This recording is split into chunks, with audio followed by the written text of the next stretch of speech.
Hey everyone, thank you for joining us for day 2 of the Back to School Summit. We'll be starting in just a second, so make sure you grab your pen, your notebook. We'll be starting in about 2 minutes. We're really excited for you to be on today.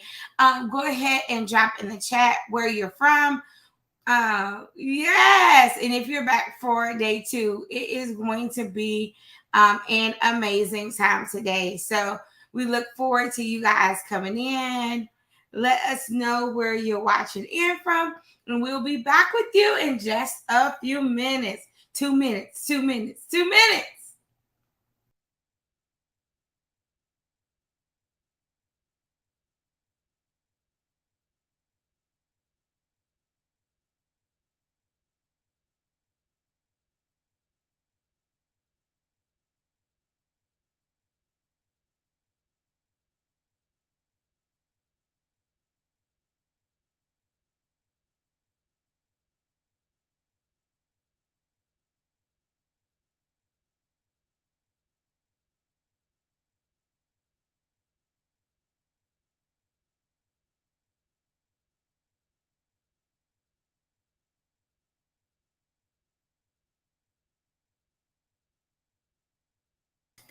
Good morning. Come on in. Hey, Simone. Good morning, Tanya.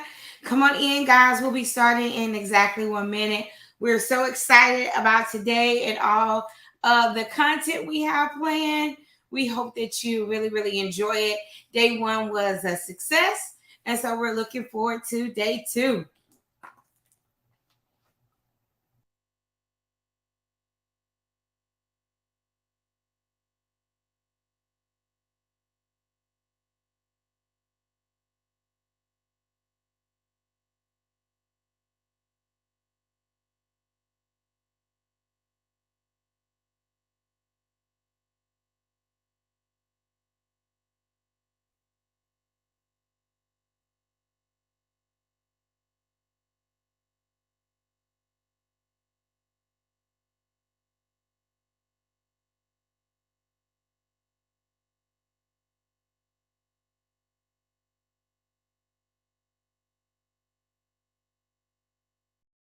Five, four, three, two, one.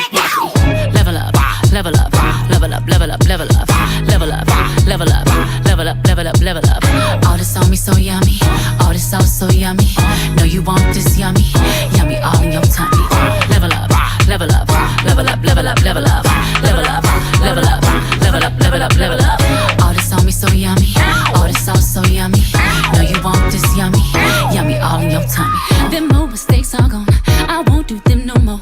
That's old news, that's new news, I done did that before. I turn nothing to something, my comeback on 100. Let's talk it, more action, you just gon' see coming. I just keep elevating, no losses, just upgrading. My lessons made blessings, I turn that into money. They gotta never settle, this view is so much better. I'm chilling, I'm winning, like on another level. Oh, you can talk all you want. See me, I stay prayed up, nothing I'm afraid of, and I can have it all. 5, 4, 3, 2, 1. All right, guys, it is time to get moving and grooving on day 2 of our Back to School Summit. I am so excited to be with you. I am your host and the founder of Childcare Millionaires Live, Brandy Woods.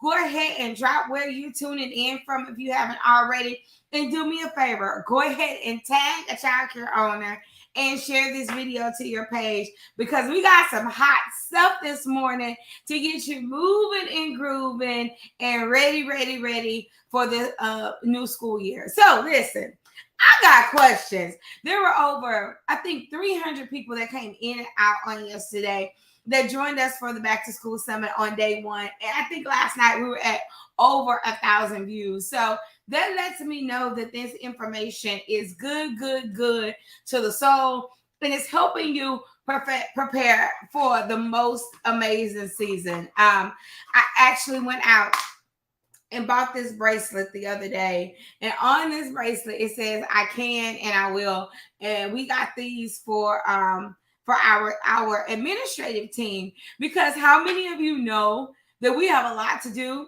in just a few days. And you got to keep telling yourself, I can and I will. I can and I will. I can and I will.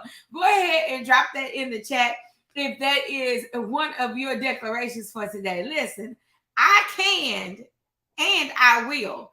And the reason why that is so important is because right now it is so important that we reframe our mind, we reframe our thinking for this back to school season, right? It doesn't matter what has happened over the last few months. It doesn't matter if our summer was successful or stressful. We still got to move on today. If our summer was successful, we want to celebrate, and take that success and keep building.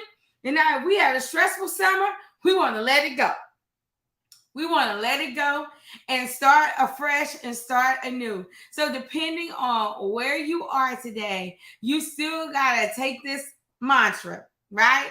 I can and I will. I can and I will. Yesterday, we talked about back to school, back to business. And what does that mean? We have things that we need to do not only for our staff, but for our students, our building, compliance, so we can get back to business.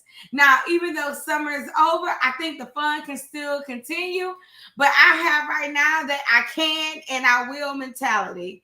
I love it, Nikki. Nikki said I can and I will. Angela said I can. Christina, I'll let you know where I got them from.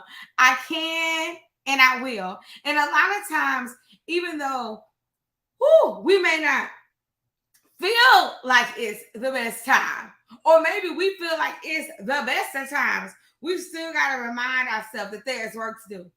I can remember one time, y'all, this was, oh my God, one of the roughest lessons I've ever learned in life. Everybody put the word lessons in the chat.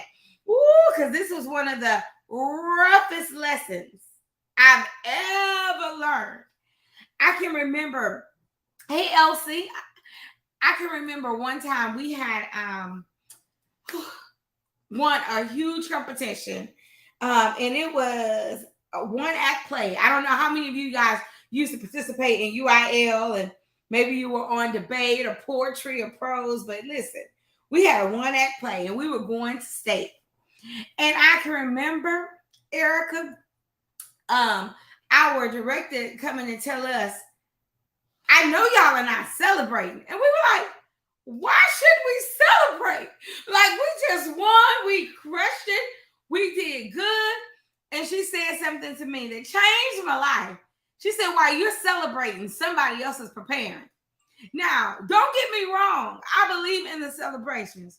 I believe in taking a moment and resting. I believe in making sure that we take care of our bodies, our souls, and our minds. But I want you to know, don't get caught resting and over-celebrating when somebody else is preparing. What are they preparing for? They're preparing for a good season. They're preparing for compliance. They are preparing for the next, right? So celebrate. Have a good time. But don't live off of yesterday's laurels. What does that mean? Oh, we had a good year last year, so this year is going to be a good year. You don't know that. That's why you have to find yourself preparing. Oh, my parents love me. They would never leave. You don't know that. You got to find yourself preparing. Oh, I always have a waiting list. I never have a problem with enrolling. Great. But you don't know that that's going to last forever. So let me tell you something that my school district did. Are y'all excited to be here today? If so, put yes in the chat. I am the first speaker. I'm going to get to the PowerPoint in a second. But I'm going to tell you what my school district did that totally shocked my system. Everybody say shocked. I was shocked and shook. Shocked and shook. Shocked and shook. So we have always had a robust amount of after schoolers. And I always tell people like, hey, get you some after schoolers because those after schoolers, they pay. You have them a few hours, but baby, they pay. If you shared this video, please put share in the chat. Yesterday, our shares were low. We had 100 people and about 20 shares. Stop being weird and share the video. There's somebody else looking. They may not even be in childcare. They may be in a related industry. They may be in business and just looking for some support. Share the video. Don't act like that. Don't be weird. Okay, so let me tell you what my school district did. Crazy. We've always had a lot of after schoolers. I mean, 50, 60 after schoolers. I mean, busting at the seams. 3 o'clock, 3 to 6, busiest time of the day. Sounds good, right? And I could have said, you know what? We're going to always have these after schoolers. So it doesn't matter if our full-time program stays 100% full. These after schoolers going to, fill in the gap. Well, let me tell you what happened this year. My district is the largest district in Texas that went to a four-day school week. 4-day school week. So that means kids go to school Monday, Tuesday, Wednesday, Thursday. And guess what happens on Friday? They are off out of school on Fridays. So what did I think, Janice? Oh, I was like, listen, this is what's going to happen. I'm going to have so many kids because if they're out of school, I know my building going to be full because I already got 60. I'm prepared. Oh, on Fridays, we're going to have at least 70, 80 after schoolers. In my mind, this is what's happening. But guess what the school district did? They called a meeting and they brought all the daycare owners together and they told us about their plan. We had questions, but then bomb drop. We are looking at bringing in after school programs inside of the school. What you say? You gonna do what? Now, how many kids I tell you I have in my after school program? Let me know. Let me see if you were listening. When I say they dropped a bomb on me, so that means 60 kids that could have came to my program may possibly use the school's program. Now listen what they did. Now I'm telling y'all this because we got to be prepared. We can't just assume. We cannot assume that, what used to be will be, right? We learned this when Universal Pre-K came out, when a lot of our four-year-olds left our full-day programs. We learned this with Head Start, when Head Start started taking infants, right? So if you think about, thank you, Tanya. Somebody feeling my pain. She said, hell to now. Listen, that's exactly how I felt. So then they came and they said, well, Miss Woods, won't you bid for the after school program? Okay, that sounds good. And then we got the amounts that the YMCA was going to charge. Now, drop in the chat how much you charge for your after schoolers. We're talking about being prepared. Y'all with me? This is the back to school summit, day 2. We're talking about being prepared. How much do y'all charge for your after schoolers? Let me know in the chat. I'm gonna get to the stuff, but let me know. I want to see if y'all are with me and I'm with you. How much do y'all charge for your after schoolers? Let me know in the chat. So we get our proposal together and we're like, oh yes, this is good. We'll push in to the schools. We'll be the solution. No worry. We're gonna pivot. So Christina says she charges $165 for her after schoolers. Oh, yeah, $630 a month, $95 a week. Okay. Summertown, $150. Okay, Sheila. Jacqueline says $60. Jacqueline, we need to talk about that. I don't know what area you're in, but that's a pretty low amount. All right. 100 to 125 weekly. I'm assuming this depends on transportation. All right. Some of y'all ought to be encouraged to raise your rates right now. So, okay. This is good. This is about what I charge. We charge 125 at one of our schools, and we charge 100 at the other school because they literally were getting there really late. And the school we charge 100, they bust some of the kids to us. All right. 200 a week, 125, 205 a week. Okay, y'all. Let me tell y'all what the YMCA was going to be charging a month and why I felt like I had been set up. I felt like I had been set up. And of course, the YMCA, great program, WYMCA, great programs. But what do they have that we don't? A lot of grants and funding and federal money. They said, oh, Miss Woods, the Y is going to be charging $150. I'm like, oh, cool. This is good. I can be $150. They said, oh, no, $150 a month. Y'all, I literally flatlined. I literally flatlined. Now, what center do you know it can charge $150 a month for 4 days and all day on Fridays? It don't exist. Then they came back and said, we got a grant. If they only need Fridays, we're only going to charge $75 a month. Well, let me tell y'all something. The way my school budget set up, I knew that wasn't going to happen for me. You know, and so we rescinded our offer. We talked to our parents about, wow, you know, it was really, really important and what we were going to be offering. And we retained 80% of our parents, right? But this is the thing. You got to be prepared. You got to be prepared. Because if I wasn't prepared and I didn't understand this was coming, I would have based my budget off of those 60 after schoolers I always had. Oh, no, baby. We converted one of those after school rooms into a toddler room, and we started filling that sucker up. So what we used to only take 60 kids during the day so we can have our 60 after schoolers. Oh, no. No, we need 80 kids, 100 kids a day. Things change, and you got to be prepared for the change. Everybody put change. One of our wonderful coaches, and I think she's on today, she says all the time, you know, change is going to happen. I'm changing, right? Change is all around me. Change is good. But you got to be prepared for the change. So I'm hoping over this from yesterday to today that you're going to be prepared for the change. Now, do me a favor. Tag me a childcare owner.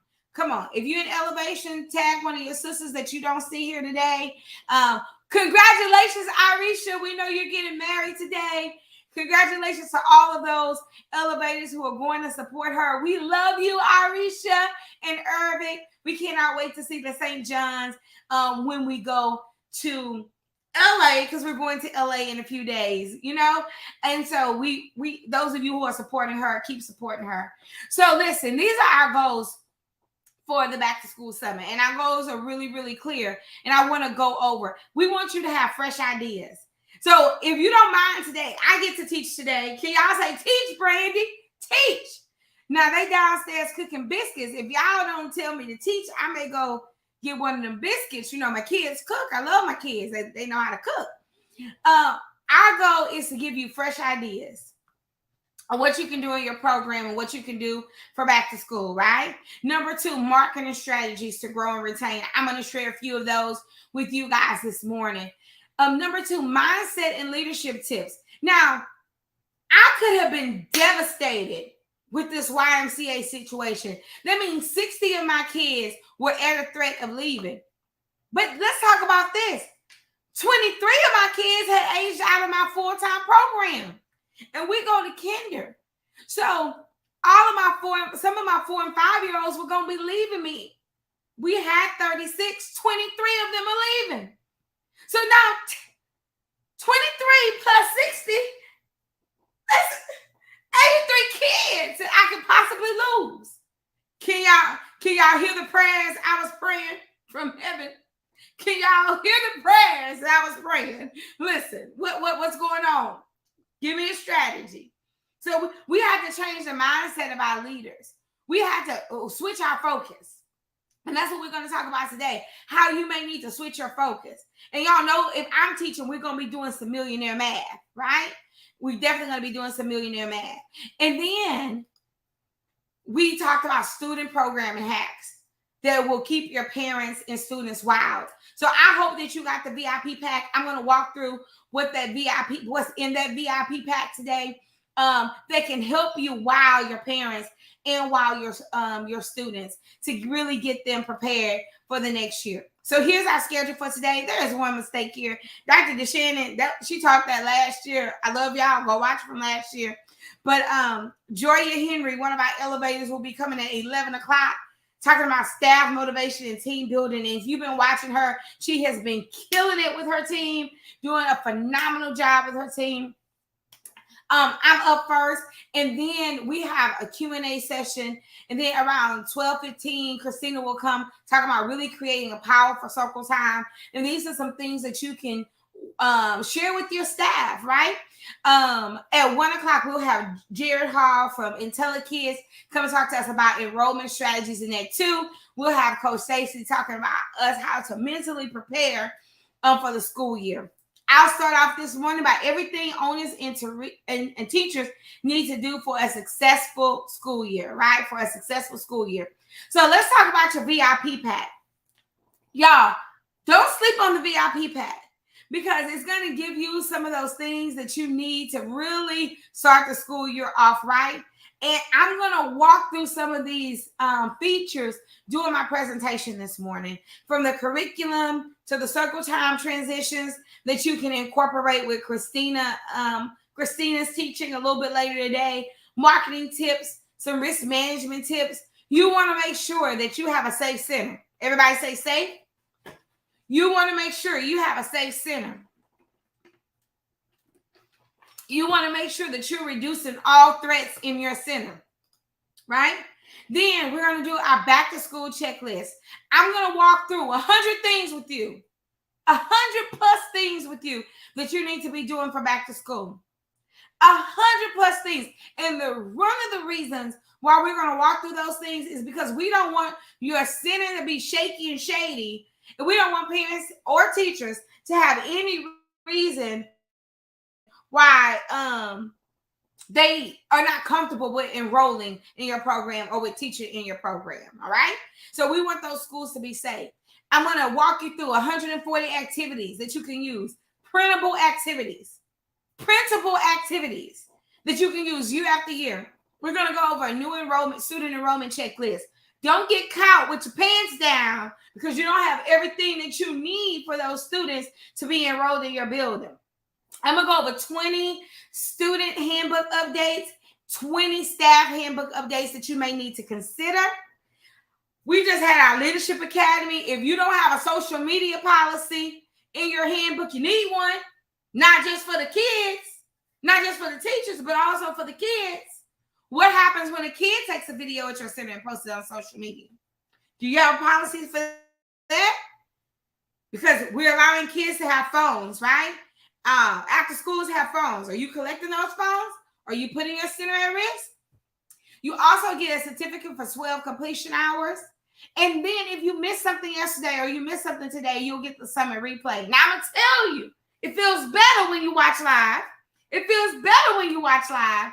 But if you don't get to watch it all live or you have to dip out for a second, then we will make sure that you have the replay. And then on Tuesday, which is the 15th, I'll be doing a Q&A. That way, if y'all have any questions about your back to school season, you can ask. $49. If you think that that's a great deal, if you think that that's awesome, all of those things, if you think that's a great deal, just put great deal. The reason why we pull all these resources for y'all is because we want to give you a starting point. You know, some of us operate very small centers and some of us operate 10 to 12 centers. But for me, I started my first center and I only had 19 kids. And any resource helped me, right? So when I think about our resources and when I think about kind of, you know, really us helping, making sure that you have what you need, that's my goal. My goal is to make sure that you have all the things that you need to be successful, right? And so that's why we do these things. We want you to be super, super successful. So welcome to the Back to School Summit. Please make sure you grab your VIP. The ticker is below. And I saw Christina had posted a link in the chat. bit.ly/VIP back to school 23, all lowercase letters. And there's also a thing that says, hey, if you want to have access to our membership for the first month for $10, you can. So wanting to make sure that I wanted to walk through that this morning and make sure you guys are ready to go. So grab that. It's awesome. It's definitely going to help you. All right. So this morning, I get the pleasure of being your first teacher for today, which is super exciting.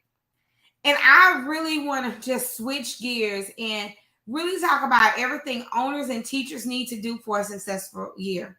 And the key word there is do. Everybody put do in the chat. So do is a verb. Do is a verb. It's an action word. Thank you guys. I appreciate it. I appreciate it. Yay. Thank you, Jacqueline. Do is an action word, right? It's one thing to know something, but it's a whole nother thing to do something. For those of you who used to go to Sunday school or ever went to Sunday school, you know, they say you need to be hearers and doers of the word. Okay, listen. I'm going to take y'all back to Sunday school. Anybody ever went to Sunday school besides me? Listen, I wanted to go to Sunday school because they had the treats, the donuts. I like Sunday school. But one of the things they would say in Sunday school is, hey, don't just hear the word, but you got to come back and be a doer of the word. And there are a lot of things that we know. Okay, come on, PK. There are a lot of things that we know that we don't do. If that's true, just say ouch. There are a lot of things that we know we don't do.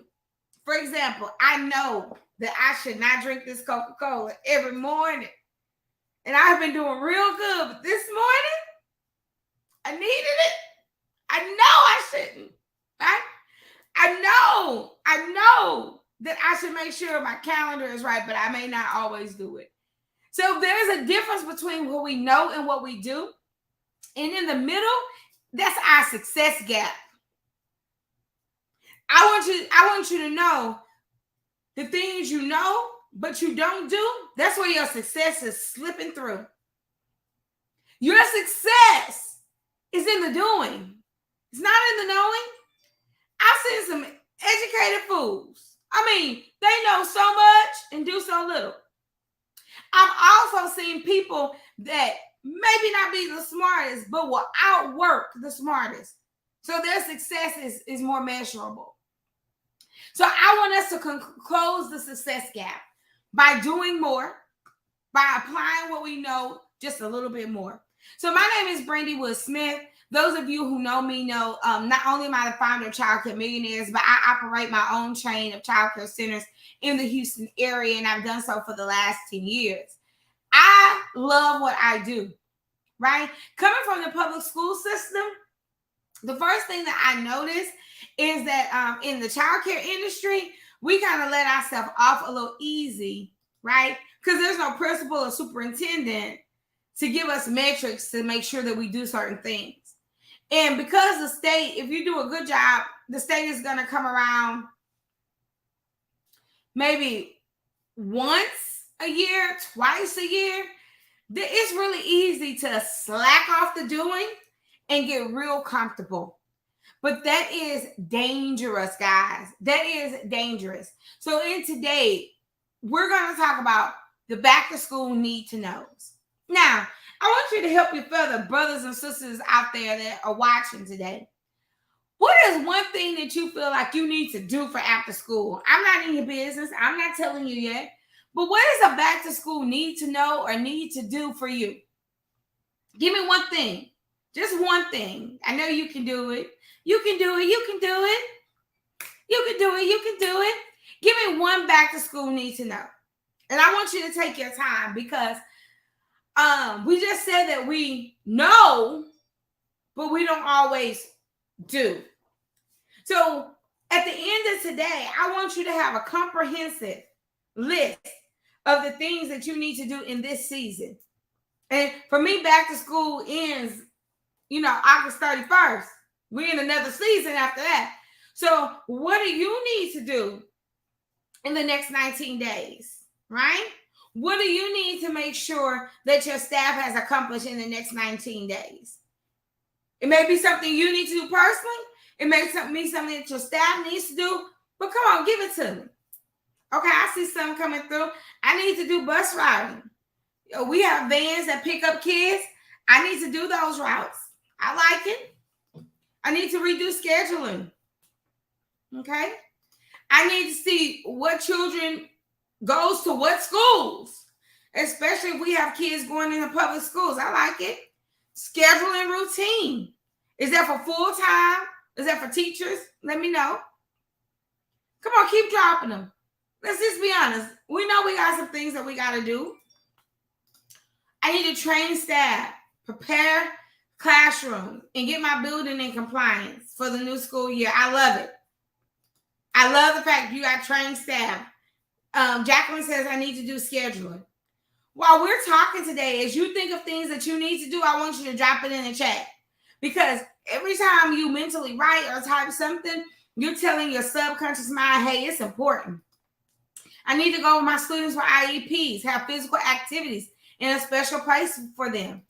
I need to do more staff training. I need to focus on compliance. Keep it coming. All of these things are super important. So I want to go over a list of things I think owners and leaders should be doing. And I want to go over a list of things I think teachers should be doing. If that's okay with you, put yes in the chat. Hey, Maria. I still need to make my 2023-24 school budget. Yes, you do. Yes, you do. Make sure you do that. Visit neighboring schools, doing teacher in-service week. Is that the hope to get kids? Why you want to visit them, Elsie? I want to know. A routine for the before and after school kids. All right. Thank you, Josie. All right. So let's keep it percolating. Let's keep it popping.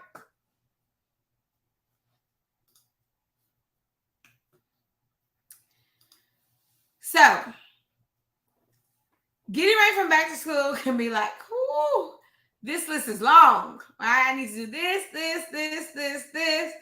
I need to prepare my yearly calendar. I need to tell parents what days I'm going to take off. I need to make sure all my new student files are done. I need to make sure the teachers refresh their citizen stations. I need to make sure the bulletin boards are done. I need to make sure enrollment packets are out. I need to make sure I'm marketing. I got a lot to do. Right? But in your having a lot to do, that don't mean you have to do everything. So I want to talk about filling in this gap of what we know and what we need to do, because that's where our opportunity zone is. Our opportunity to be better is in that gap.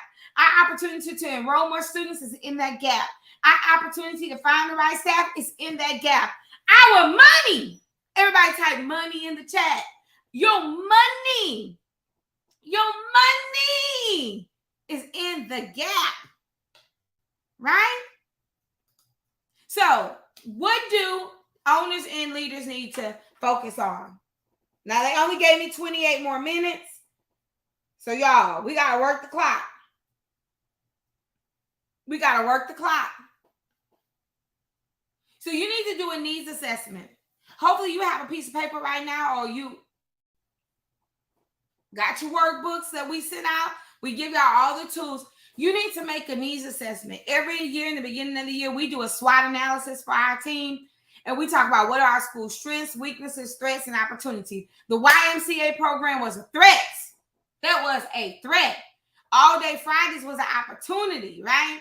Our transportation was an opportunity. We had to figure out how could we overcome those threats with opportunities. But we also need to do a building assessment for our whole building, right? Fire extinguishers, going through and checking. I'm going to go over the building checklist in just a second. Actually, I'm going to pull this up for you guys, because I think that this is uber important in my little few minutes they gave me.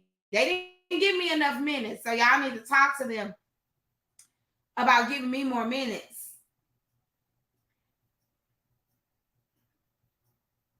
Okay, I'm going to share this with you guys, and hopefully you got it. This is our back to school digital bundle. And I want you to be able to see the full page. So there we go. This is our back to school digital bundle. So it may look like it's 9 pages, but it's like 300 pages. It was so big, I had to link out. So if we go to our second page and you talk about your building assessment, don't be over there struggling like, oh my God, what do I need to check in my building? You can literally click on that because it's hyperlinked and it will bring up your back to school checklist, right? It will bring up your back to school checklist and you can go and say, okay, for building compliance, these are the things that I need to check. I need to check my compliance wall. Is everything up? Is my licensing postings up? Is my health inspection up? Do I need to schedule it? Is my fire inspection up? Right? All of these things should be posted. Right? Is my current staff wall up? You don't even have to go and think about it because we've already done it for you. And then you can give this one to your teachers for your classroom. And you can be like, listen, all the electrical outlets in your building, in your cup, do you have a flashlight? Is this helping somebody? Don't try to write this down. Just get the VIP back, okay? Clorox sanitation wipes must be stored because guess what? That's a chemical too. Have you refreshed your academic resources? Is your changing table and your mat, is it torn? Does it need to be replaced? Then you can go in your lobby. Do I need fresh paint? I don't know why kids love to peel paint off the wall. Do I need fresh decorations? Do I need to update my sign-in panel? What do I need to do? Then you want to walk through your restrooms. Do we need fresh soap dispensers? Do we need fresh soap, paper towels? Does it need to be spot painted in here? Are these toilets clean? Then you're going to go to outside. See, you don't even have to think about it. I wanted to do the thinking for you. Is my playground safe? Do I need more mulch? Do I need the grass cut? Are there toys that are broke? Send somebody with a trash bag. Take all broke stuff off the playground. Anything that's faded, put it to the side so I can come and walk through. I sent some of my teachers who love to shop to Goodwill. I was like, y'all, go to Goodwill and find us some fresh outside toys. You know, the push toys, they only last 3-6 months. I was like, hey, they love it. They love going thrifting. Now I'm gonna get my Lakeshore tricycles. We have our build-ins, but things like balls, your basketball goal, netting, you gotta replace those things. Oh, and then we're gonna go to transportation. Is all the tags and inspections good? Do we have insurance cards printed? Do we need oil changes? Are all the seatbelts working? This is a list that you can give somebody. Everybody put delegate in the chat. Or just don't even put delegate, just put D. Do you see how you can delegate? Then your food service program. Check and make sure all your food handlers and managers classes are done. Your POSs are printed. You got a shopping list for back to school, right? That your demographics are posted. You can give sections of this checklist to people because your goal is to make sure you got it right. Then you want to go to staff. You want to review their files for completeness. Do we got CPR for everybody? Do we need to schedule a class? Do we need to do any background check renewals? We literally use this particular document every quarter. So this is not a document you just have to do one time. This is a document that you can use every quarter. Then students, your student files, are they complete? Have you contacted parents for missing items? Do we have updated emergency contacts? Because you know these people change their phone number. I've been having the same phone number for 20 years.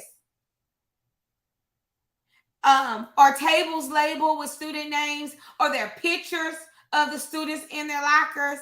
Have you downloaded the calendars from the surrounding districts? Right? Are there names and birthdays posted in the designated classrooms? Are all the students in the food service, are their files up to date with food service? Have you given out the new handbook, the new uniform policy? You're going to go to curriculum. You're going to go to marketing. And any additional tasks. We even put space there for you to do additional tasks. So it's super important It's super important that you go through this digital bundle and you say, you know what? How am I doing a needs assessment? How am I making this a building ready? You should be able to go through that list and do your building readiness, your transportation readiness, your compliance. Now, number 4 and number 6, let's talk about it. How many of you have already trained your teachers for the new year? If so, put yes. If not, put no.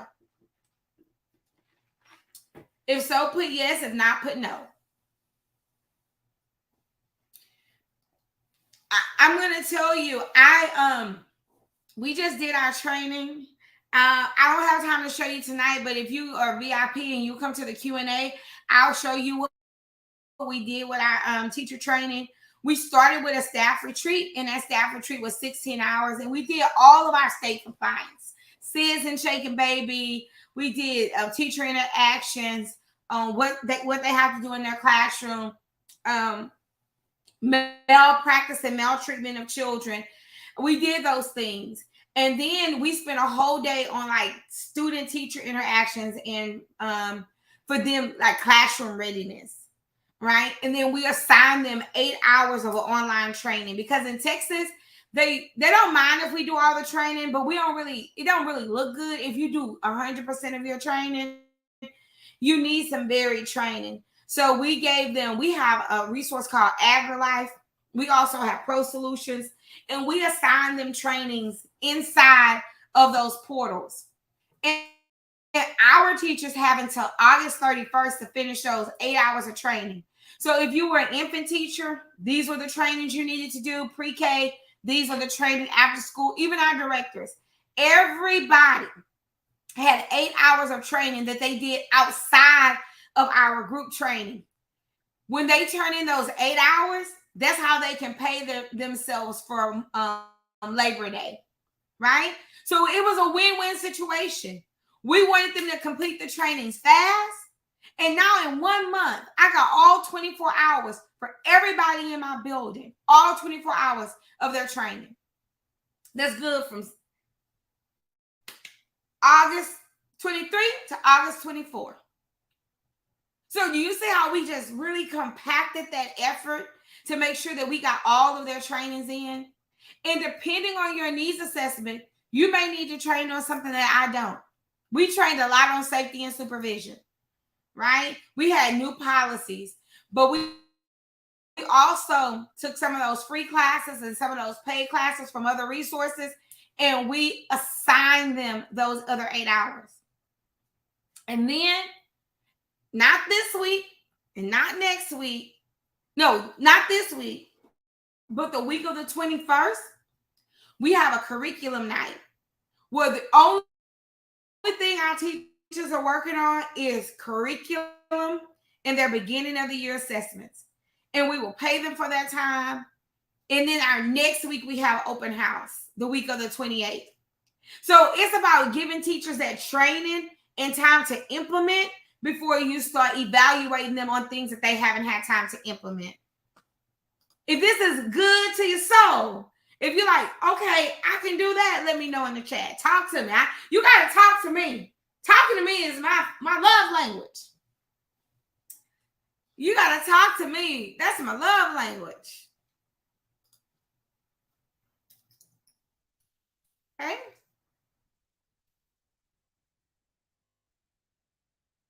Our goal is not to beat up our teachers because we have things to do. Our goal is to build capacity in our teachers, right? So we started out with a 2-day training. We closed that Friday, and we did Saturday, and then we have some follow-ups because one time is not enough. One time is not enough. And then last but not least, as an owner or a leader, you got to know your enrollment. What can you enroll? So we're going to do a little activity. And while you're doing this activity, I'm going to show you a few other resources that we have in the VIP pack for your teachers. But when you think about enrollment, this is what I want you to do. Right. First of all, you got to know, and we put this in here, it's an enrollment student checklist.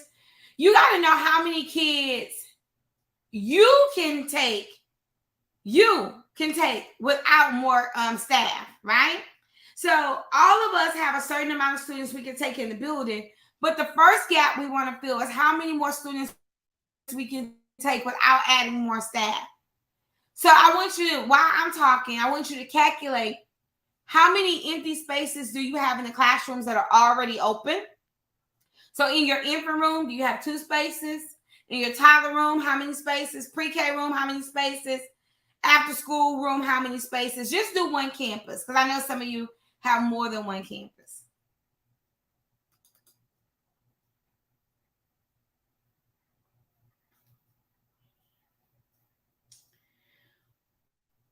We did this, and it's in your VIP bundle.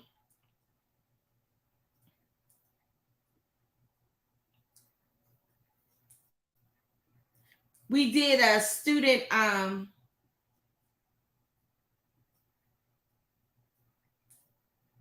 enrollment checklist. And one of the things that I do for my staff, even with this student enrollment checklist, I'll be like, this is how many we need to print, because this is how many students we need.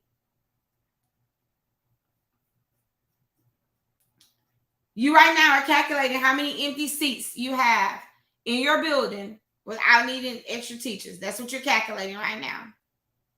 If you're not sure what you're doing, that's what you're calculating right now.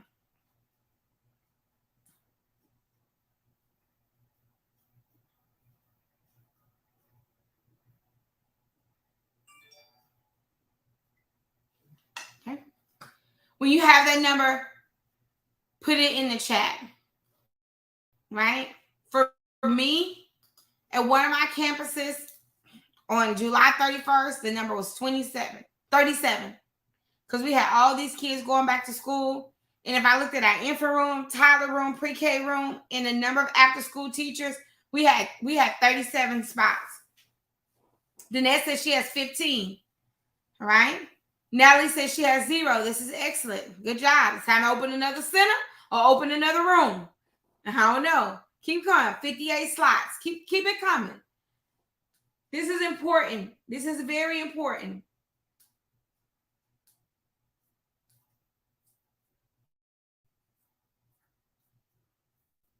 This is super important. So I need you guys to have it. 15 spots. Okay? Keep going. I want to know.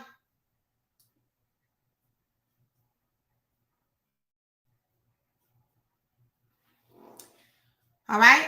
Keep it coming. Tanya says I have 14 spots. What about after schoolers? 25 slots. Isha says I'm full. Good job, Isha. Isha reopened the center a little less than 5 months ago. 25 slots, 0 slots, 25 spots. Now, I want you to multiply whatever that number is by your toddler rate. Multiply that number 1837 by your toddler rate. Don't stop. Stay with me. Stay with me. I got 12 more minutes. Yeah, I would include after schoolers. I got 12 more minutes. Give me my 12 minutes. Don't act up. I'm going to help you. And if you got infant spots, we know those infant spots cost more. And we know the pre-K, normally our toddler rate is just like that middle rate. So for me, it was 37 spots times 180. I got 6,660. Now, there are about 20 more weeks of school. So I'm going to multiply that times 20. That means I have the potential of making $133,000 extra dollars if I can get those spots filled by the end of August. Because from September to the end of December, I have 20 weeks. I want my $133,000. How much are you claiming in enrollment dollars? So Tanya says mine is $3,150. All right, Tanya? Get out my millionaire calculator, 3,150 times 20. That's $63,000 you can go back and capture. Just with empty seats. No more teachers. Right? So a part of you as an owner and a leader is filling your empty seats. I ain't even talking about hiring. I'm not even talking about hiring. I'm talking about the gap between what you know and what you can do. That's our opportunity zone. We are working our opportunity zone.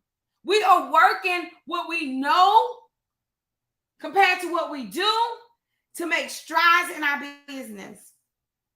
Right? So I want you guys to know that number, because if you can fill those slots in August, then you got 20 weeks that you can have that child in your center between now and the end of the year. That's extra money. That's gravy. Because remember, that money was money you can capture back without hiring any more teachers.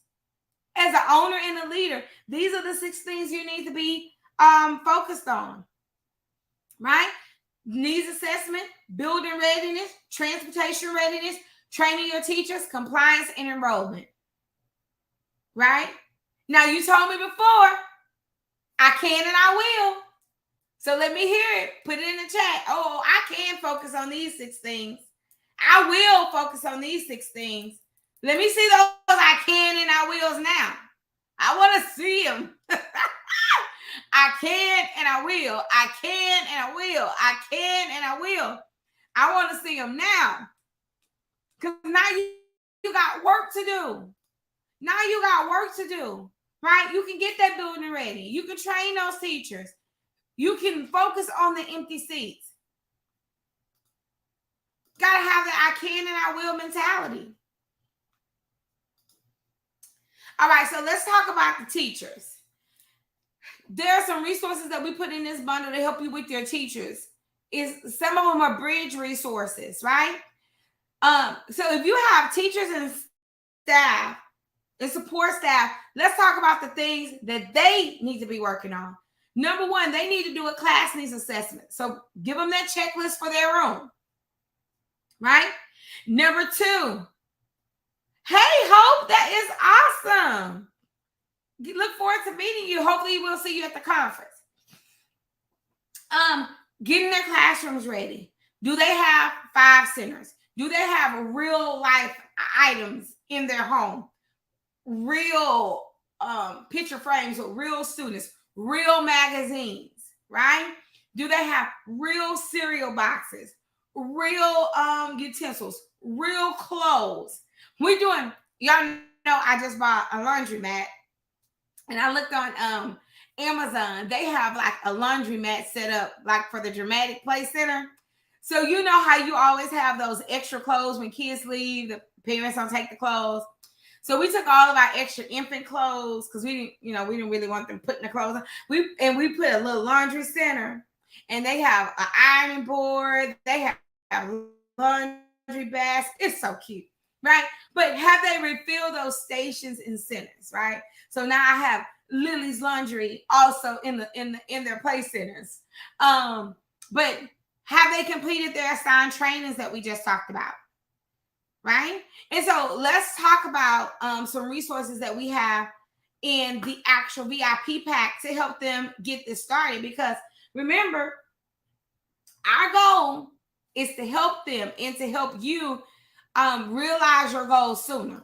So in your VIP pack, there is a toddler pre-K year at a glance. So if you don't necessarily have a full curriculum and you wanted to go back through and you needed something, I'm sorry this is showing smaller. I don't know how I can make it show a little bit bigger so it won't look fuzzy. Let me see. I'm going to see if I can make this a little bit bigger.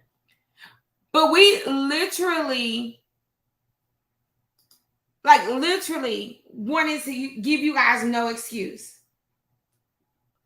So there is a curriculum at a glance that you guys can use with your staff.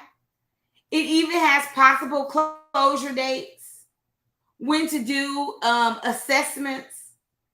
It has Spanish integration in there, social skills, possible themes. Listen, all the way through June 2nd to give you a chance to make sure that you have some resources for your teacher So you may not have time to come up with a year at a glance. You're welcome to buy this VIP packet, and then you're not even stealing it, and have a year at a glance for your teachers, right? You already now have a resource that you can use with your teachers. Easy peasy, right? You can do that. The next thing that we share with you guys that you can use with your staff is our pre-K toolkit. Our pre-K toolkit is designed to help you have activities that you don't have to create. Your teachers can download these activities, and when you buy the $49 VIP, it's for everybody, right? You don't have to buy it per class. We're here to help and not hurt, right? And so I'm going to have to make the pages a little bit smaller so you can actually see what's on the page, but you can also go and look at the downloaded version. But it's sight words in there, colors and shapes, all the things.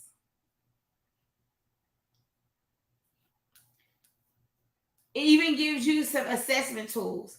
But if you're looking for activities, I'm just going to kind of scroll through. If you're looking for activities, they're right there. They're right there. From missing letters to... I wish this screen moved as fast as my screen. All of the things that you need. And then even for each letter, we wanted to make sure that you had an alphabet page. And then if you scroll all the way down past the letters, you're going to see... so you can literally use our year at a glance that we provided for you in the VIP, and you can use it with your color sheets. You can use it with your shapes. So all of that, all of that's already there. So if you haven't really bought a curriculum yet and you want something simple, we want to make it as simple as possible for you. We want to make it as simple as possible for you, so you don't have to go through and find different things. So if you don't have a full curriculum, start here.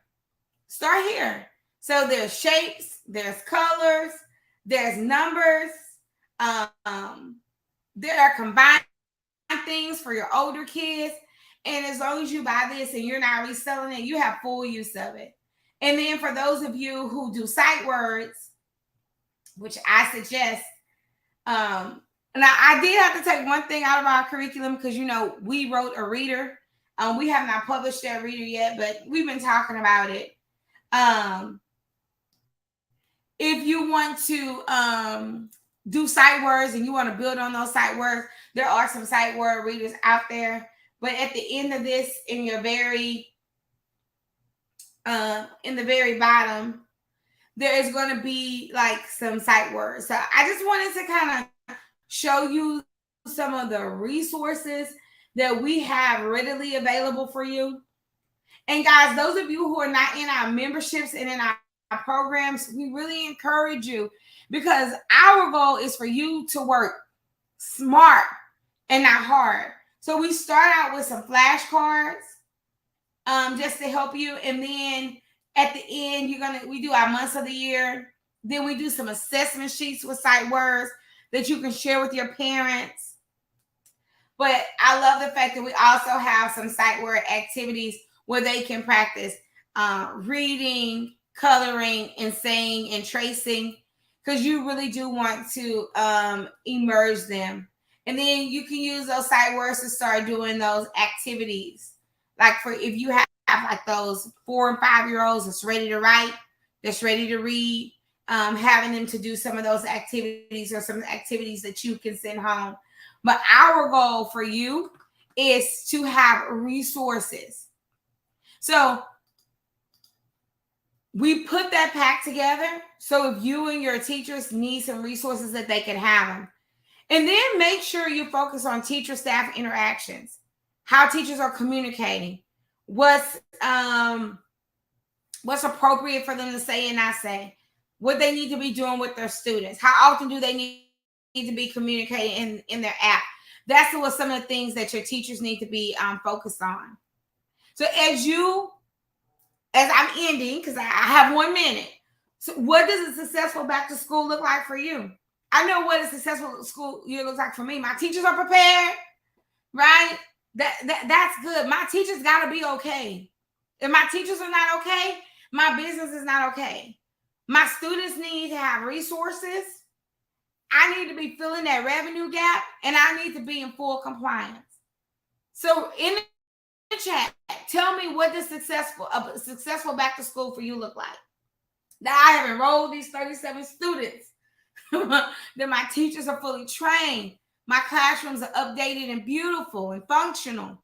That the level of engagement and conversation in our building is low aggression, high impact.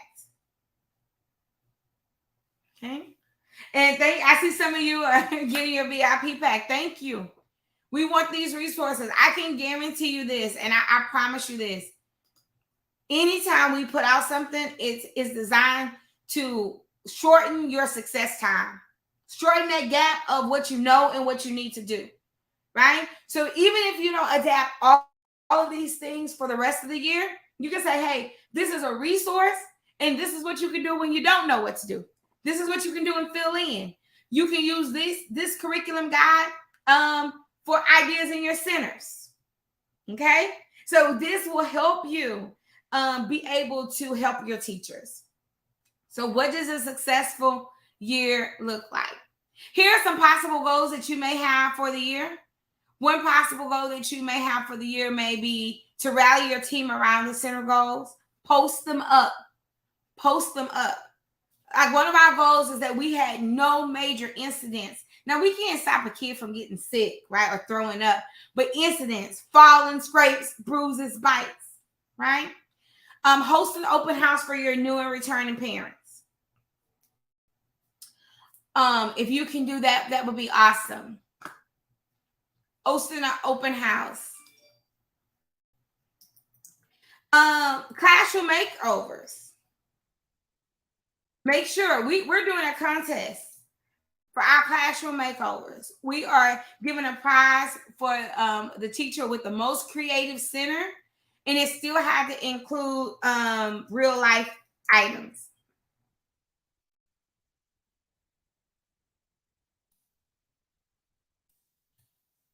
Next goal. File audit. Make sure your staff and student files are good. Today, my weekend warriors, they're at school. I'm with you right now, but my weekend warriors, my director, they can pick 2 staff members. They're going through files this weekend. They're doing file compliance, and our parents can go to the school today they're about to close up between 10 and 12, and they could go and turn in paperwork or complete paperwork. All right. Make sure you have tour gifts ready. If you're saying, oh my God, I need 37 students, you should have about 50 tour bags. And the only thing we put in our tour bags is a snack, a Capri Sun. We have a worksheet, an Imagine Me coloring sheet that we give to the kids. And we went on Oriental training, and we bought those little 4 boxes of crayons. That way, if parents are doing a tour with us, they kid can sit down, have a snack, and an activity. It costs us about maybe 50 cents per bag to make those. And we try to keep 30 of those on hand. We try to keep 30 enrollment packets on hand. I think a good goal is to complete your building checklist. If you can complete your building checklist,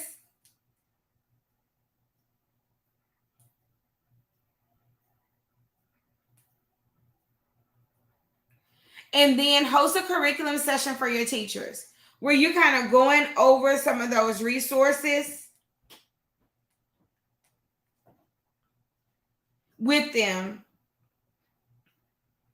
Because if you can go over some of those resources with them, chances are you're going to get more out of them.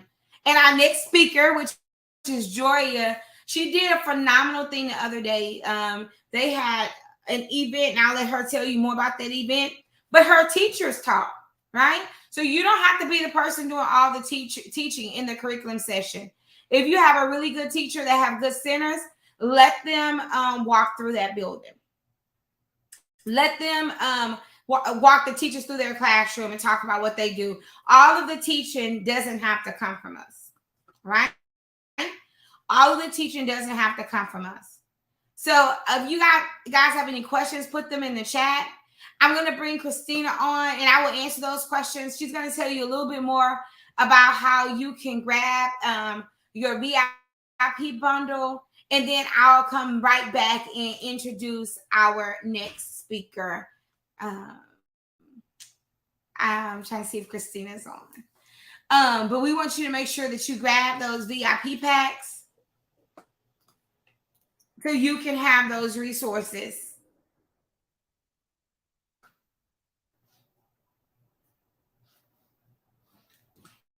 Yay. Yeah, I thank you. Keep dropping in the chat what your goals are.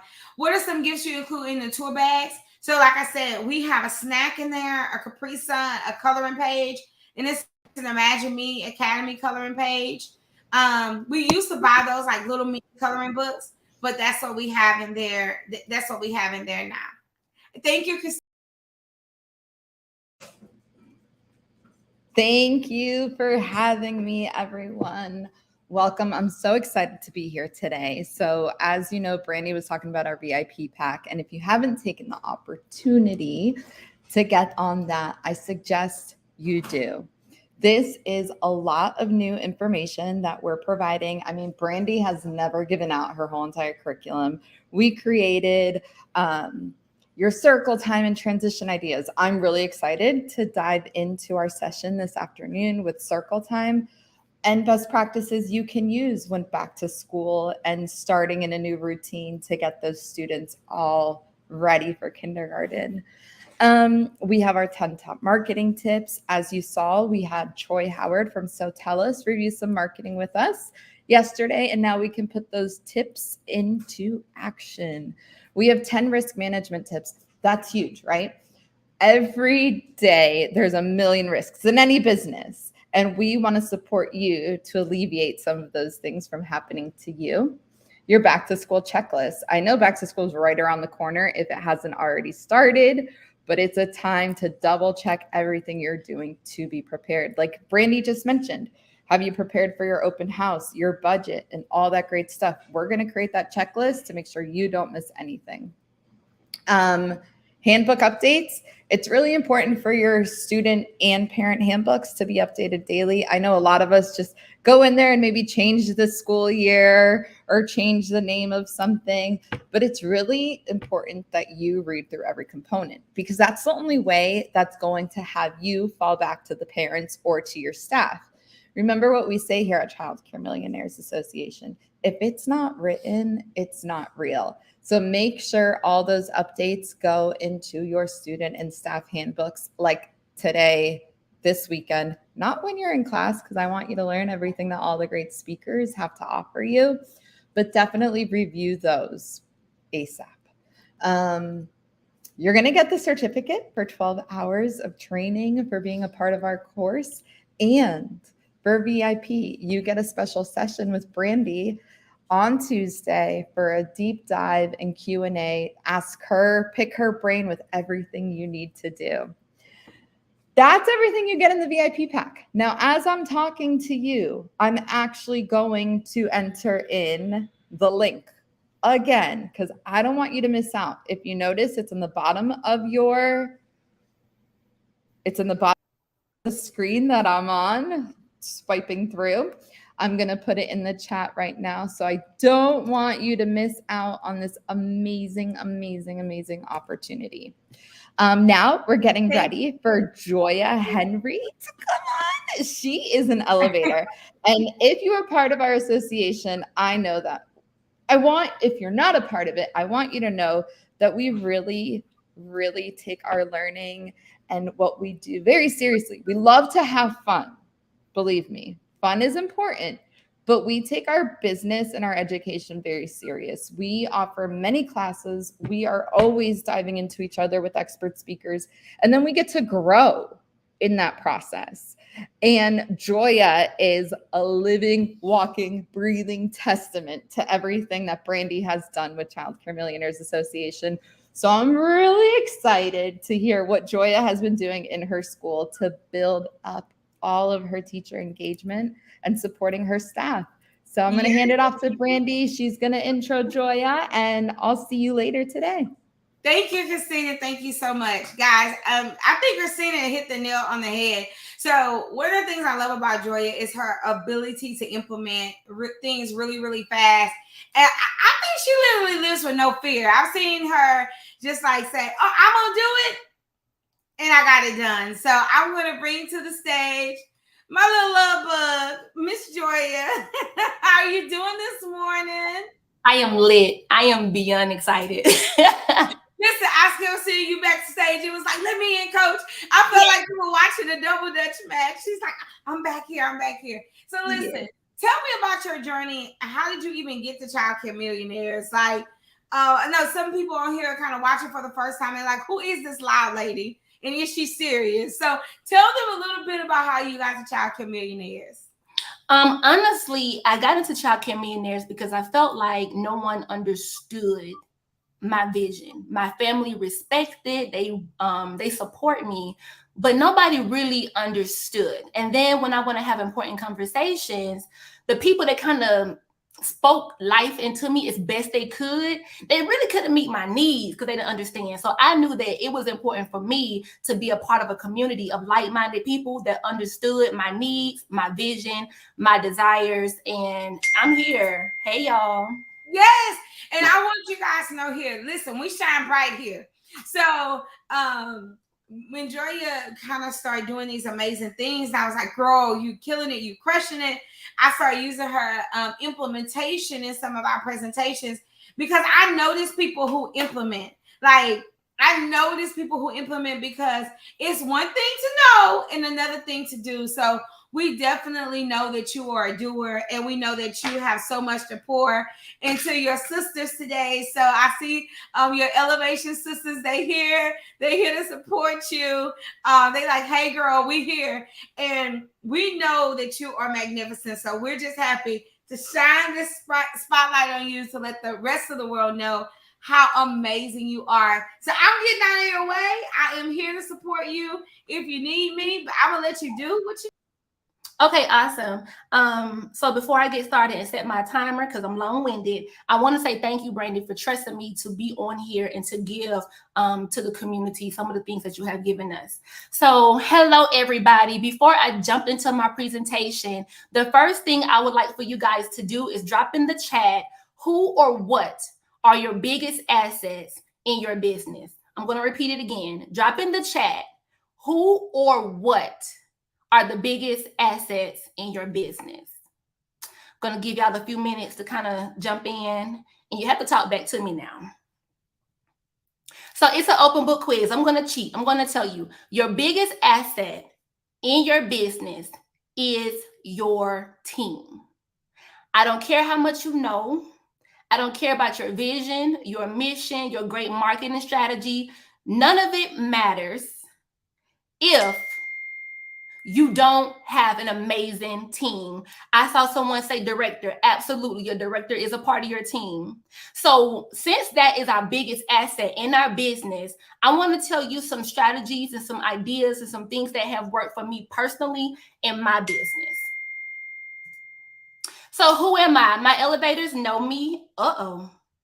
Can y'all see my presentation? There we go. Okay. My elevators know me, but for those who don't, my name is Joya. The favorite thing about my life is my daughter. I'm a mother first. I'm a multi-site center owner. I'm a certified trainer in the state of Georgia. I've been doing this lovely thing that we're all here to do and to learn more about for 15 years. Outside of my childcare experience, I have 4 years of teaching experience in the public school. I am a double bear graduate from the Great Mercer University, where I obtained my bachelor's in special education and my master's in general education. I'm an aspiring author and speaker. And after today, maybe I'll be your favorite motivator and team leader.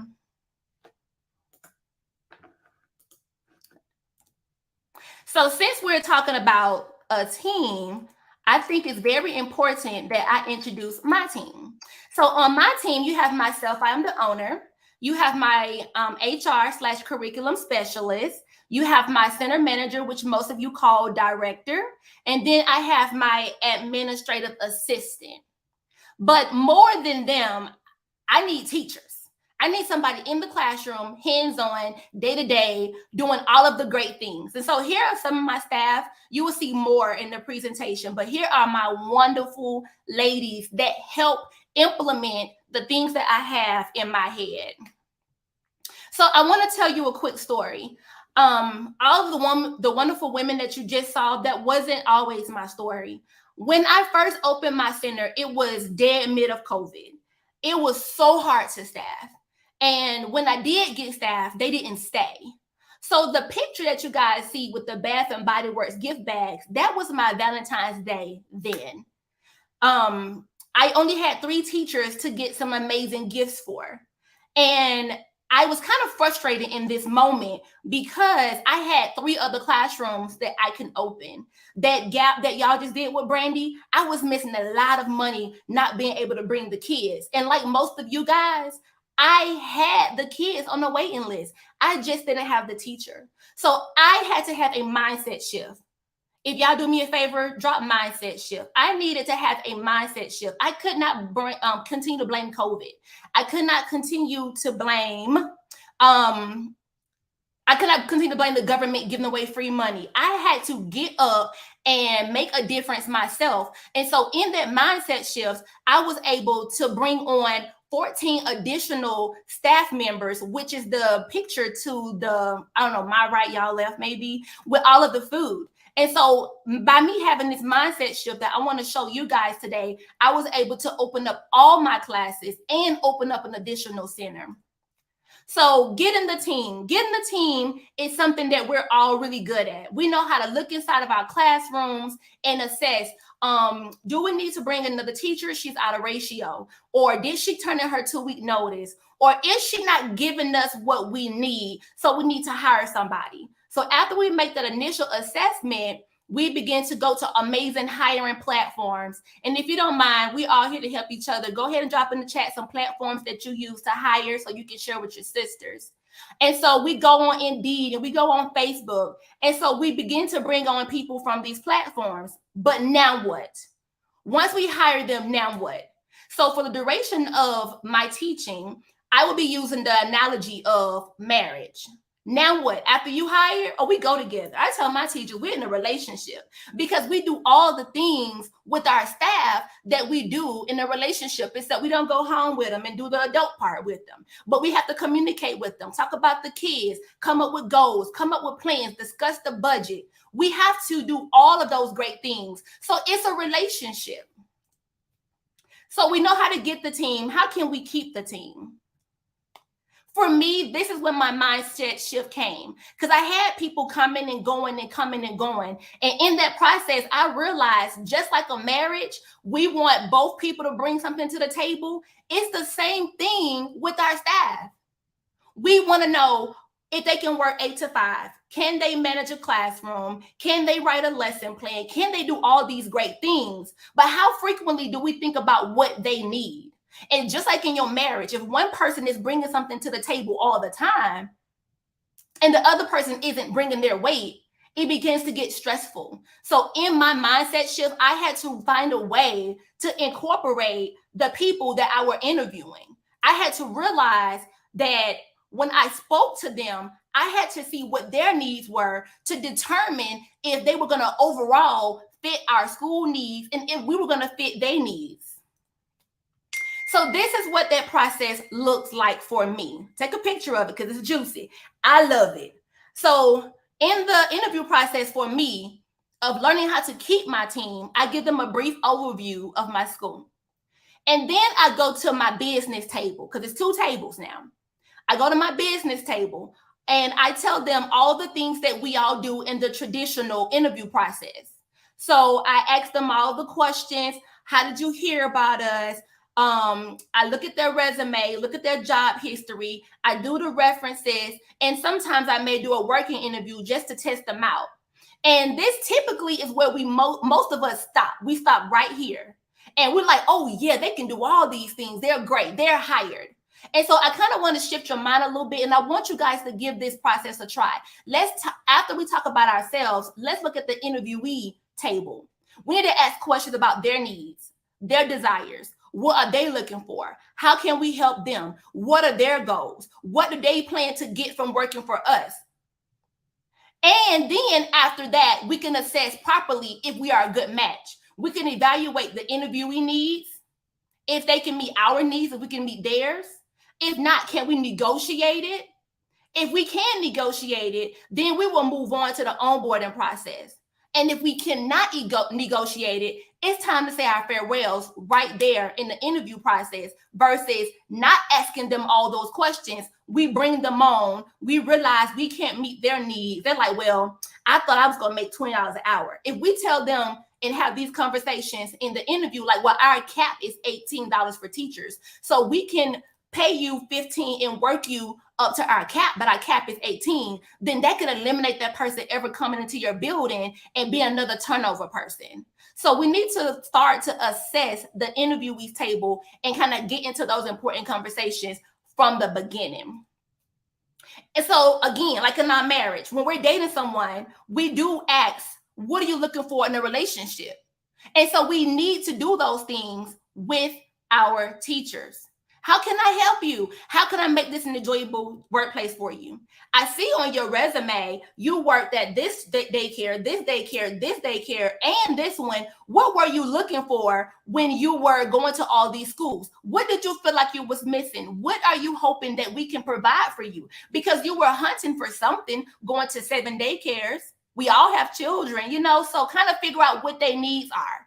And then ask them, do you have any questions for me? So we talked about getting the team, keeping the team. Now let's move on to building the team. Now this is my favorite. We're going to spend a little time here. So right now on this hierarchy chart, you just see the owner. But the owner means nothing. Your vision that you wrote down to make it real means nothing. You go further faster with your team. And I'm a living testimony of that. So we need to spend some time here and figure out what are some things that we can do. What are some things that we can change to keep our team for this back to school season? We don't want to do the same things that we did last season. This is a new season and we're going to win this season. As a matter of fact, drop it in the chat for me. Put win. This is our winning season. So the first thing we need to do is assess our onboarding process. We need to look at our onboarding process. In our onboarding, are we discussing our vision or are we telling them to go read your handbook and we hoping that they read it? How are you teaching your mission? How are you showing your goals? If you're not following me on Facebook, follow me at TLV Voyage. The goals are not only plastered on my foyer wall time you walk in, but it's in each individual classroom, the break room, the bathroom, the laundry room, the hallway. You can't miss it. The parents going to see it. The teacher's going to miss it, going to see it. How are you showing the team your goals in your onboarding process? How about your core values? If you don't have any, you need to create some and find a way to implement it during your onboarding process. What are your trainers looking like for your onboarding process? Do they know your policies and procedures? Are you going over them? Are you telling them your expectation up front? Or are you waiting until they make a mistake and you're like, well, that's not what I expected? And then how about our documents? Are they airtight? What does your onboarding process look like? If you don't have one, I'd be more than happy to share mine with you. I have all of these things in a course format. And after each subject, my employees, they do a quick quiz on it to assess what they know. And it's a good speaking point as well for them to say, well, I don't know. You're able to say, well, you do because you passed this area on the assessment. And if they fail that area on the assessment, it also gives us an opportunity to kind of circle around and say, hey, what didn't you understand? How can I help you? And if you already have a team and you have not done this, so what? We're talking about building the team. So it is okay if you knock your team down and you begin to build them back up. And you have your next meeting or your next training is on onboarding only. Next, we're going to move over to training. Do you train frequently? Or are you expecting your staff to be mind readers? You should be training before they start, monthly, quarterly, annually. If you are able to, can you bring a trainer on to work for you? If not, who's your strongest teacher that you could promote within the business and allow her to come around and train? Are you delegating? Are you giving everybody every task? Because one thing that I love in my school is everybody can do everybody's job. Everybody can answer the phone and answer the questions. And I have over 18 employees. Everybody can cook. Everybody can work in the toddler room, the preschool room, and the pre-K room. So in our training, it is okay to cross-train and delegate. Sometimes we think promoting means bringing them out the classroom. That's not always the case. A promotion can be within the classroom. For example, if you notice that someone is killing their personal TikTok, they're killing their personal Facebook page, they can kill yours too. Hey, Sarah, congratulations. We need you to be our school marketer. And she's still a teacher, but during that time, she's having fun doing what she do best. She's uploading TikToks. And how are you sharing the things that you're doing with your families? I know for me, we use an app where we send out pictures. So who's ever doing your marketing and doing your reels, etc., they don't have to go and do extra videos. They can pull straight from the app. And then putting the right people in the right places. Sometimes we feel like, well, I hire her for a cook. So if you realize that she's killing the classroom, subbing when the teacher is out, it's okay to move our staff around and shake things up a little bit. So training is definitely essential. How about collaboration and communication? What does the work culture look like? Is it a positive work culture? Can they talk to you? Can they talk to your leaders? Do they want to be there? Are you allowing them to have ownership in the business? Because it's not just your business, unfortunately, because we rely on them and they are experts as well because they're doing things on the daily that we aren't doing. So are you allowing them to set some goals in the staff meeting? Hey, y'all, what do you feel like we're struggling at? What do you feel like we need? What do y'all want to see different? And y'all talk about those things. How about post checks? Are you able to go in the classroom? And remember, it's a post check. You just need a couple of seconds. Make sure they still beating their lives. You can do this 3 minutes in the morning. Hey, good morning. How are you? Do you need anything? How can I help you? You can do this at nap time. At nap time, you can go in, hey, how are you doing? Because believe it or not, I have caught somebody with a post check that was getting ready to leave on lunch break and don't come back. Doing these post checks can literally save your turnover rate. And then it builds a relationship because it makes them feel like not only you are an effective communicator, but it makes them feel like you care. Are you allowing them to share their expertise, or are you the only expert in the building? Everybody in your school should be bringing something to the table. Maybe one person can diaper better than the next person. Maybe one person can open lesson better than the next. Are you allowing them in these meetings, in these trainings, to share their area of expertise? Because our staff are just like children. You know how kids learn quicker from each other? We try to tell them, spell Joya, Joya, and they can't get it. But then the friend turn around, the friend is like, Joya, what you say? J. And now all of a sudden they got it. So sometimes the staff can relate better to each other than they can to you. So are you giving them that space and that grace and that opportunity of growth? Are you problem solving together, or are you the mastermind? Do you know it all? I know one thing for me, I ask them questions. They come to me with, Joya, this is, how do you think we can solve this, girl? We got this going on. What can we do? Make them think. Let them be problem solvers. Because remember, we are building a team. So if you're the only one doing all the training and you're doing all the mentoring and all the coaching and all the problem solving, who are you building? If building is your goal, you have to give them the opportunity to grow. And then celebrate the process along the way. Some team building exercises. Do you guys go on monthly team outings? I know we love the escape room and we kill putt-putt. We go to every kind of putt-putt. We even, never mind. Do you do team building workshops? Do you have wow walls so they can pour into each other and they don't have to wait and rely on you to do all the pouring? Thank you. Do you guys do staff retreats? And are you trusting your team? Because the way to build your team is you have to give them that level of trust. Again, my favorite metaphor is marriage. You have to trust your husband or your wife or it won't work. You have to trust your staff or it will not work. Now, in order to get them to participate in all of that I just showed you, we have to understand their fab. Everybody say fab. When I say I mean drop it in the chat. Fab, their feelings, actions, and beliefs. This mindset may be new to some and old to some, but if you never heard it, here I am to tell you. Their feelings determines their actions and their beliefs. Let me give an example. Check this out. Follow me. You love this man oh so much. Those are your feelings. His actions are he's on his knees proposing.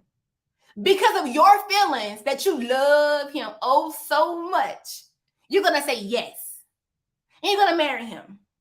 The belief after you marry him is this is going to last forever. I found my happily ever after. Now, that's real life. But I don't know, for some reason, we believe that real life don't apply in our business. It do. We need to understand how we, as the leaders, are affecting their feelings, because it's going to determine their actions and their beliefs about your school. Now, if their feelings are, she never consistent, she changes stuff all the time, she just blow with the wind, their actions are going to show they're not consistent, they blow with the wind, they don't follow your policies and procedures. Their beliefs are, man, this place is all over the place, it's chaotic. So we have the opportunity to determine how we want to affect their feelings. We want them to feel inspired. We want them to feel loved. We want them to feel appreciated. We want them to feel all those feelings we feel in our relationship. And their actions are, they're going to follow your policies, your procedures. They're going to respect you. They're going to come on time. And their beliefs are, I can grow here. This is a good company. Follow me. Now, motivating the team. Over 1 million employees left their job in 2022 due to lack of motivation. Good God. 1 million left. 57% of Americans quit their jobs in 21 because they felt disrespected. But not us. Because we know better. We're ready for this school year. We know that we came to this Childcare Millionaires Free Summit and we're ready to build our team and motivate our team. So this won't happen to us. So what can we do, Joya? Tell me more, Joya. Okay, I got you. We need to learn to balance the motivation. We think motivation is just one thing. Like, oh, I paid them $30 an hour. But the 30 means nothing if they don't feel recognized, if they don't feel appreciated. I know y'all heard the phrase, people don't quit jobs, they quit bosses. This is true. So there are two factors in motivation. You have your hygiene factor, which is their status, their compensation, their job security, their work conditions, the company policies, the supervision practices, the company benefits. And then you have the intrinsic value, things money can't buy. Is it challenging me? Is it forcing me to be a better version of myself? Am I getting the recognition, the responsibility? Do I have some responsibility, or I'm just here winging it every day? Do I feel appreciated? And do I have the opportunities to grow both professionally and personally? In order to motivate your staff, it takes more than some lemon pepper wings and some French fries. They need to have the hygiene factor and the intrinsic factor in order for them to be truly motivated. Take a picture. So how can we motivate the team? Be intentional in all that you say or do. Utilize a staff questionnaire.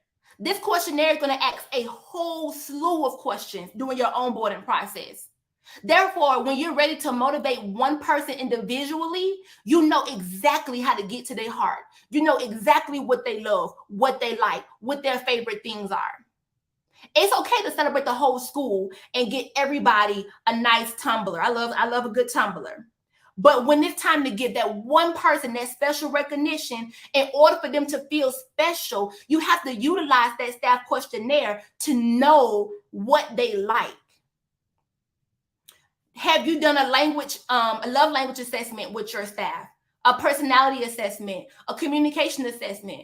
Because what if you're like, oh my gosh, she's fire. And you start to give her all of these things. You're giving her gift cards and massages and all of these things as gifts, but ain't what she's looking for. She just want words of affirmation. She just want to hear that you appreciate her and you see her. The personality assessment can save us a lot. We know who not to put in the classroom together, Jesus. We working with women most of the time.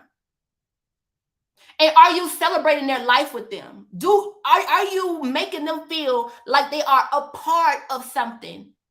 Baby showers, bridal showers, graduation, or are they just having birthdays and they at work on the birthday and you haven't even recognized them? Do you truly value their presence in your company? Lord in heaven knows I do. I love my girls. I had 3 people, y'all.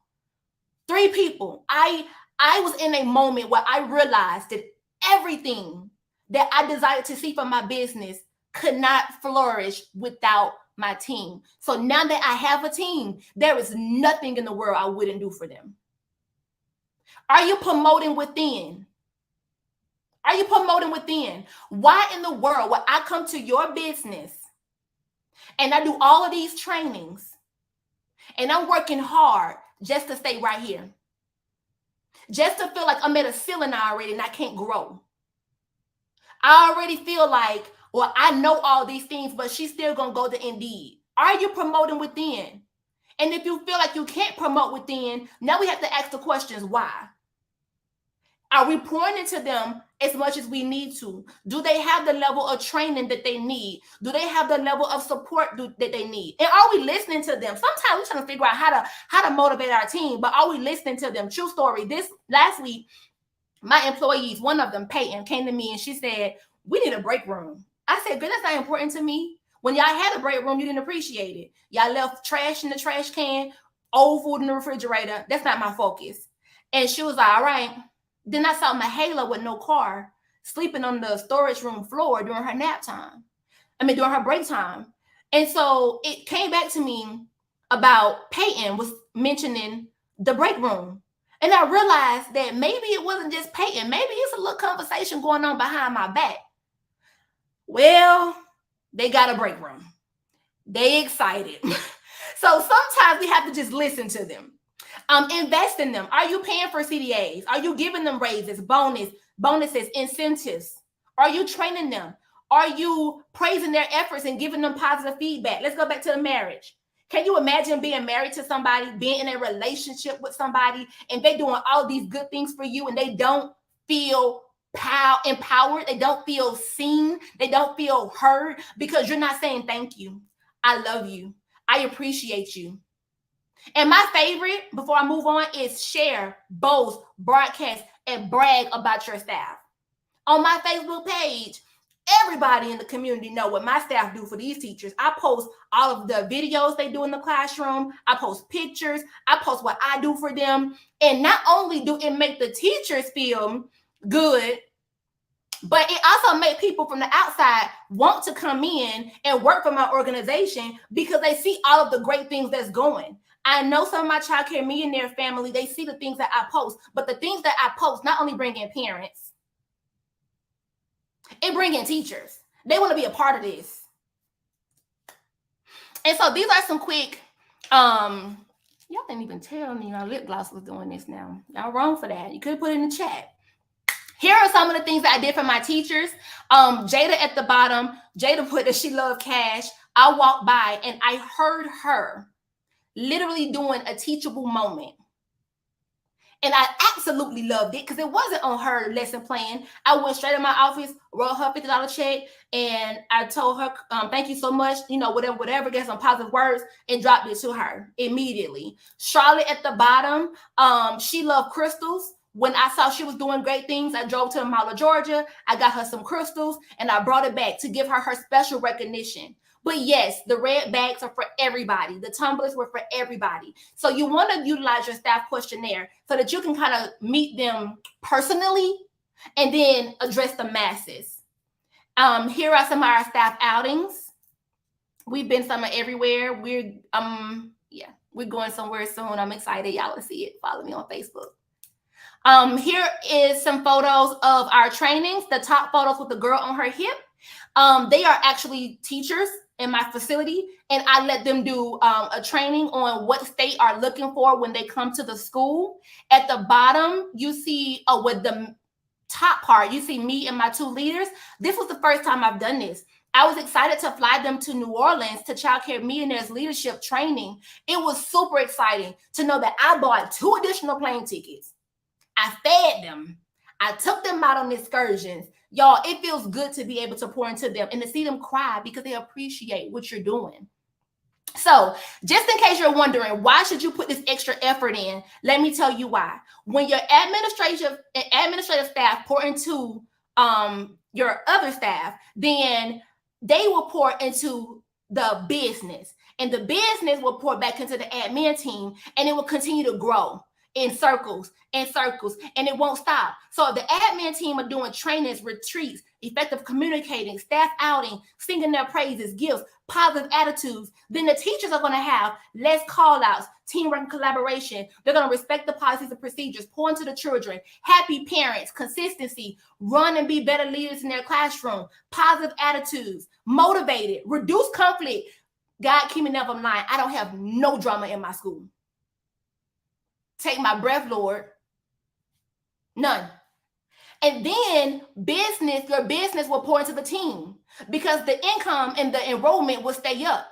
The trust and rapport is there. The retention is there. The productivity is there. The vision is there. And then if you are an owner like myself, by God, you can get out the building and continue to do other things. Since coming out of my building, I was able to grow and do other things that I had in my mind. But you can't do it if you lock down in the building. So why not try these mindsets and enjoy the story of reciprocity of things you pointed to them and they pointed to the kids and the kids pointed to the business? Why not? True story. Peyton at the bottom came to me year and a half, 2 years ago from a cleaning job. I hired anybody. I was desperate. And she cried every day. She talked about how horrible the job was because she didn't understand it. But I knew I needed her. I took my time and I poured into that girl. I cried with that girl. I prayed with that girl. I trained her after hours. I am proud to say that a year and a half later, I no longer do my staff trainings.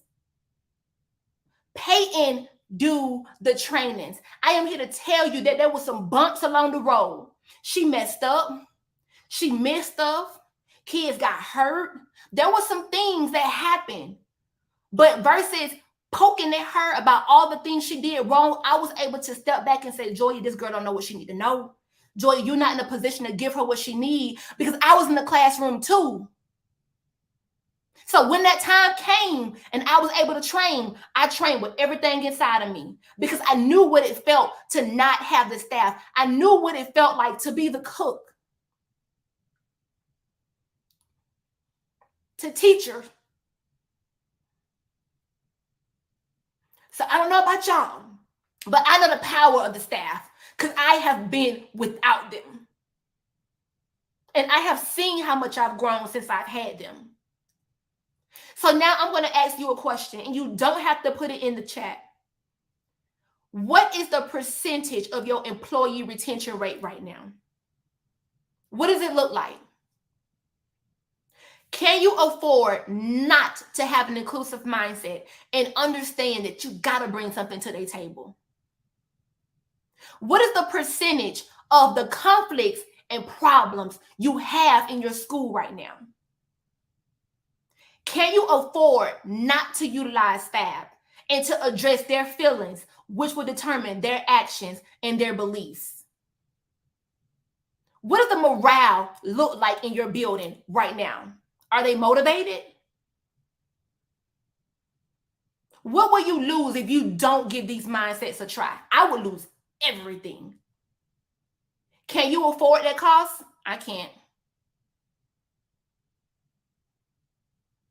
My homework for you today, I challenge you today to adjust your mindset and to begin to include your staff and see how it will turn around for you.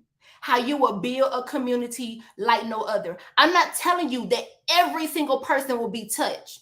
What I'm telling you is what's for you is for you. And those who don't belong will wean themselves out. And you will continue to build more and more and more. What is for you is for you. It is cheaper to keep them. So why not build them? Y'all go together. Build your relationship. I spoke about the questionnaire. You don't have to create one. I'm giving you mine.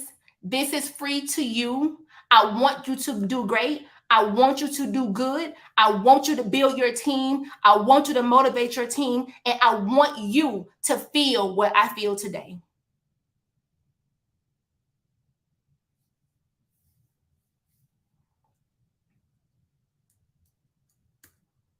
I will see you soon. Childcare Millionaires Live. If you don't have your ticket, you tripping. I just told you my testimony. I am living proof that being in a team works. You can't do it by yourself. And if you do, it's going to take you longer. Surround yourself with the people that think like you. I am Joya. Thank you so much for having me. If you ever need me, I'm here for you. This is how you can find me. Oh my goodness. Well, Joya, first of all, I want to say you did an amazing job. The comments are blowing up. So first of all, can y'all just give Joya a big thank you in the chat? Give her a big thank you in the chat. And I want to go through a few of the questions that we saw come through. I had to take a minute. I was like, okay, don't do it. That's I'm a gangster. I can't. Yeah, I was like, oh Lord, they don't have us crying. We were trying to think it out. Trying to keep your lashes on. That's really good. I just want to go back to, really compellingly, you said you cannot do this alone. No, like, and I know many of us out there, we find ourselves kind of complaining about our staff sometimes, or complaining about things that happen, which takes us out of a place of gratitude. So how do you think that gratefulness for your staff has made you change how you interact with them? Oh man, night and day. I will admit in the beginning, I was like, this is my school, this is my that. And I kind of was up here. Okay. They was here. And so it changed the interactions because now I'm here with them. So much so to where when I go to the school, I wear the uniform too. I'm not out of uniform. We are a team from head to toe. Mm-hmm. So literally have built a bond within the school and a positive culture. It's everything. And I love that. And I know, guys, here's a QR code for those who said you needed it again. I know that you do some things that sometimes are untraditional with your staff that other people won't do. And I really want to like free you guys up. Don't be me. Don't be Joya. Be the version of you. Because people do trust like some authentic things that you do. So tell them some of the things that you do that may be like maybe out of the box. Because people always think that they have to duplicate. But I do really want people to feel empowered to find their own way. Okay. So most owners and business professionals would not have a training session with the theme Thirsty Thursday. So every second Thursday of every month, Peyton hosts a training, and the theme is always Thirsty Thursdays. And we try different hunch punch and different drinks along with food. Most professionals would frown upon that and say, Joya, that's not professional. But you have to know the girls that you work with and how to reel them in and how to make them want to come. We have been to the strip club. We have been to the bar. We have done a lot of non-conventional things. And my reason for doing some of those things were sometimes to take those girls from the hell they were experiencing at home. And I realized they just need to get out. They just need to have a good time. And I was new to where my school is, and I didn't have friends myself. So there was a time where I just need to get out and I need to have a good time. And I know the biggest fear is people think that we would cross that line of professional and unprofessional, but I will tell you that when it's understood, like I have not had one problem of what happened on Saturday came back to Monday morning. Not once. So you just have to know your girls. Are they mature enough to handle? We have done wine tastings. You have to know if they're mature enough to handle it, and what their needs are in order to know what you can do for them. I don't recommend everyone do this. This may not work for you, but I work with a different demographic than most of you probably do. And that, I mean, that's good. I didn't know about that part, but thank you for sharing. I knew about the wind down, Jesus. And but I think it's really important that we figure out, you know, what is important to our staff. Training time is training time. Kid time is kid time, but there is a time that you really do want to get to know. That's why I started doing staff retreats. Somebody said they done a paint and sip. We've done dance classes before. We have a really fun dance studio here. We've done dance classes before, and that was really fun. I've taken my staff to concerts. We've been to the rodeo. We definitely doing a skybox at the rodeo this year for Black Heritage Night. And so doing different things like that really does give them an outlet. And it also shows them that you're a person. Oh yeah. Like, it's important for your people to know that you're a person, because we had a situation recently and I was like, I had got a little emotional, and my staff was like, we didn't know that was possible. Yeah. But you guys see me in a more emotional way all the time, because, you know, it's a level of friendship there. And my philosophy used to be friendly with your staff, but not friends, because, you know, that's old school thinking. That's how we were talking, you know, make sure you don't do this. But people do want to know the human side of you. And I find that my younger staff want to be able to relate. They want to feel like they are a part of something. Yes. And so being able to tear down those walls, I feel like it's really good. And not even building them up. So you said when you go to school, you wear your uniform. What made you make that decision? Because I can't preach team and I don't match what I'm saying. If I'm out of uniform, it's literally because I don't plan to be there all day. I'm just in and out, dropping out something, giving them what they need. But if I'm there all day, I'm working like they are. I may not be in the classroom. I may not be in the day-to-day, putting out fires, etc. But I'm working. We're all here to reach a common goal. And so I just want them to know that, you know, I'm not better than them. I don't want them to wear their red uniform shirts and khakis and I'm showing up Prada and Gucci down. Like, yeah, that's not it for me. I love it. So someone asked me to repost the contact. So one of the things you guys will see Joya doing, or if you follow her, I definitely say go follow her on Facebook. I'm not sure if she's on Instagram. I'm a Facebook girl, but I think she's also on Instagram. She does some amazing things for staff attendance, retention, getting them involved. So you definitely want to follow her. And one of the newer things that you're going to see Joya doing is going out into classrooms and doing makeovers and doing more training. So we're really excited about your journey and so excited that we can have you come here. And she will be teaching at Childcare Millionaires Live. Shouts out to that. Are you excited? I am. So like last year we had our 80s party. This year we're having Mafia Night. So guys, we really invite y'all to join us. We have a really, really good time. Joya, thank you for everything. Guys, we're going to give you guys a little information. Y'all tell Joya bye. Tell her thank you. Yay. We have a few things to share with you. We know it's kind of our question and answer and our Q&A, but our Childcare Millionaires Conference is coming up. Last year, Joya gave her testimony at the Childcare Millionaires Conference. Her and Isha literally had everybody crying, because when you see people do the work and then they actually are meeting the goals, it's totally amazing. So we invite you guys to our conference. We have our flash sale right now. It's going on until next week on the 15th. You don't want to miss this. So our conference is 3 days, Friday, Saturday, and Sunday. Everyone gets a swag bag that comes, and we on Thursday night we always have a reception. Last year we did an ice cream party. This year we'll be doing something special as well. And then we always do a Friday night gala. Our gala this year will be like a Harlem Nights childcare mafia theme, calling all of the childcare bosses to Houston. Organized success, not organized crime. Get with it, get with it. Start getting your outfits together because y'all know it's going to be amazing, right? But if you want to be VIP, we have some special things that's also included. So the Sunday brunch is included for everybody, but these are the things that's included for VIP. So I would really suggest you're VIP. One, you get early conference registration. You're able to register early. You're able to enter into the ballroom early to get the best seats. We are bringing back our professional headshots.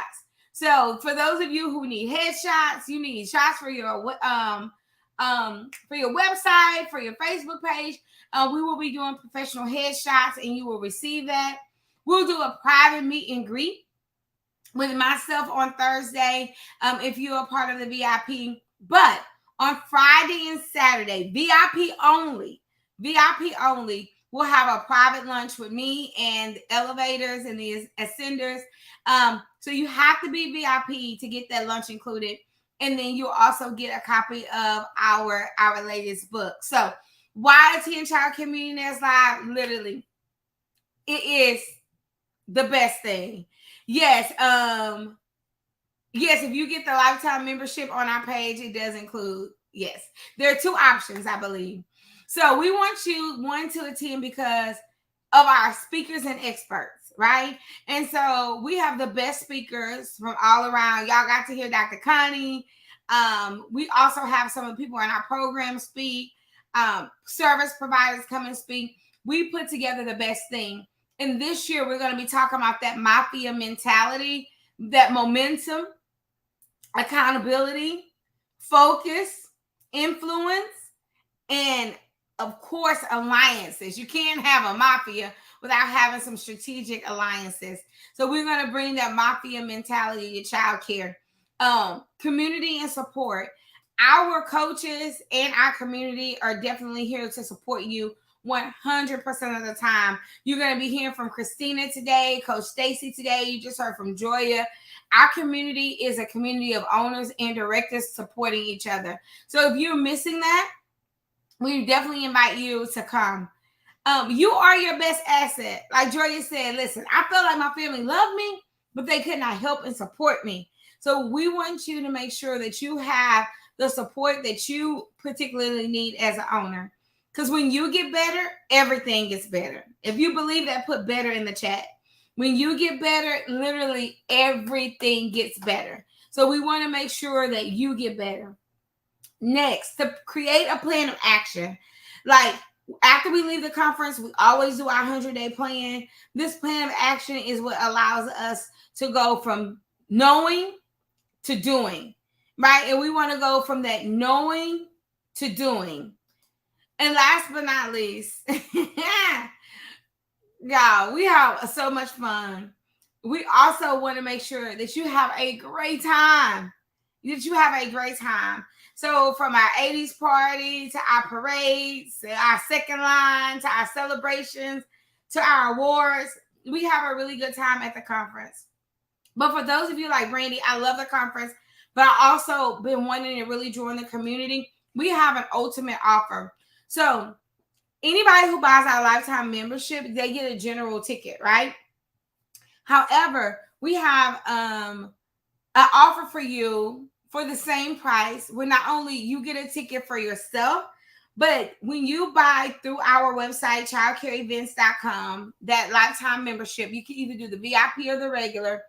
You can get a ticket to bring someone with you. Now, this is where the magic happens. That someone you can bring with you could be your leader, your spouse, your business partner. But literally, both of you get the conference for 2 days. You get your lifetime membership, which is $12.99 by itself, all for $12.99. I mean, that is literally the ultimate offer.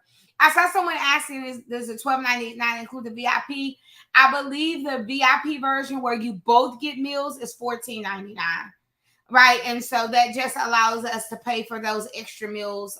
So there are two options. If you got the wrong one, because we know some people bought this yesterday, you can let us know and we can help you fix it on the back end. But literally, you can get access to our membership, which meets monthly.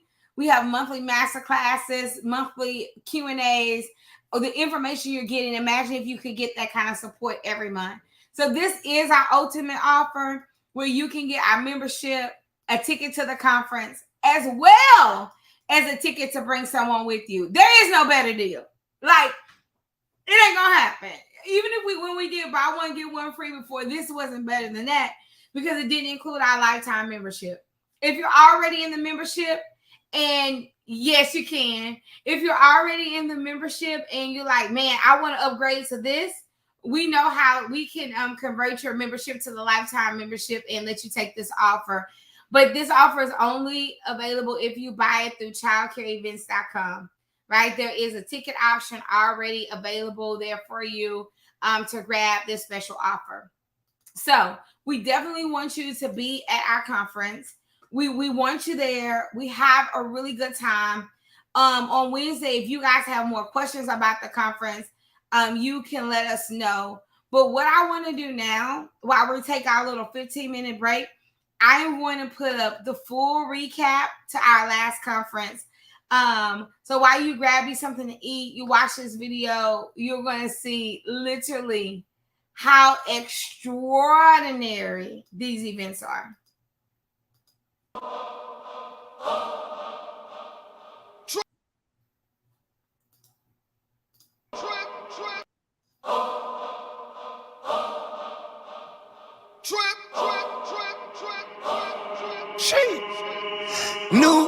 New, everything new,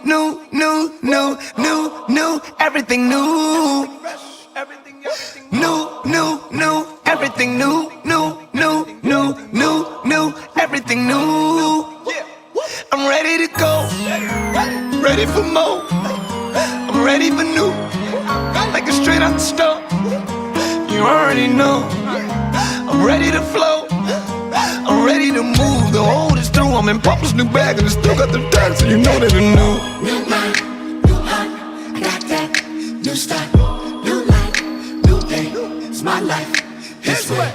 New praise, new look, new page, new book, new flame, burn up, new wine, turn up, look that, my hands, they look brand new.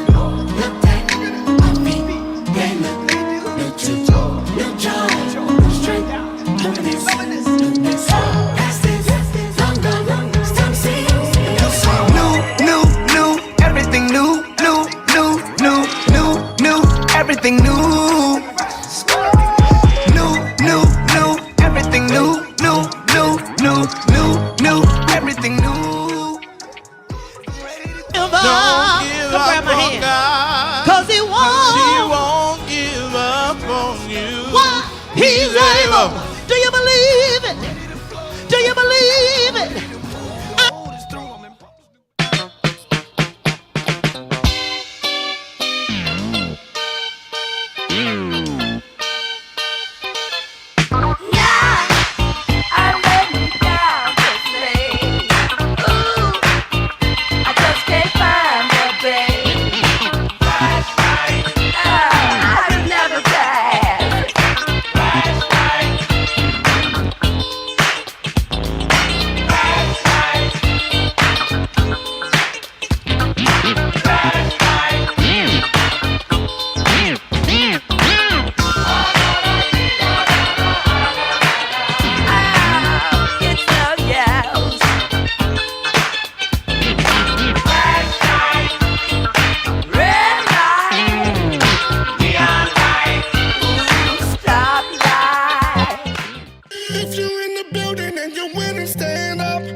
Sometimes it takes the bad days to appreciate the good ones. But no matter what, but you just keep winning. Just keep winning. remember when state came and they told me all the things that I had wrong. Something wrong with the floor. Oh, your crib's this, oh, that. And I called Coach Tamika and I said, I'm done. I'm not doing this no more. I bust my butt every day for somebody to come in my school for 30 minutes and tell me what I'm doing wrong and don't see all the things that I'm doing right. And she was like, no, you're not. You're going to pick yourself up. You're going to get it together. You're going to take a breath. And y'all, when state came back, that classroom that had all the wrong cribs, it was only 6 cribs in there. She came back and there was 12 cribs. How about I turned that chaotic moment into a blessing because I brought in more kids, which brought in more money. So just try not to give yourself a pity party. Take everything that you experience and go through as a moment of growth. And thank you so much. I am no longer winging it. I am winning it.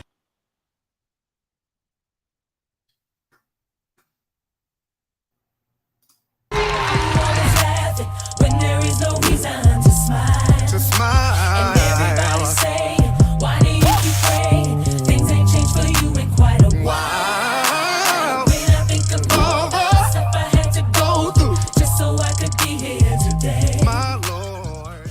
Let me tell you, they don't leave you alone.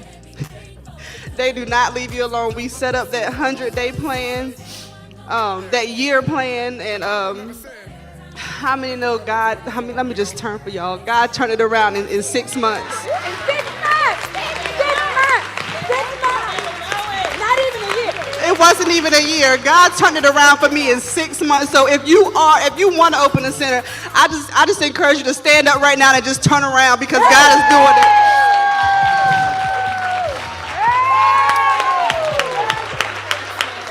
I just encourage you. God is. I'm just gonna turn one more time because I want some more.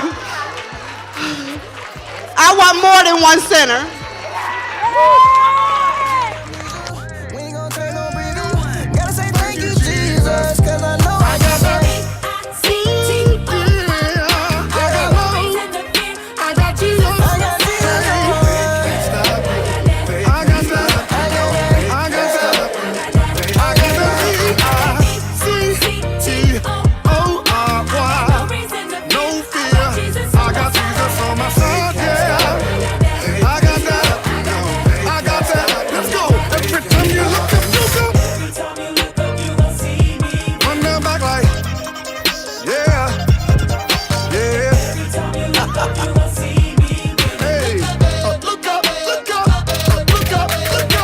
Conference is absolutely incredible. Brandy is one of the most brilliant business minds that I know. So if you are on the fence about coming to this conference, you need to get off the fence, get into the website link and sign up and register. The speakers are incredible. Brandy is outstanding. The love that you feel here is next level.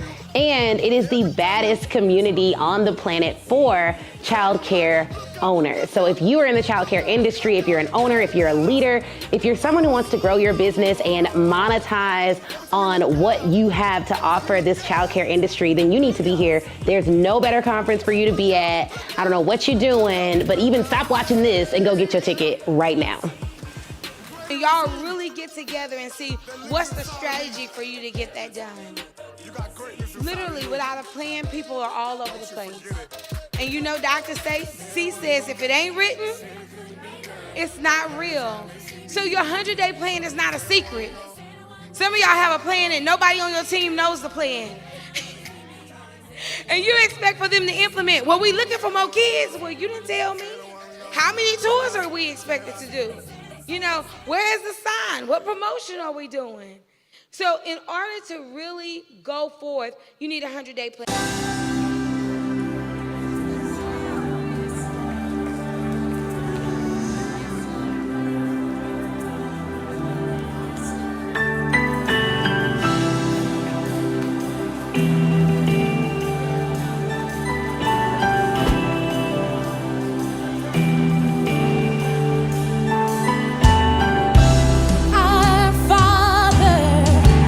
All of heaven rolls your name, sing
because this is what he promised me. He told me to tell y'all, he said, I want you to tell them to hand me their business.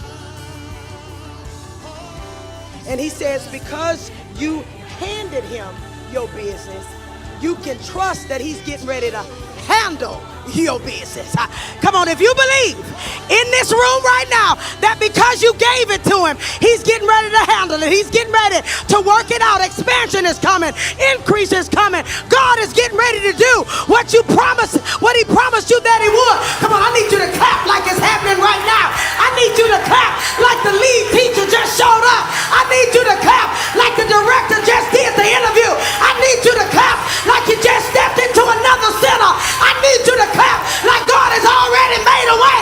I need you to clap like it's already done. Call those things that be not as though they were. We serve an able God. We serve a faithful God. Somebody clap. Somebody holler. Somebody say it's already done. We wanna see your kingdom. I'll look, but I don't see one right now. I don't see a Not every day that you meet somebody who really wants you to win. I think what is so amazing about Brandy is that even when she came to me with this vision, it was really out of a frustration of trying to launch our child care centers and running into established owner after owner who refused to help us. And so Childcare Millionaires was really birthed out of a place of frustration, but then out of a place of truly wanting to share what it was that we were blessed with others so that they would not have the same struggle. This is my 5th conference with the Childcare Millionaires Association. I feel like each conference, each year, I grow a little bit more, I learn a little bit more, I become a little bit more successful in my business and personally. One way that I see that they help us wing it to win it is by having a personal touch. Brandy, Coach Condi, Coach Natalie, Coach Tamika, Coach DeShannon, all of them love to be very involved with the attendees and the participants of the organization. I love Brandy. I love Natalie. They have pretty much spoken to my wife and told her exactly the same things that I've been saying for years. So I greatly appreciate them. They're now part of our family, you know? It has been an amazing journey being part of Elevation Masterminds. They have been an amazing partnership with us. They have taught us so much. A lot of great things for our business, a lot of personal things to grow myself as a CEO. Thank you, Elevation Masterminds. I am back for another wonderful conference at Childcare Millionaires Live, Houston, and my experience with Elevation has been winning. I've grown from the first video conference in 2020 during COVID, listening to Brandy, getting the ideas, the camaraderie, the sisterhood, knowing that I can do this, gave me the confidence to keep moving. When I started Elevation Mastermind, when I came to the conference, I didn't have any type of direction. I just heard this Childcare Millionaire thing, and I felt like that's where I needed to be. I needed to experience it. I heard it on the computer enough, and it was just time for me to be in the building because it just seemed like the energy was amazing, the people were authentic. It just seemed like that. So I was like, I have to see what this is really about because, you know, TV, it can seem a little fake sometimes. But when I got here, they had me in the middle of the floor crying because they was ready to help me, hold my hand, support me, and be there for me on my journey. I noticed that when I was in the middle of the floor, I had my sisters circle around me to support me and be there to help me get through this journey. I came here not owning a center and just wanting to have a center and working in my mom's center that I love dearly, but I had put my dream on the back burner because I felt like I wasn't doing what I needed to do for my family first, and I had to keep putting them first.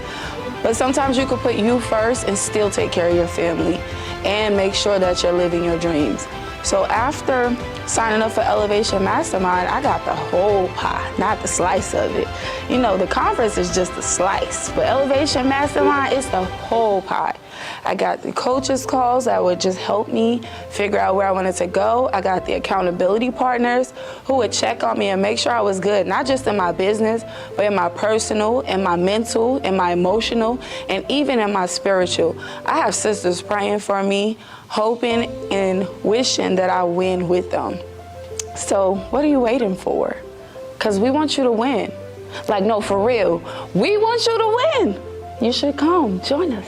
We want you to win. We want to see you win. We want to see you win. Have you heard? Your losing streak is over. At Childcare Millionaires, we want to see you win. Welcome to your winning season. I can tell you for a fact that Brandy really wants you to win. And it's one thing for people to say it out of their mouth. It's another thing for them to literally put their effort, their support, and their action where their mouth is. And I think that over the years, we've seen Brandy do this time and time and time again. And so I can tell you there's not a better coach, there's not a better cheerleader, there's not a better advocate in childcare than Brandy Wood Smith. And I'm not just saying that because she's my sister.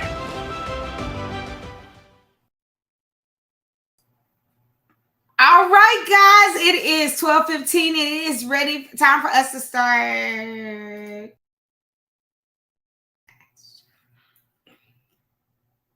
Hey, everyone. It is time for us to start our next session. I am so excited to be on with you right now. So thank you so much. In just a second, we're going to bring up Christina, who is our next person. So do me a favor. I know some of those people who were on our morning session, they are now, took a break. Tell them to come on back. Say, come on back, sis. It is time for us to start our next session. We have 3 more amazing speakers, but listen, just wanted to wrap up. We definitely want you guys to take advantage of the opportunity of our ultimate offer. Join us at the conference. I know you guys got to walk through our whole last conference, from our sessions to our parties to our gospel brunch. It's not one thing that puts it together. It's like all of the things, the camaraderie, the sisterhood, the brotherhood. I know you got to see a lot of the guys. So if you know that you are coming to the conference, if you know that it is your goal, I need you to put Houston in the chat, because we put on this amazing event and we are preparing, and today marks our 90 days away. We are 90 days away. 90 days away. Our conference is in the beautiful Galleria, Houston Galleria. It's actually inside of the mall. The hotel is beautiful. The Westin, it is, amazing. So we want to make sure that you guys take advantage of this offer. I'm not sure what's going on with the slides. We want you guys to take advantage not only of the friendship and the sisterhood, but really taking time and say, you know what, I want my business to grow. I want to have the support that I need. I want to make sure I'm investing in myself. I want to make sure that I'm good spiritually, mentally, financially, because these are all of the topics that we talk about at the conference. And when I was thinking about what could mafia mean, right? A childcare mafia, my sister was like, listen, I want nobody thinking we killing people. No, we're not killing nobody. A little organized success ain't never hurt nobody. But in order to have that success, that child mafia mentality, childcare mafia mentality, you got to have momentum. You got to be moving in the right direction, right? You got to have accountability. You have to have other people around you saying, listen, I'm rooting for you. What do you need? How can I help? That has brought us so far. You got to have focus. And you can't be focusing on the small stuff. You're focusing on the pennies, skipping over the dollars. Focusing on the dollars, skipping over the million. So you got to wait list while we're not opening this next building, right? So we want to make sure that you got to focus on what you need to do going into 2024. And then there was no mafia without having influence, right? What do you need to have influence in your community? You need to have influence in your school. You need to have influence with your parents, with your students. So we want to make sure that you know how to step out. You know how to be an influencer, right? And last but not least, there was no mafia without alliances, right? We don't want you to be a made man like that. No, we don't want put your gats up, but bring your gifts out, right? We want you to bring your gifts, your problems, your staff, your situations. We want you to bring it to Houston. November 10th through the 12th is our conference. We want to see you there. It's so many benefits to being a part of this community. And we have our flash sale right now. So we have many ways. For $3.99, you can come and join all 3 days of our training. Get your swag bag, your welcome night reception, your Friday gala, which is our mafia party, and Sunday. But if you really want to step it up, you can be a part of our VIP, which also will get that early bird registration, early entrance to the conference, headshots, a special meet and greet with me, a private meet and greet with me. You'll have lunch with me on Thursday and Friday, 3-course meal, and a copy of our newest book. So listen, get there. $3.99. Do not delay. These prices end August 16th. Don't wait until August 16th. Don't make me think I'm crazy by offering all of these wonderful things and then y'all don't grab it. We want you to make sure that you grab it. And those of you who say, you know what, I want more, take advantage of our ultimate offer where you can get your lifetime membership. That means membership forever in our accelerator. We meet 4 times a month to support you, and you get a ticket for the conference for yourself. But if you want to be even more blessed, we said, what can we do to make it better? We know it's better if you do it together. So if you do our lifetime, we also add a guest ticket for you so you can bring someone with you to Houston. So I cannot wait to see you in Houston. Tamika says the Sunday conference puts the icing on the cake. You got to be in the room. Don't leave early. We end at 12 o'clock on Sunday. So make sure your plane leaves around 3. If you can drive in, don't make plans to skip Sunday morning. Sunday morning is the day that we seal it all together. And we really, really give it over. So I wanted to just remind you of this offer. We want to see you in Houston. I want to see those tickets coming in. I want to see you there. We do have seats for your leaders as well. So when you go to childcareevents.com, you will see all the options from our flash sale all the way to our offer that if you only until the 16th, get our lifetime membership. Not only do you get a ticket for yourself to the conference, but you get to bring a friend with you. And you can upgrade if you are in our monthly membership and you want to upgrade to lifetime. We're here for you. We want there to be no reason, literally no reason that you do not win. All right. So next up, we have our next speaker, and you guys know and love her. Christina Villa is our community manager, and she's going to talk about creating a powerful circle time. So I'm going to bring her to the stage. What most of you don't know is Christina was a center owner. She's also run a large group of childcare centers. So Christina, tell them a little bit about your childcare journey. Yeah, I would love to. First of all, I want to welcome everyone for coming back from lunch and tuning in for the rest of our summit. There's a lot of great stuff still happening, a lot of great speakers. So a little bit about my journey. So I honestly started in the industry when I was 18 years old. I didn't know what I was getting myself involved in, right? It was like, oh, it's a great Monday through Friday job. I was in dental school, right? Like, who would think me as a dentist? But I was like, this isn't what I want. I was doing it because my family wanted, but I was working in the school and I enjoyed it so much. Not only did I love the developmental process of the children, but the engagement and just watching them blossom and knowing that you're making an impact for others. So of course, didn't make my family too happy. I dropped out of dental school, went to community college, and started off back in early childhood education.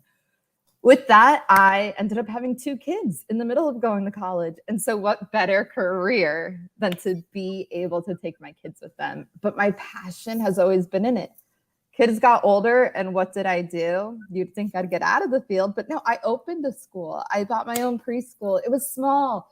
It was licensed for 42 students. We averaged about 37 enrolled, but it was my biggest joy. Through my career, though, I've had every position, from the preschool teacher to the curriculum director. That's why circle time is like so important, and I could go on forever about it.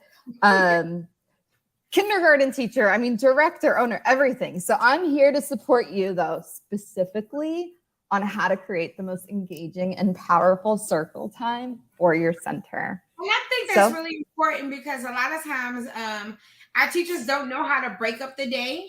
And so having them, really focus on a certain time of the day to bring kids together is so important. What do you think schools miss when they don't do circle time? There's a lot, Brandy, and I'm going to go into that in my chat, but there's so many benefits in circle time. The developmental approach that happens when kids are learning, I mean, you're going to go into my presentation, but just part of that is that social emotional development. A lot of us are academic focused, right? I believe in academics because, believe me, I'm in Florida. In Florida, we have what's called VPK, and the kids get tested once they graduate from your preschool, and that gives your preschool a grade. I don't know if all states are like that. Arizona was not, but Florida is. So now parents are going to research your preschool's grade for them to go there to kindergarten, right? But I need to change that focus where it's just not about academics, because we can drill children all day on what they need to know. But if they're not social, emotionally ready for anything, that academics doesn't really apply to much. They can't apply their focus where it needs to be. So we are so ready for your session. So guys, lock in. Make sure you grab your pen and paper. This is a session I would definitely invite teachers to. So if you have some of your childcare teachers and you want to tag them on this video, go ahead and tag them, because when you create a powerful circle time, you really change the landscape of discipline, communication, and guidance in your center. All right, Christina, it's all yours. Take it away. Thank you. Well, I'm excited. So with Powerful Circle Time, I was first gonna go through my presentation and introduce all the speakers from yesterday. My slides aren't working. There we go. Okay, we already went through all that. So the objectives. So I want you to understand, when you get out of these next 30 minutes, and I'm gonna try to cut it and not speak so fast, but I want you to understand the significance of circle time. It's not just like, hey, let's get all of our students and sit in a circle and do music and movement, or just go over the calendar. It's so much more than that. We're going to learn some effective strategies of how to conduct a circle time. Again, like Brandy said, Joya was doing things a certain way. Brandy does things a certain way. These are just best practices that I want to share with you. And then you're going to take the bits and pieces that you want to add to your center. And then we're going to talk about different activities that might seem like fun, but they're just so meaningful for the students. So if I can get my presentation, there we go. So the 5 elements of a powerful circle time. Planning.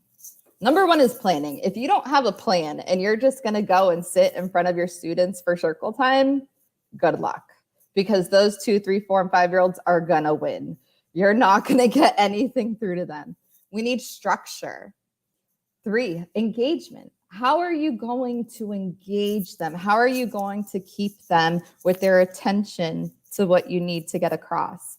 Inclusion. How are we making sure that all of our different types of learners are not missing out during this very short but powerful time? And then variety. All the different ways we can make circle time fun. So the benefits of circle time. Here we go, Brandy. You were almost making me do my presentation before I got started. So it promotes a sense of community and belonging. And whether you're an owner, a director, or a teacher, we've all been in a preschool classroom, and we know how important that sense of community is. These children are with us more time awake than they are with their families at times. So we really need to build that camaraderie, and circle time is a perfect way to do that. It enhances communication and language skills. I mean, think of all the vocabulary, all the language that is happening in that short amount of time. As sad as it is in their studies, parents aren't really having conversations with their children at home. So it's really important that we foster all of that within our school. And then it also fosters emotional regulation and self-expression. So what do I mean by that? So group discussion, you might say, okay, we're going to talk about our favorite colors. Johnny, if your favorite color, or Johnny, what's your favorite color? He's going to say green. Well, Johnny, tell us a little bit about why your favorite color is green. Now Johnny is learning, right? That self-expression. I like green because, or I choose to be this job today when we're picking out our jobs because, and so it gives them that ability to make their own choices because, again, they're with us all day long. We tell them pretty much their schedule all day long. So those little moments of time that allow them for that self-expression is huge. And then it's also going to develop their attention span and listening skills. Because remember, they're 2, 3 infants to 5 when they're with us. And we get them and we have this short circle time and then we let them go play in centers. And then they kind of still have freedom, right? When they're in preschool. But now we've got at least a 30-minute attention span so that when they go to kindergarten, that teacher can at least get them for 30 minutes to sit still. Community building. So I have a bunch of notes because I did a lot of research when I was doing this. So community building is many things. You know, you can talk about the community helpers and all that stuff, but what I talk about the community is within your classroom. We're going to learn to respect each other. That's part of the social skills development, taking turns, you know, not speaking out when someone is speaking out, respecting each other's decisions and opinions. Again, that listening and attention span. We're going to go over this a little bit further, but circle time shouldn't be more than 20 minutes. For 2-year-olds, it should be 10 to 15 minutes. And maybe in the beginning of the school year that we're working on right now, it starts at 10 minutes for our 2-year-olds. But as they get older and they understand that routine, we're going to strengthen that attention span by maybe adding in 3 minutes, 2 minutes, and so forth. So by the time that they're 5, we get them for a whole 30-minute, and it's a great progression to watch. Cognitive development. So much is going on. I mean, we are discussing all of our letters and shapes and whatever topic and theme you're talking about. You're going to be reading books. Emotional regulation. Again, we talked about controlling our emotions, speaking out.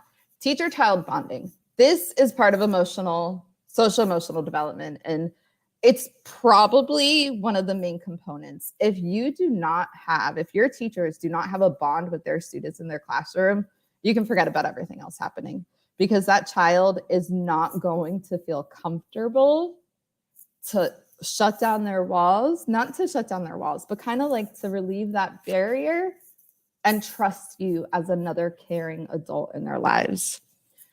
Parent engagement, I'm going to also intertwine that with cultural awareness and confidence building. I'm going to match all those together. So now I'm not talking about parent engagement where you can have parents come in and read or parents come in and do some sort of activity during circle time. I used to do mystery readers where I would hide a parent behind the blanket and they'd have to guess whose parent it was. So much fun. But what is this doing? When we're involving families, when we're involving other cultures into our school, it's expanding our students' horizons. Introduction to learning concept, I always like to say, and it goes into your routine and structure. This is what we're doing today. You're going to give them that predictability so they understand what's going on. Am I frozen? Oh, and then we're going to tell them what we're going to be learning about today. I always like to say, when we're transitioning in science, we're going to be focusing on this. In math, we're going to be focusing on this skill, and so forth. That way, they already know, and it's more predictable to them. So how do I structure circle time? So circle time is structured, again, by age group. This is how I did like a 5-year-old, a kindergarten, pre-K classroom. You're going to do a welcome and greeting. So what's included in that welcome and greeting? Again, we want to make sure all of our students feel welcome. So you can do a good morning song where throughout the time, you can call out the children's name. You can do where they have their attendance. So I used to have a picture attendance board. So they would grab their picture with their name. Again, we want that name recognition. And then once they get to school, they put themselves over to the in-school section or the house section. And then during circle time, what do we do? Oh, look at all of our friends who are here today. We would count them out. How many friends are here? How many friends are at home? So again, you're teaching while you're including them. And it's those small concepts that we need to engage with throughout the day. Then from there, we'll transition to like calendar, weather, color, shape, number, all that fun stuff. But how boring is it if I just sit here and say, hey, Christina, can you look out the window and tell us what the weather is? That's boring. You have to make it fun. So you can sing songs, and I'm sorry, do not judge my singing skills, but you can sing like, what's the weather like today, like today, like today? What's the weather like today on this Saturday? And as funny and cheesy as that is, I used to have a little weather reporter. It was a little stuffed animal, and my weather meteorologist, the job, would go take my little stuffy to the window, and they would tell us what the weather was like.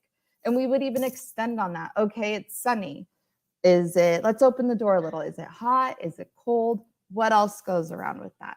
So we don't just want to ask like one question and be done. We want to extend that learning. Ask those open-ended questions. Brandy, in the chat, if you can hear me, people are saying they are not able to see the screen. Then we go again over all those components. I'm going to show you pictures on that. Then we have the question of the day. This is a big one, and it's a different question every day, but it goes into an intro of what we're going to be learning. That's a great time for group engagement. Then we're going to transition to like an educational activity. So if we're talking about frogs, I might pull out my frog center activities, and we're going to discuss attributes of a frog. We're going to look at the frog and have that open discussion. Then that's a long time. Even though developers, researchers tell us this is enough time, I personally wouldn't want to sit that long. So we have a little movement break, whether it's some yoga poses or a quick shaking out of our, wiggles, whatever it may be, quick 2-minute max break. Then we go into story time. Now, story time, I want you to really think through the stories you pick during story time in circle, because they should correlate with what you're teaching, correct? So if it's July and I'm teaching you about dinosaurs, during circle time, I'm not going to sit and read you a book about hamsters. I'm not going to sit you and read you a book about Christmas. You want to really pick out those stories and engage with the students. Now, that's where it goes back into that planning. If you did not plan for circle time prior to getting there, it's going to be very difficult. And then after story time is done, we're going to break and transition into our next activity. Some ways that I used to transition was, and we're going to go over this when we go over our rules and objectives that students can create, is having our center on popsicle sticks. I had their pictures and names, and then they could go to the center and put their popsicle stick, and we had a limit of 5 students per center. So based on their behavior or based on whatever qualifying factors, the students and I decided I got to pick the students in order, and they would go put their popsicle stick. So that's how we transitioned from circle time to centers. Now, again, planning for the circle time. Without this plan, it's going to be chaotic, and I can't stress this enough. I used to have teachers that used to say, oh, Miss Christina, I just can't get them to sit down. And I'm like, okay, what activities were you doing? Or it's too many kids in here. It's like, okay, well, how are we keeping them engaged? So we have to then go and ask our staff who might be having issues, what are you doing to prepare for them? So make your circle time space fun, inviting, comfortable. I'm going to show you guys pictures on all of those. Gather all your necessary materials in advance. So if you're doing the frog project, make sure you have all your frog things with you. If you are needing specific stories, get those stories books ready to go. This is going to be off topic, but what I also did in my reading centers was I changed out the books frequently to correlate with the themes we were learning. And then plan activities and clear objectives. So very big part of our day is that predictability for the students. So we had a schedule chart and it would say, okay, after circle time, we're going to be doing this. We're going to transition to centers and then we're going to have snack. And this is what's for snack today. And I would tell them snack today is Cheerios and blueberries. Or then we go to lunch, and lunch today is meatloaf, mashed potatoes, and green beans. I always confirmed with our cook prior to so that the children wouldn't get mad at me. But we need to get them to know what's going on so that those that have that anxiety of not knowing what's happening, especially with being back to school, is very important. Those little babies are going through a lot of emotions, and we want to make sure that our space is safe and inviting to them. Now, planning activities for circle time, it's fun. A lot of the stuff is repetitive. We're going to sing songs, we're going to do our weather, we're going to do all that. But that piece of learning that you really want to focus on needs to be clear.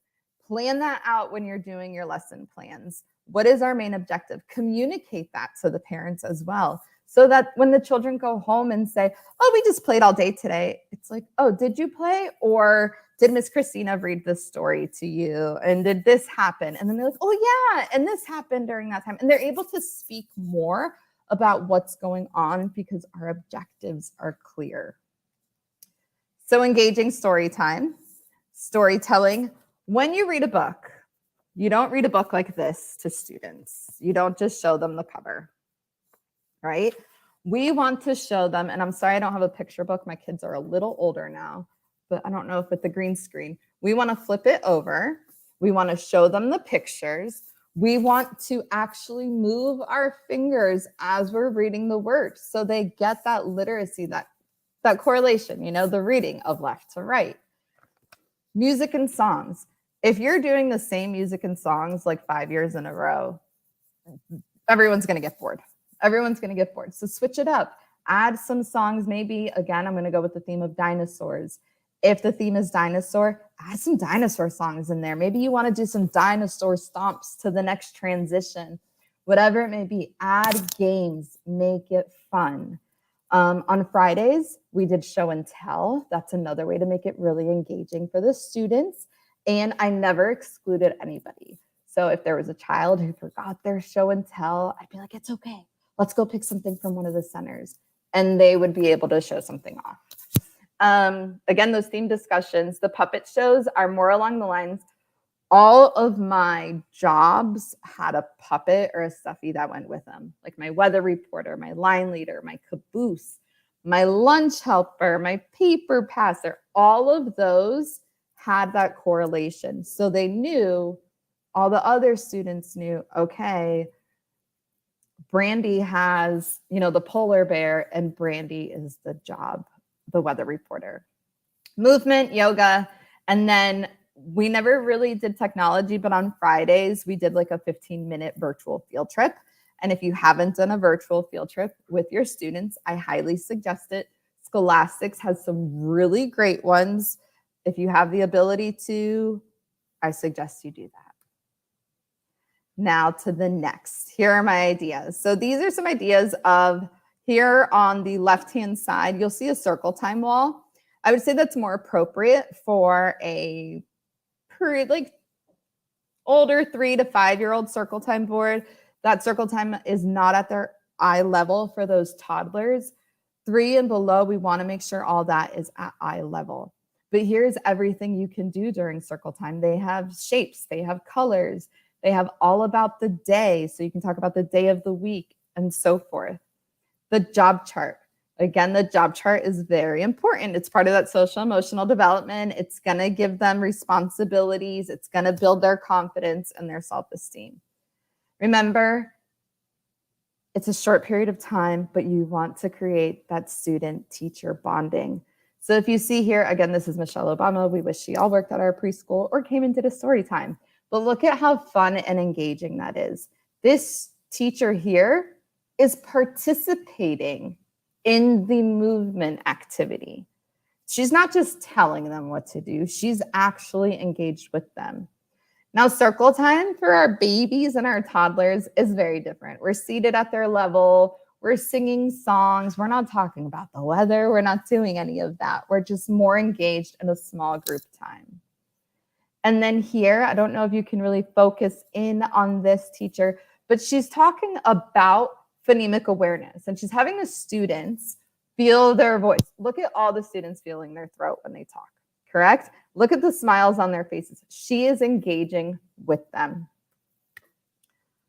Now I'm going to my next slide. Now I know, I used to get this feedback all the time. Oh, Miss Christina, come down to my classroom because Johnny can't sit still. He's running around the classroom. Okay, what have you done to try to get Johnny to sit down, or David, whoever it may be? And what can we do differently? So how are we redirecting their behavior? What gentle cues can you give? I used to, when you build that bond with the students, we're not giving them the mom eye like I used to give my children, or I still give my kids who are teenagers now, but we give them a little look like, Johnny, is that really what we're doing right now in circle time? So you're not disrupting everybody else. You end up getting those cues.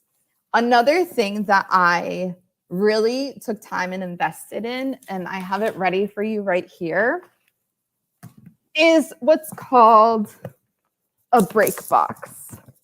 So they come from Scholastics, Discount School Supplies, any of these companies. You can get different kits, but they're all different sensory things to help you with all the different children in our classroom. It comes with like weighted blankets, weighted mats, little fidgets, and it's a classroom supply of it.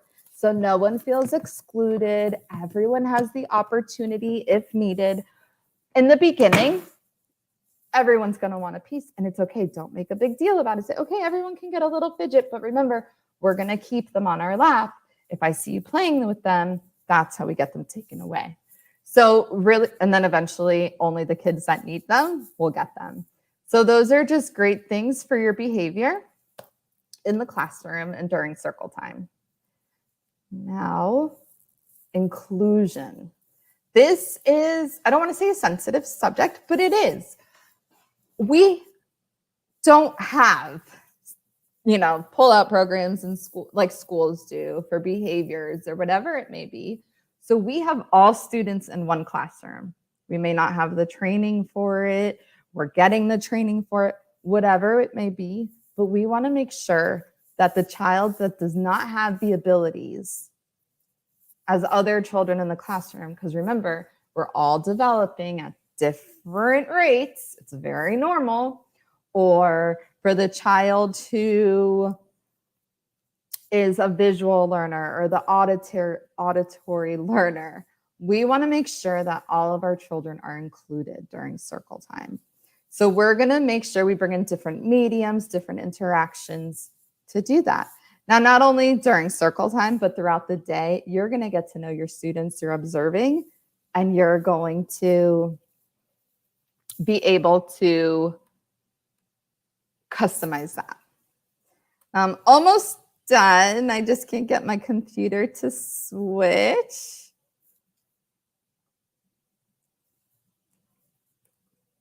I'm going to the last slide. We talked about the family enrollment. Assessing your circle time. This is going to be the last one. So in the beginning of the school year, you're going to go into circle time as a new thing. You want to assess what your expectations are with the students. So have them make up their own rules. You set the plan. Remember, you set the plan for the circle time. They help you set the expectations of how that behavior is going to happen. Now it's the first week of school. Give yourself a good month to get those students into a routine, and then reassess yourself at the end of the month and say, did this work? Is this really meeting the needs of all the students in my classroom? And whether it is or it's not, you adjust. You just pivot. Now, don't go and change the whole routine, because that's going to throw all of your students off. Just change little components and adjust as needed. I'm going to go to my next slide. In conclusion, circle time is a very powerful tool, and I don't want you to just focus like it's just one circle time in the morning at 9 a.m. when we tell the parents they have to arrive for circle time. It is throughout the day. I had a small circle time, 9 a.m. We had a circle time before lunch, and then we would have lunch and nap. Our half-day students would leave. Now the afternoon had a circle time, but guess what? It was just a repeat of my morning circle time. And then at the end of the day, for the students that were still there around 4 to 5, we had another concluding circle time. But between all of that, my students were in lessons, they were in centers, we were doing small group instruction, all correlating to what we did to start the day at our 9 a.m. circle time. So not only is it a time for all of us to just sit quietly for, singing and dancing and whatever it is, it's actually to set the tone for the day. So if you have that mindset, my circle time is what's going to drive my day, that 20 minutes becomes the most powerful tool you can use throughout your classroom. Now, sorry, I went a little over. I tried my best, but are there any questions? Yeah, so you're really good. So I wanted to kind of frame this, and thank you, Christina, so much. How many of you actually have a required circle time in your schedule? Because one of the things that I suggest, and we talked about things we need to do as owners, is to have that actual required time in your calendar. So Christina, I heard you talking about, sometimes in the beginning of the year, they don't make it for the full amount of time. No. Guys, don't be scared at all to, if you last 3 minutes and you got to come back and regroup, come back and regroup. About how long do you think it takes for the kids to kind of settle into circle time, Christina? I think that all depends on the school, right? So if you are a school where your students have been there a long time and they're just transitioning to your classroom, but they've been in your school before, it's going to take a little, faster. But I would say time frame in minutes, start it off by making sure you have your routine, but make the segment shorter. So maybe our circle time, our greeting is a minute. Maybe our large group activity learning is 3 minutes. It's just a quick intro saying that in science, we're going to be learning about frogs. And then shorten the time for your story time. Don't pick a long book like Chrysanthemum. It's one of my favorites, but don't pick it. It's way too long for the first month of school. Pick a smaller book. Again, it's just learning the routine and the concept. Once you have it, I would say 10 minutes at the beginning, to be fair. Yeah. 10 minutes, 15 minutes. See where they're going. You might be lucky and you are just so engaging and animated, because believe me, circle time is my favorite thing. I'm so animated that you might get them for that whole 20 minutes. Enjoy it, but pivot. Keep the routine, but pivot your timing as needed. Yeah, one of the things I would tell you guys to do, especially if your kids kind of struggle, I create a circle time bucket. That way you don't have to get up to find things, because anytime you get up as the teacher or your teachers get up from circle time, everybody's getting up because they think, oh, Miss Brady's getting up, I'm going to get up too. So if you have a bucket with extra flashcards, some of your puppets, an extra book, because I know in a lot of our quality ratings, they talk about choice. So even if you're talking about like dinosaurs, in Christina's example, have multiple books, have multiple action items in that little bucket that you keep by you. Mine was like around like you put blankets in. It was a big deep one. And I would be like, you want to sit inside? You gotta sit down. Or was it a basket? Was it a basket? It was like a basket. I had a basket. It was kind of flimsy. I don't know, and not flimsy, but it was like not kind of cloth, so I can throw it in the washing machine every once in a while. But like, I'd be like, oh, Miss Christina's circle time basket. What does she have today? And all those kids would sit down so quickly and say, I don't know, what is she going to bring us today? You know, so exciting. Yeah, Miss Drew says this confirms that I'm on the right track.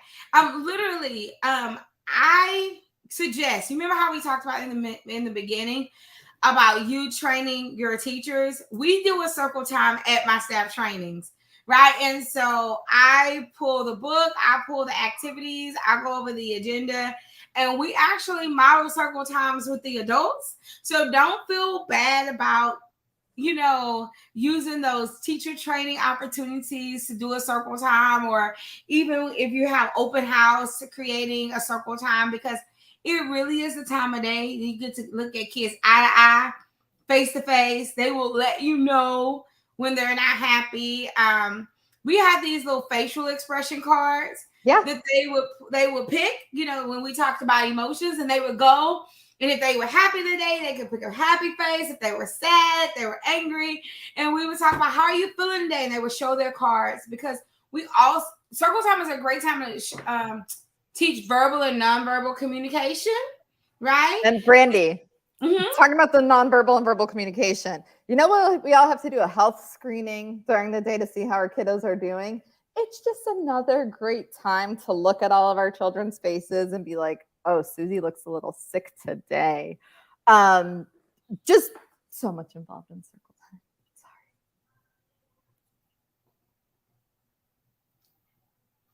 I think you went out a little bit. Oh, sorry. I don't know where you heard me, but I was just saying circle time is a really important time to get all of your day's prep in a short amount of time, and then just extend that circle time throughout the day. Absolutely, because it's just that time to focus and rebuild. And I heard you say it's a time to do that visual check to make sure like the kids are okay. And they will tell you. And this is how I was going to. We had a little kid, like when she would come back from a certain person, she would always get the sad face, right? Yeah. But when she was coming back from a certain person's home, she would always have the smiley face. And so one of the teachers asked her, now, you had a smiley face every day. Oh, why do you have your sad face today? And she would say, oh, I had to stay with such and such.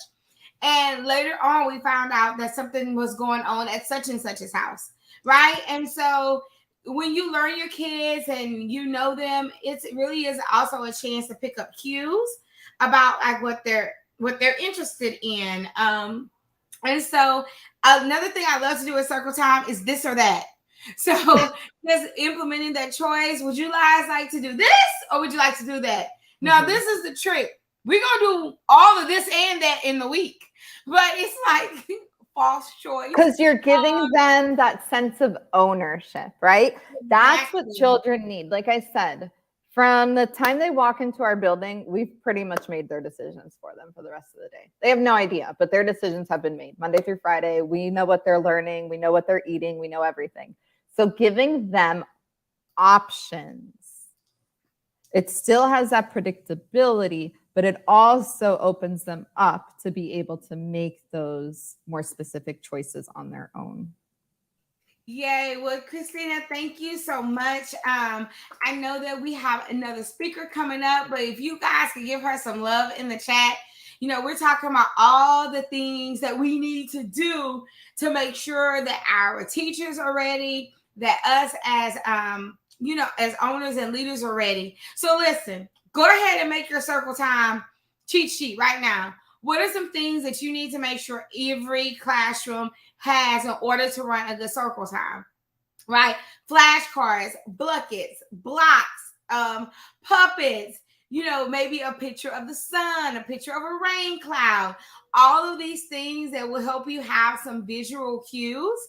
to make sure that you're ready to go when it comes to circle time. Another thing that I love that she mentioned, love. So still these things. And I'm going to show you our circle time transition. Make sure that in circle time, you are communicating what happens next, right? So you're communicating, oh my God, when we leave circle times, we're going to centers. I'm looking for everyone who to have their popsicle stick, and I'm going to let you go put your popsicle stick in the center you want to go to, you know. Now, if it's more than 4 popsicles in that center, you have to choose another center. And kind of talking about how we're going to rotate from those centers is super important. How we're going to rotate from those centers is super important. So our next session is going to be on enrollment. So guys, I know that we talked about the number of empty seats that you have in your building right now. And I could not let this day pass without us talking about really some things that we can do for enrollment. So while you guys are writing your list and we're preparing for our next speaker to come on, I'm going to share really quickly, if we can get it up, I'm going to share a resource that we have inside of our toolkit that's designed to help you make sure that circle time goes really, really well. So we're going to put this up on the screen. Yay. And Jared and Christina, let me know when you guys have the presentation all up and running. So inside of your VIP kit, you're going to see where it says, there we go, circle times, ideas, and transitions. And when you click on this, it's going to bring up a document with you that gives you some transition ideas for your particular circle time. Like to make sure you have a schedule, follow the leader. You may have little bubbles or stickers, a way for them to find. Making sure you have a countdown timer, your puppets, your picture cards. So there are some ideas that are in here. Simon says, if your kids get a little active, please feel free to do a Miss Wood says, touch your nose. Miss Wood says, put spoons in the bowl. Anything that can kind of refocus your thing. Or if we're supposed to go to the next thing, okay, guys, we're going to snap 3 times. And then we're going to go to our next circle time question. So Christina prepared these wonderful transitions for you guys that you can use for circle time. So make sure that you take full advantage of all of those great resources that are in your VIP pack. Okay. Remember, this VIP pack is designed so you don't have to start from scratch this school year. If you look at the themes that we placed on your year at a glance, we have already created some themes that you can use. Now, these things are totally optional, but why would you not use that deliciousness that's already prepared for you, especially if your teachers are new to circle time and they need those themes? You can go directly to the year at a glance we provided for you guys in your VIP. And when you look at the year at a glance, you're going to see a section that will have some weekly themes.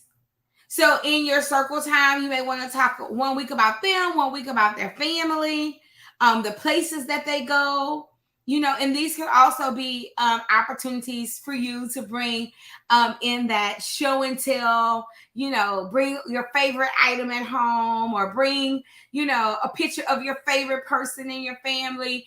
These are some things that you could talk about in circle time. And we also have some of those social skills like friendship, self-control, no bullying, places to go. So these can give your teachers some examples of some things they could do at circle time. So work the VIP. Everybody put work the VIP in the chat.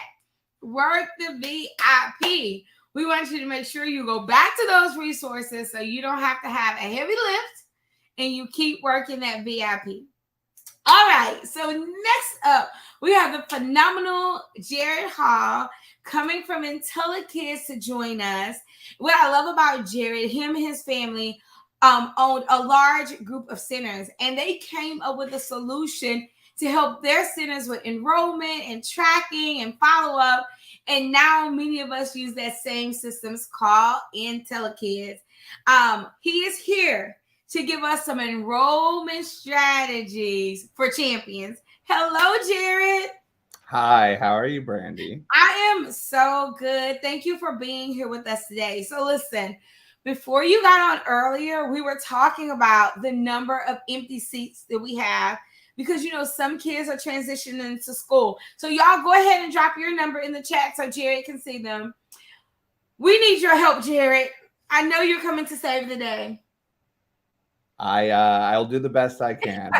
And you know, it's funny because it's usually this time of year, right? In the beginning of August, you're dealing with, you know, getting everyone set up, getting all the enrollment paperwork that you need, getting everybody, you know, settled to where they're going to be, dealing with all of your first-time parents. And then as you start to get into September and you're looking at your numbers and you're going, okay, these aren't exactly where I want them to be, and so now it's time to get to work. So this is really a perfect time to start preparing for that September push.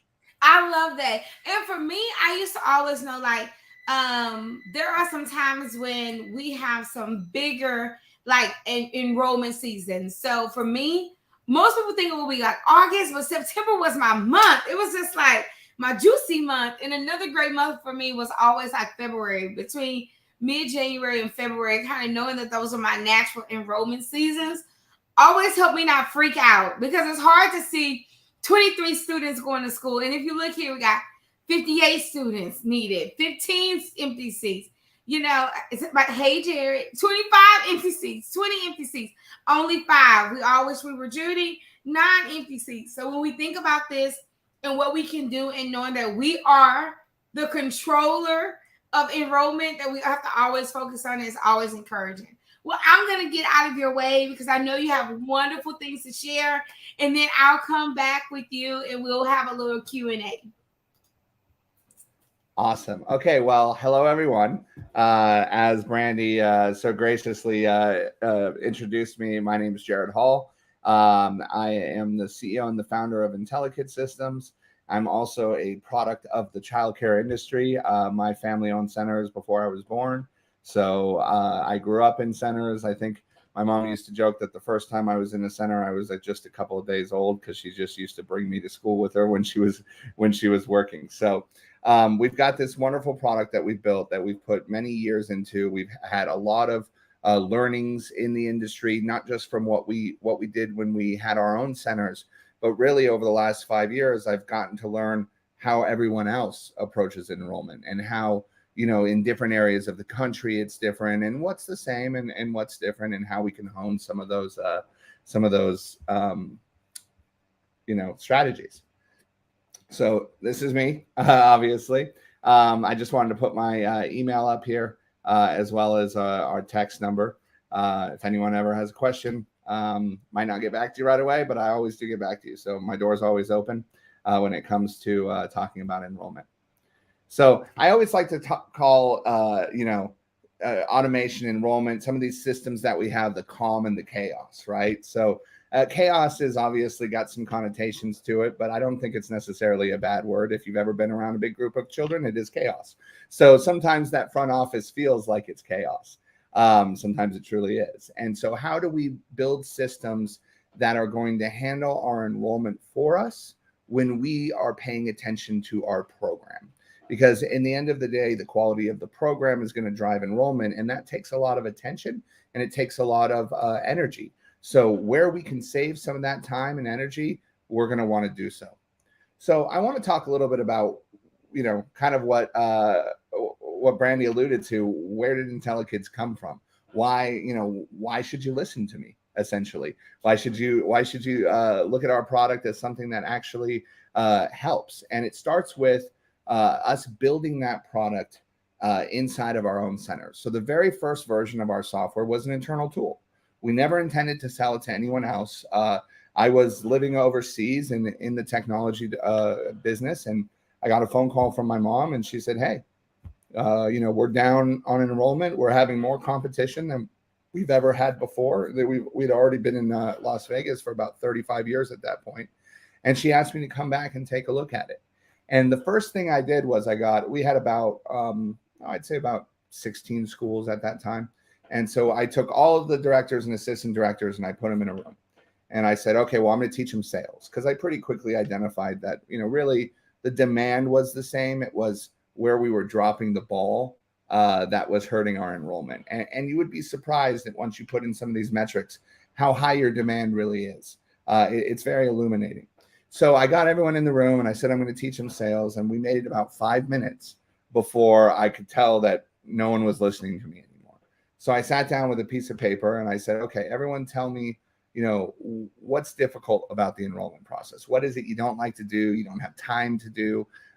Give me, basically the wish list of, hey, if this was off my plate, that would be good. And so I'm writing down every single thing that they're telling me. And that was the first basis for what we went on to build.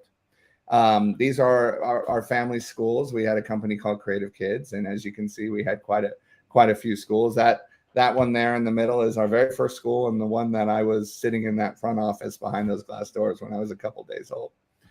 So when we talk about, this flexibility behind it, and we talk about how does enrollment work for you? How does enrollment work for, the center down the street? What is the difference between each strategy into enrollment?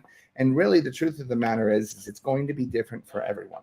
Enrollment is not just about the process of, enrolling children into your program, but it's really about, what is your program about? What is your school about? What do you stand for? Parents want to know these things. Parents want to understand what your story is. Each and every one of you have a different story to how you ended up where you are, what motivated you, what trials and tribulations you went through, and why you do what you do, which is, takes an incredible amount of energy and passion. And that starts to build the story and create the relationships from the first moment that you talk to a prospective parent. So when we looked at what we were going to build and how we were going to address the fact that every school does things a little bit differently, we really focused on an obsession about the ability to streamline the enrollment. I have my mom's voice in my head a lot of times when we're looking at how are we approaching some of the fundamental operations issues. And all the time she's always saying in my head, focus on the children, focus on the program. Now, we've got to have our businesses taken care of too, obviously. So there is a blend there, but the more time you free up from the business side, the more you can focus on the program and enrich it. So let's talk about enrollment and kind of the core concepts behind it, right? So when we look at this automation, this ability to have a system take over some of the, let's say, more administrative tasks of enrollment, we're going to look at the time value of money. And I know this is something that's very high on everybody's head. So the time value of money is about, are you taking appointments, right? Are you picking up the phone and someone's just saying, hey, I'm interested in taking a tour, and you're going back and forth with them on their schedule? Are you spending time doing that? The second concept would be this idea of that if a computer system is taking away from some of the interactivity with parents, are you sacrificing connection? I think that's fundamentally false, because really what you're doing is you're clearing out some of these more mundane tasks and you're focusing on the connection. You want them into a tour as soon as they can come. You want to be able to give them that full attention. You want to be able to know that everything is still going on in the background while you're focusing on that new relationship with the parent. And also, parents are a lot younger, a lot more technology advanced than even, let's say 10 years ago. Obviously, the technology itself has started to come into, our hands, phones, tablets, everything. So really, some of the things that I'm going to talk about today is just get out of the way. Let parents drive themselves through your enrollment process. Give them the ability to push themselves forward.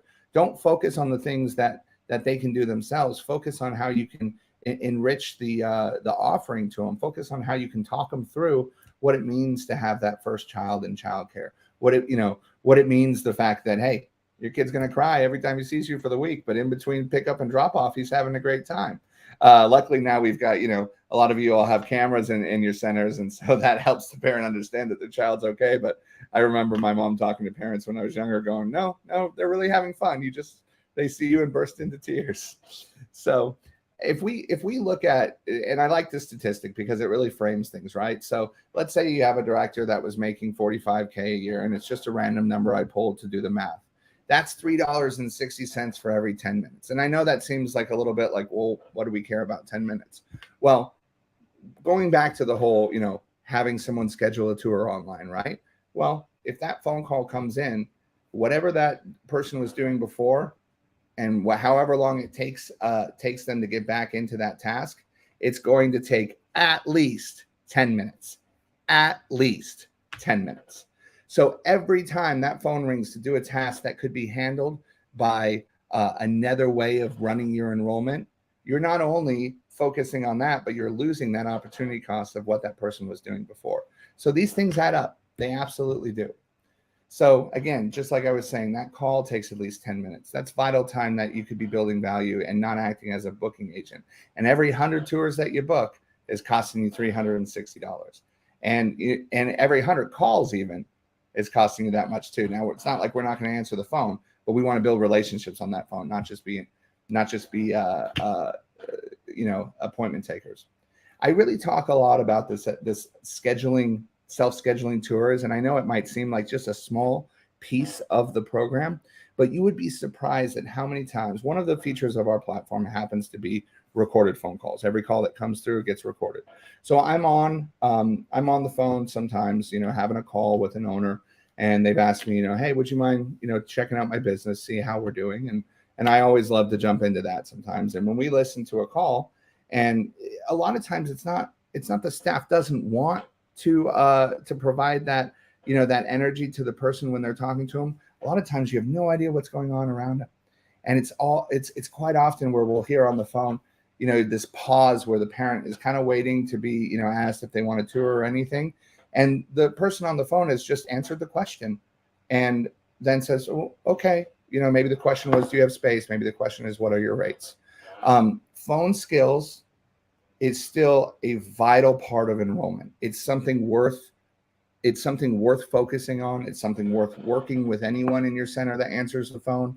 Even I've listened to myself when I get a sales call because we use our own system, and sometimes I have to go back and listen to it and go, oh well, I need to work on making sure that I'm being kind of coherent when I'm trying to say what it is we do and how we do it. So to make sure that you can get that first impression as good as you can. So, there's 3 different types of inquiries, and this is important to understand, when a parent's knocking on the door, digital or otherwise, what are they thinking? What are they looking for? Is it just curiosity? They don't really have a need for childcare right now, but they've heard about early childhood education. They know that this is an area that they should have their child in. And so they're just coming to kind of feel it out. Is it interest? I know that you're the center in my neighborhood. I know that, one of my friends goes there, and we're really looking for someone to help us with childcare. So I'd like to know more. Or is it need? Are they calling and they saying, hey, do you have room for a 2-year-old tomorrow? And a lot of times in September, we get that need, right? We have August is about those early adopters, people who plan well. We get into September and you got people who have that need. Now, if they have that need when they're calling you, they're calling at least 3 centers. And that's sometimes it's 2, but in general, I like to say that they're looking at least 3 centers, depending on your geographical area and how close, yourself and your competition is. Good rule of thumb is 3 centers.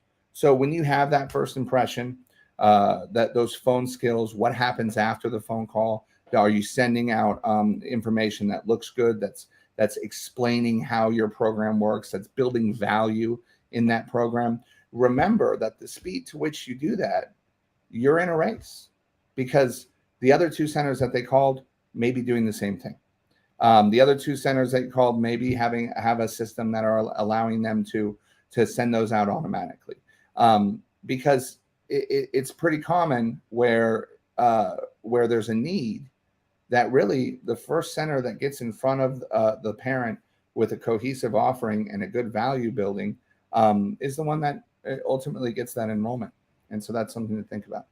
I really like talking about this capture path because I think, again, some of this right here is I just want you to understand the dynamics behind the enrollment and how we're going to accomplish, getting those numbers that I'm seeing in the chat here, 25, 20, even the 5 and 9, getting that down to 0, and then getting a wait list, right? Here's the interesting thing about childcare, and it's different than any other industry in the world. No matter how good we are, no matter how wonderful our program is, how on it our teachers are, how nurturing our environment is, every single one of our customers that we have today are going to leave because they age out.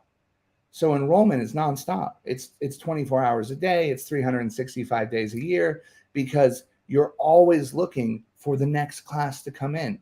Because even if you're doing your job well, the current class is going to age out and get into school.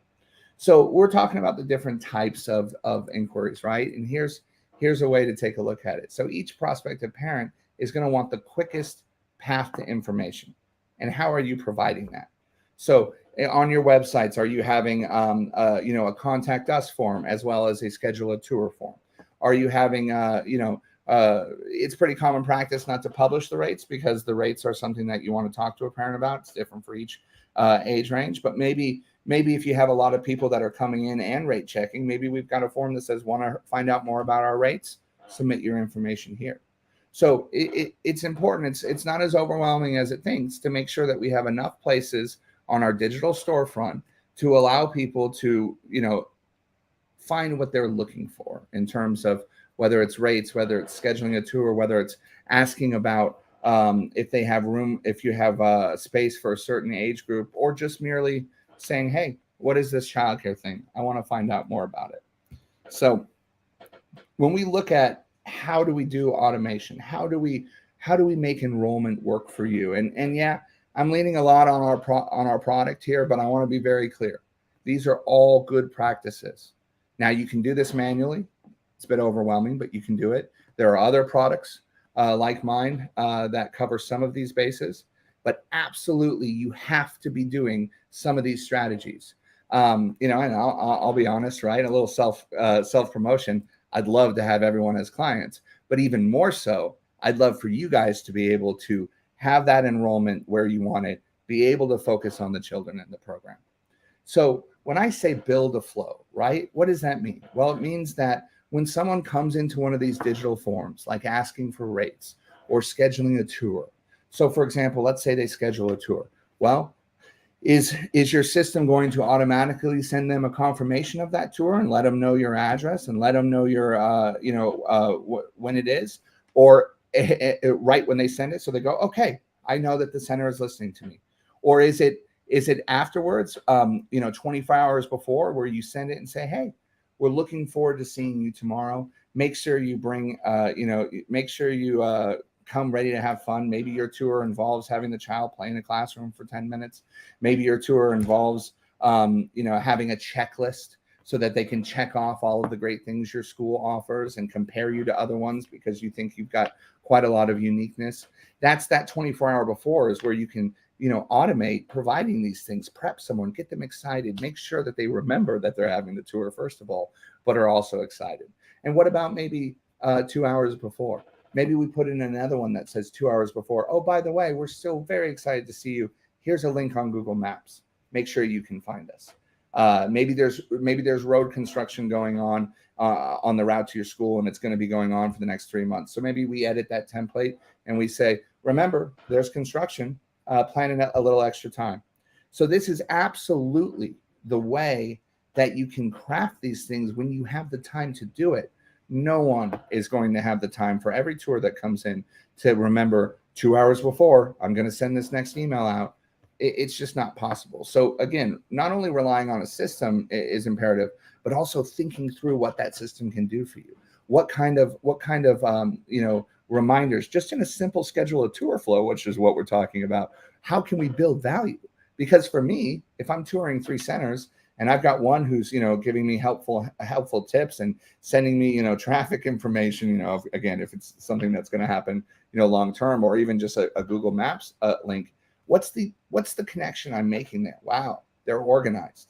Well, if they're organized, maybe they'll take better care of my children. This is human nature. It's psychology. The better you are organized in your enrollment, in your prospective parents, it makes a connection where they think they're probably going to be more on top of taking care of my child. And so absolutely doing yourself favors to be doing that. So not only is it just for these, kind of administrative things like, the tour confirmation that we started about, but let's say someone just comes in to ask about rates. Okay.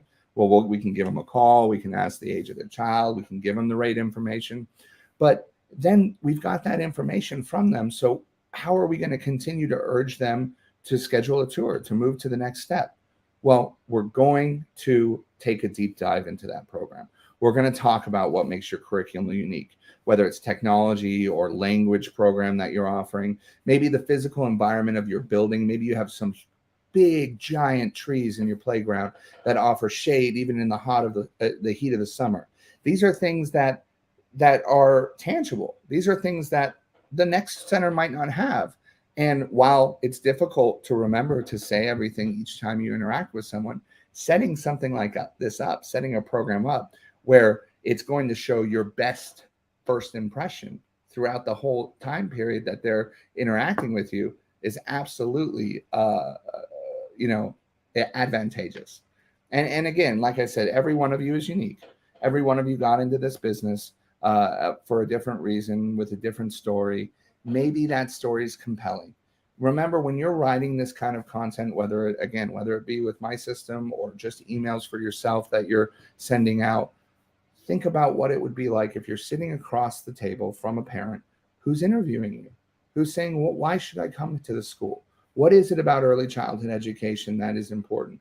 What is it about your program that makes you unique? Build that value, build that story as you put together some of your, marketing material. But really what it is you're saying, hey, you're curious, you're looking to know why your child should come here, and I'm going to tell you. So, and again, and I need to reinforce this: automation does not sacrifice connection. Okay, you're still going to have phone calls. You're still going to have a tour with that parent. You're still going to interact with that child. You're going to hopefully get them to enroll and have a long-standing relationship with that family. What you're doing is you're helping yourself look organized and put the best foot forward for the first impression that these parents have when they come to find out about your center. So this is something that I always put up here. I think a lot of you are owners, some of you might be directors, but it's applicable all around. What is the director's role in your business? That's what again, my mom's voice in my head. And what she would say is, she's not a prospect's assistant. She's an expert on your program. A director's job is to ensure the quality of your program. And I talk about this a lot because that's what, in the end, is the best marketing. In the end, having a quality program is really what is going to drive that person when their friend says, hey, Timmy's really struggling at childcare. Well, you know what? We love ours. You need to come and take a look at that. For the first 25 years of business, and again, this was a different world from a technological standpoint, but we existed entirely on word of mouth, on referral, with one exception. I had a giant picture of me about 4 years old doing this in the phone book. So that was a weird thing that I can say about myself. I was in the phone book for about 20 years. But other than that, we didn't do any marketing because we focused on the quality of our program. So when you automate this noise, then your prospects are going to be able to actually hear what your value is, right? So when you answer that phone in the middle of the chaos and you say, hey, absolutely, you know what? We would love for you to come tour. As soon as we're done on this phone call, you're going to get a text message and it's going to give you a link to book a tour. Now imagine you're answering a cordless phone, helping a teacher handle a situation, and you need to answer that call because it's important, but you have something to back you up. You have a system that's going to help you up, a virtual enrollment agent, so to speak. And to be able to say something as simple as that, no worries, you're going to get a text message in the next couple of minutes, and it's going to let you book a tour. And if you'll fill out that link, you'll find out more about our information. This is about making you have more what I call force multiplier, right? There's only so much energy we have, so much time we have. So we always have to look for these force multipliers so that we can take what we do have and have it have greater impact over a larger area or a bigger group of people. So again, coming into this lead management is really the core of enrollment, right? Are we pushing our parents through a process, an organization process? Are we communicating with them? Do we have ample opportunity to capture their information, both by phone, both online, anywhere that we might come in contact with a prospective parent? Are we engaging them at each step of the way? Are we driving this idea that, hey, we're good at what we do, you need to bring your child here? And then are we looking to analyze what's happened? I'll tell you an interesting story about analyzing. So when we built this as an internal tool, we had a metric. And one of the metrics we looked at was how long between touring did they enroll? And it was expressed in days. So we could kind of track when someone toured, what that date was, and when they ultimately enrolled. And we had, like I said, about 15 or 16 schools. And there was one school that was an outlier. The time between touring and enrolling was so small that it made the other schools look like something was wrong. So my mom went down and kind of observed how this director was doing tours, and she realized that it was fantastic. The way the tour was run, the way this individual had created a stimulating environment for the child as they walked through the building, how she presented the building was just driving people to enroll. So what did we do with that analysis? What did we do with what we discovered from looking at some of these metrics? Well, we made her train every single other person who does tours in the company to do a tour like she did. And we watched all of the time between touring and enrollment fall significantly. And these are the kind of things I always say, data is data, right?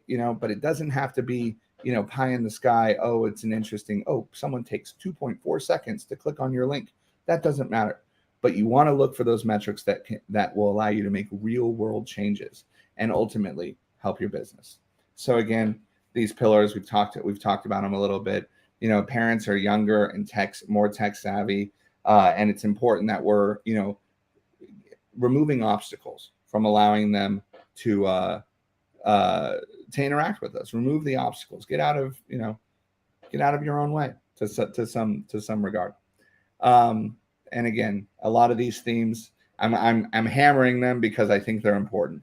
Let the parents drive themselves through the enrollment process. Here's the crazy thing. They want to go at their own pace. And oftentimes the pace that they want to go at is much faster than the pace that you could have provided them if you're not removing those obstacles.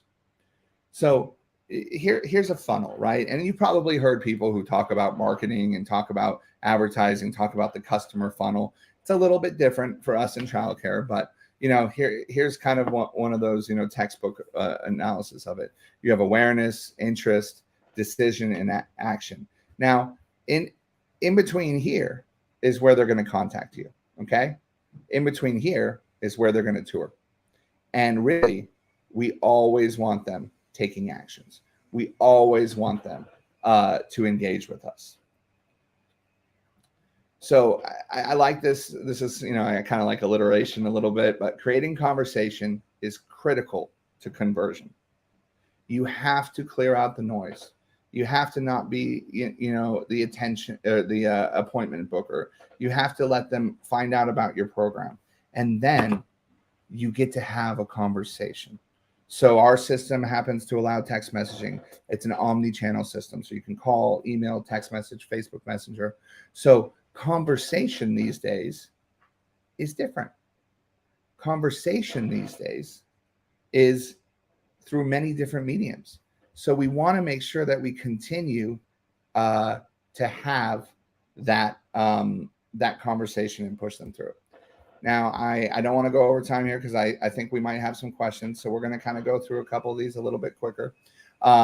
These are just some facts about texting, just to show that really this one's a crazy one, right? All of your phone numbers, they need to be text enabled, right? And that's something that, if someone sees a phone number on there, they may want to be able to text it back. So 400% of consumers are more likely to respond to text. That is absolutely true. I know myself, sometimes I don't answer the phone because I'm either busy or I don't want to talk to a telemarketer. 60% of millennials are going to answer with a text after reply with a text after not answering the call. Texting is fantastic, but you want to make sure you do it in an accountable way. So for example, a lot of our text messages that goes out of our system are templated so that even when they're done manually, you know that everything is spelled correctly. You know that everything is exactly how you would want it, especially if some of your staff is handling this communication. This is just some stats that are a little bit outdated now because this is 2018. But we're looking at a huge demographic switch. All right. So millennial mothers are going to give birth to 75 million children in the United States, and 56% of them are already born. This year, Gen Z, so the generation after millennials, makes up 20% of the United States population. Now, 42% of those are still minors. So obviously this is the next generation, but none of these things that we're talking about today are changing. We're not going back to the old model. If anything, technology is going to accelerate faster. So we really need to focus on how we're going to connect with people. Email is more than just words. Inject your personality, culture, and passion into this window into your business, and the parents will respond. We get a lot of emails, but if you're really building value, and we talked a lot about that, building value, telling your story, it is still a medium that is effective. And I'm just going to leave us with this right here. Only the companies and brands that create human connection are going to succeed. This is extremely true with email. You might get short-term benefits from very promotional content, but honest, human, and personalized content creates a following for the long term. And that's what we want to do. We want to create a following. We want to create a conversation, connection, and ultimately, we want to welcome those families into our programs so that we can help guard them and help them succeed as they transition through to the next chapter of their life. Thank you very much. Yay. Thank you, Jared. Thank you so much. So listen, I have like tons of questions. And guys, Christina is going to get our special link to IntelliKids. We have a link. We would love for you guys to do some tours with them. Some demos with them to see if they can help you close those revenue gaps.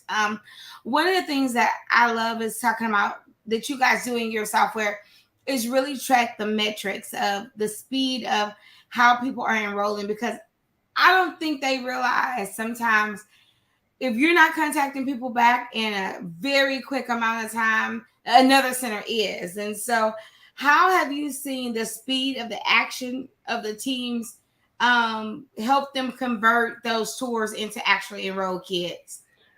You know, I'll tell a little anecdote for this. So we engaged maybe about 6 or 8 months ago with care.com, which is one of those big aggregators. And we showed them our program, and we ultimately worked in integration and a partnership out with them.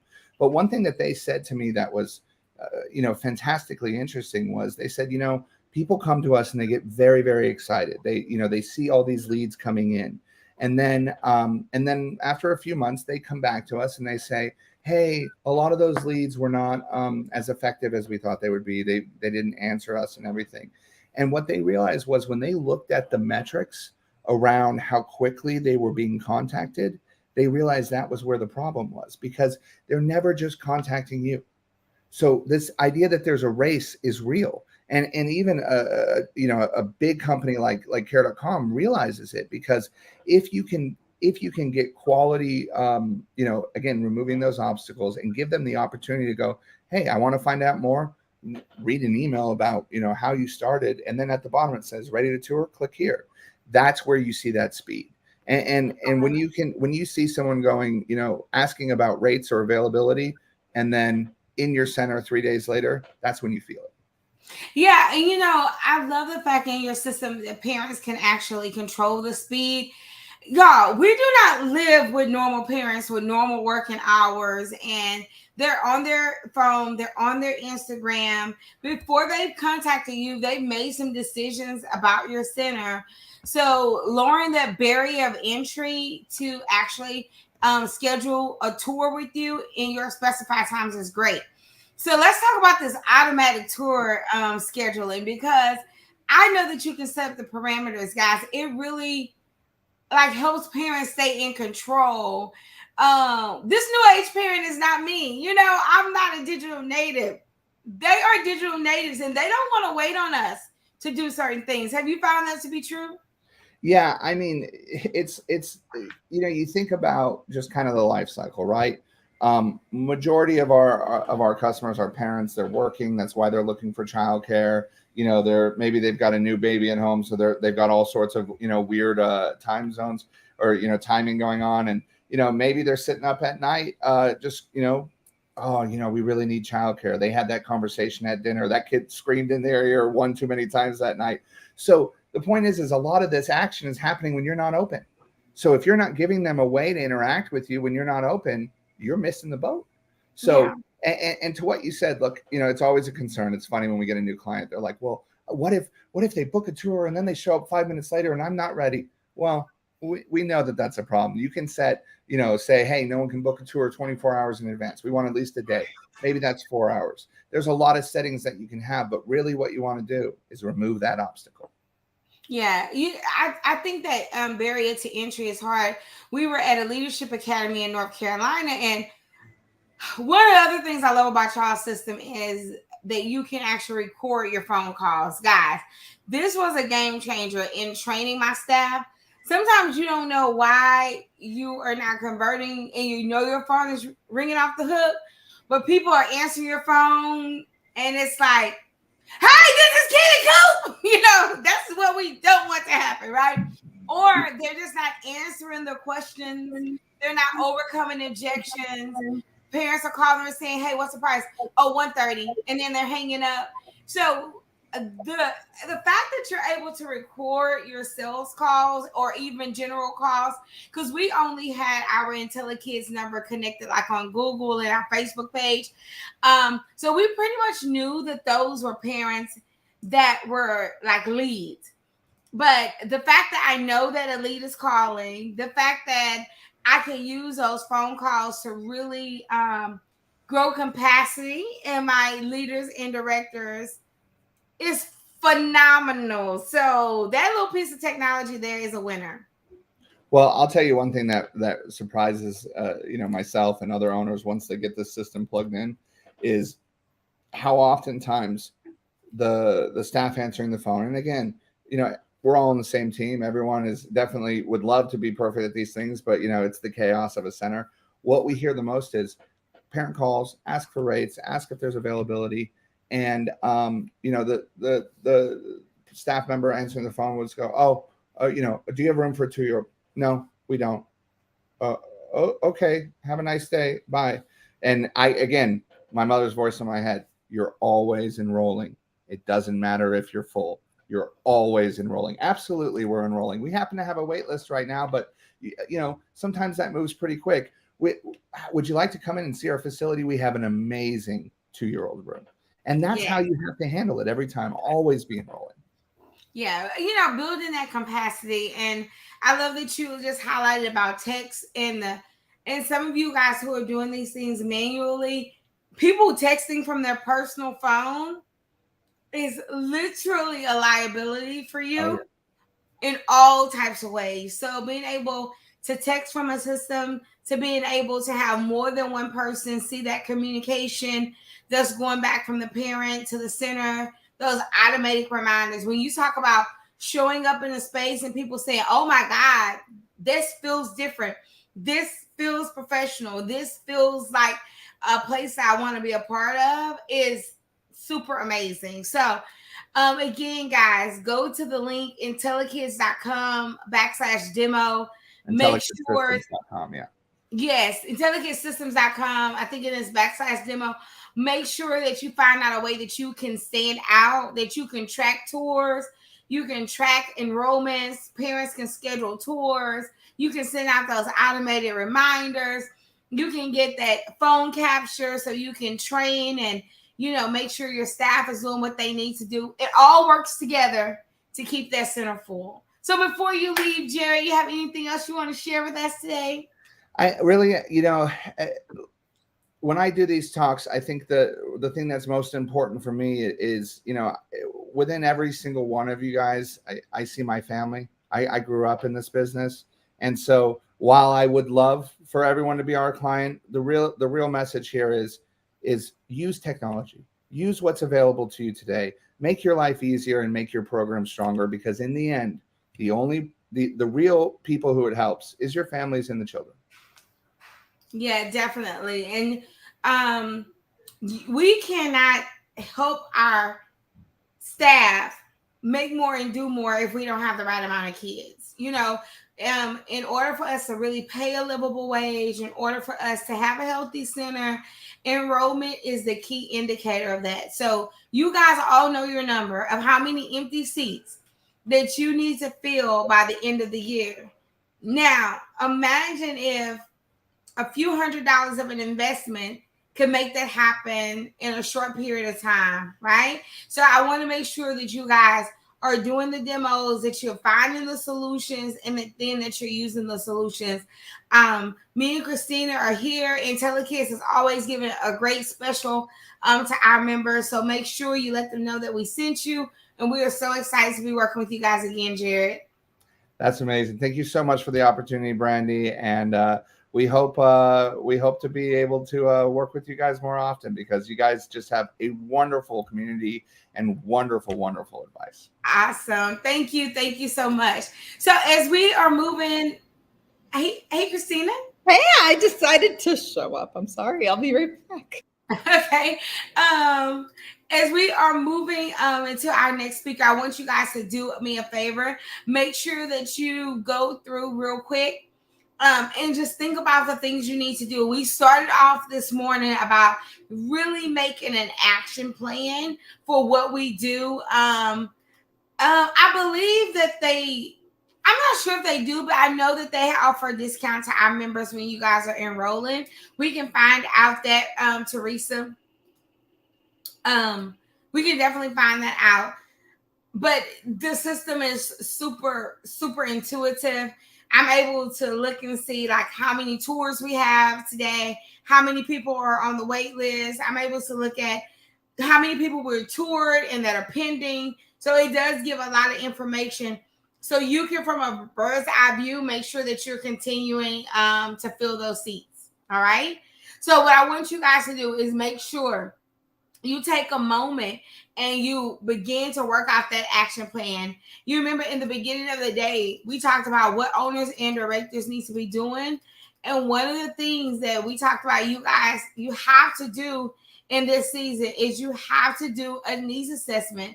And if you looked at this and you say, you know what, I'm not really following up the way I need to follow up on our leads. I'm not sure if our staff is ready and equipped to mass enroll, where they're communicating with people even after they enroll, or they are our parents receiving a message about what to expect on the first day.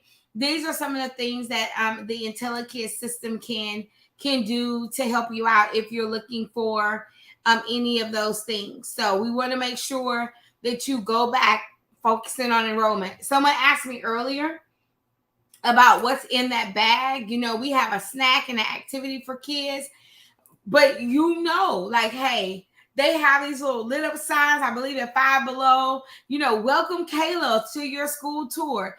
You want to do as much as you can to make it, coming to your center stand out, opposed to going to someone else's center, right? You want to do as much as you can to do that. So next up, we have Coach Stacy. She's going to be coming with us in just a second, but I want you to take a moment and go ahead and write some of those things that you're going to do down on your plan. And guys, don't forget, it's not too late to grab your VIP. It's not too late to grab your conference ticket. We are really excited about what we have coming up. We are really, really excited about what we have coming up for you guys. All right. Christina, I'm not sure. I think you wanted to add something. I'll come back to you in just a second. Okay. Did you have something that you wanted to add? I just wanted, so I'm going to take off my headphones. I changed my computer. I wanted to thank everybody for being a part. And I'm sorry, I know you're kind of giving a summary, but I really wanted to take the time and just thank everybody for being here. I know it's a Saturday. I know there's a lot going on, but it's so important for you to really dive in and see the other aspects of pouring into your centers, not just on the business side, but maybe internally with our staff. What's going on in our classrooms? What's going on with the culture, like they spoke about yesterday? Are we doing our report cards, like Rachel Supala mentioned? Talking about circle time, talking about what goes on in our classrooms. Those are things to add to your report card. Let's remember that we can all tie everything that has been taught throughout this Back to School Summit. Brandy, you did a phenomenal job of tying it all together to get everybody on the right feet in the right track. And I personally just wanted to come in. Thank you all for attending with us. And thank you for letting us pour into you. That's all. Yay. Thank you, Christina. Guys, and I don't know if you guys are still looking for resources and things to buy your teachers, but if you haven't checked out our shop for Childcare Millionaires, I'm going to bring it up. We do have the ability to do bulk orders, and I wanted you guys to be aware of some of the things that we have to offer in our store. So if you haven't checked out our store, please do go to shop.childcaremillionaires.com. We have so many back to school items, including our 3-shirt back to school bundle, which is one of my favorite items right now. So we have our brain power bundle. It's a beautiful day to learn something good, kind, smart, and important. Our homage to you is kind, you is smart, and you is important. And our brains are our friends. And then we have our teacher mode shirts, teacher mode off, teacher mode on, and heavy on the teacher work day. These are wonderful shirts. And then, of course, our teaching is dope. Teachers don't play by the kids, and I teach with my whole heart. This collection is new, so Christina can drop that.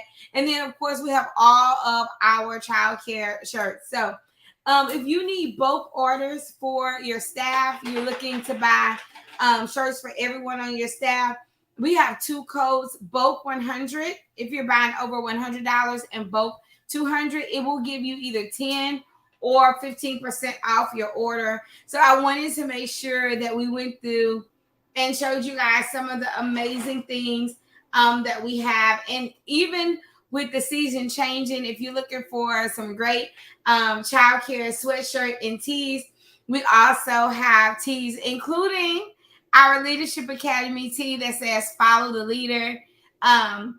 So we wanted you to know that we care about our childcare merch.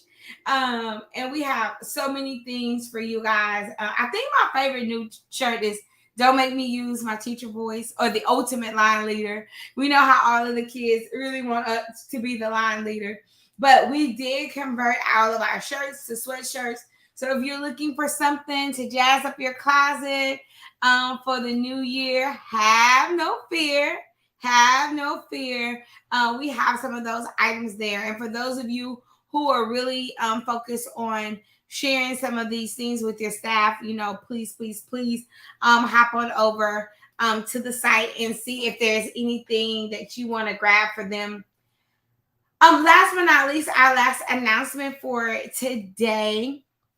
Yes, if you go to childcareevents.com, all of the links are there. Actually, let me go ahead and pull up the site so we can go, because I know it looks like some people bought the tickets through our membership website, but you can actually purchase the tickets right here on our live site.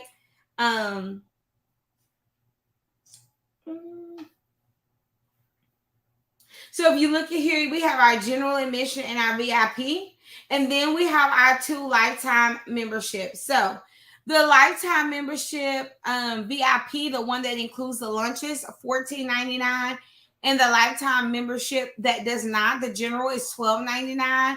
Please remember that when you get this, not only do you get a ticket for yourself, You also grab a ticket for a guest, and we will send you out a code to claim that ticket for your special guest when you buy through here. And then the tickets are also separated into owners and leaders. So those of you who are owners and you want to take advantage of our flash sale, the $3.99, there it is. It's right there. Click the one that says owner, or if you have a leader you're bringing with you, you can click a leader ticket, because there are 2 tracks, and sometimes one track sells out before the other. And then for VIP, they have $6.99 for the owners or $6.99 for the leaders. So all of your tickets can be purchased at childcareevents.com. Teresa, our teacher just love their shirts. Yay! Good. So we want to make sure that you have all of that. So hopefully that answers your questions about the VIP and the tickets. We definitely want you to get that. So, and if you and then the VIP to the actual VIP pack, we can put that back on the screen for you as well. Let me grab that. There you go. It's right there at the bottom of your screen, bit.ly/VIP pack 23. Yay. So there we go. Hopefully that answers all of your questions. And next up, we have our last speaker for the day. Thank you guys who have stayed on with us all day. We hope that you have learned a lot. You have a lot of resources. But what we do know is getting ready for back to school is more than just resources, right? It's also our mindset and all those things that we have to do to prepare for the new year. So it's no better person to help us with this than our very own Coach Stacy. Coach Stacy has been with Childcare Millionaires for an extensive period of time as a member and now as a coach. And seeing her transition, seeing her centers and her leadership grow and flourish, I knew that she was the right person for this topic. Hey, Coach Stacy. Hello. Can you hear me?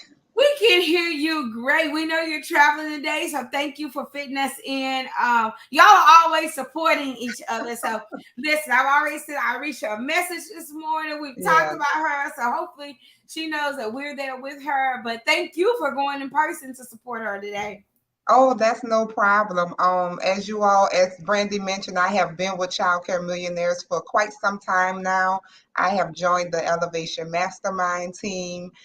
That's where quite a few of us has really formed strong bonds, strong communications, has been able to support each other and help each other excel in business and in life. And one of our ladies were getting married today, so a group of us had to come and support. However, I'm still glad that I was able to make it to be on for the Back to School Summit. Brandy, if you remember, I think my first summit, I was actually traveling, but was in the car running from Hurricane Ida. Man, we have some stories, okay? Right. It's always an adventure. But again, I'm super excited to be here. As you all know, I am one of the newest coach with the Childcare Millionaires Association. But aside from that, I am a certified happiness coach. And one of the things about being happy and maintaining your happy is about maintaining a mentally stable mind. And that comes from doing the work on the inside. So I wanted to talk to you all a little bit today about how to mentally prepare yourself for the new year. And a lot of people think that's a checklist of things to start doing as the year ends and it's time to roll into the new school year. But no, my darling. That starts way in advance. What they say, stay ready so you don't have to get ready, right? So one of the things that I like to kind of drop into other center owners, directors, and even teaching, and my staff as well, take stock of what's going on in our centers. We are very intentional about ramping up our observations in our centers, meaning we are going in and inspecting the classrooms regularly. We are going in and inspecting the teachers regularly. Their needs, what the classroom feels like needs to be updated or upgraded. what direction we want to really just hone in on for the year or the years to come, right? So taking stock of what's going on in your center is one thing that's going to help you to be prepared mentally for the new school year. You're not going to feel like a flood of things are coming at you at one time. There's so much when we're working in childcare we have to prepare for the new school year. And I'm not just talking about what's going on inside your center. Our new school year actually started this Monday just passed. And although we were as prepared as we could be in-house, your parents come with all their unforeseen issues and questions. And although I got the notice, I didn't see it or I didn't read it and didn't take note of the policy changes. So again, you want to be sure that you take stock of what's going on, be proactive, stay ready so you don't have to get ready, right? So one of the things that I like to make sure that we're doing is constantly notating what is going on in the building, what is going on from the front of the house all the way to the back of the house. There has to be someone who's well familiar with your program, well familiar with your organization, who can take these notes and jot them down. Create your checklist.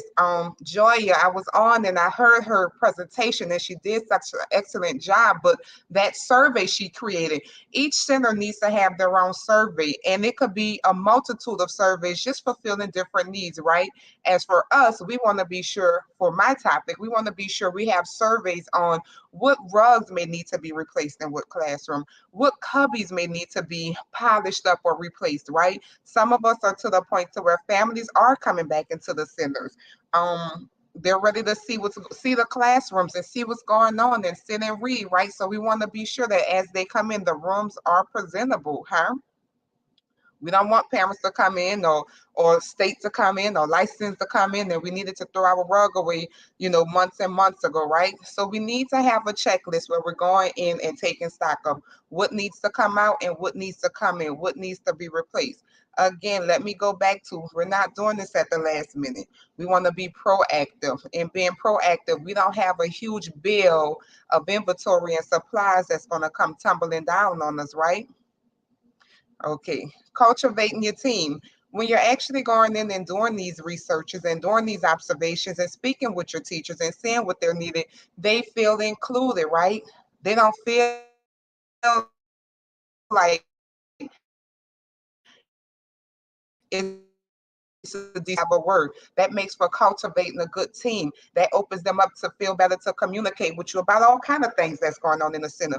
When you include your team, it takes a lot of stress off of you. I say all the time, I don't want to be the smartest person in the room. I don't want to be the one who have to figure it all out. Our team members are necessities in our programs. They are the ones who's actually in the classrooms every day, who's working with the children every day, who's at the front desk, who's checking the front door, who's on the playground. So utilize them. These surveys prove to be very essential when you're trying to prepare for your new school year. And again, that doesn't mean Miss Stacy has to walk through the entire building of all the locations and complete the surveys and do the checklist and see who needs what. Utilize your team to help you. That helps take a lot of stress off of you. For that year before, you want to check and see what has worked and what has not been working in your center. There may be some programs you need to change out, right? There may be some tweaks that you need to make for your curriculum, right? You want to be on top of this. That way, as you go into your new school year, you're not bombarded with all these changes. Your staff is not bombarded. Your parents are not bombarded. Your children kind of go with the flow, but they need routine. So that means we want to be proactive in picking out what has worked for our program this last year and what has not. As for us, we've made quite a few changes in our policies this year. Typically, each year we increase our tuition. We have to. We're paying staff more. We're paying more for products. We're paying more for supplies. Insurance is killing us. Taxes is killing us. Building maintenance is, somebody to come in and plunge your toilet, they want to charge you $5,000 now, right? But you have to be proactive in figuring all these things out. One of the policies that we changed was, instead of increasing tuition, we actually reduced the hours of care that tuition covered. For our center, typically 10 hours of care is what the tuition price paid for. Well, this year we dropped it down to 9 hours. We spoke with our child care assistance program to make sure we were clear in what their fee paid for, how many hours their fee paid for, and we aligned it to that. Why? Because in order to keep from raising tuitions on the parent, we had to figure out a more creative way to kind of keep the tuition the same, but also make it a benefit to us. So now it's 9 hours of care for our tuition rate. But that's when you're going through and you're doing the work to figuring out what's working and what's not. Paying people more is really being a stress on our budget, correct? So in order to mentally prepare for that new school year, you got to start sorting through what has been working and what has not. Trainings. I love when Joya says she has trained the teacher who now comes in and do the trainings.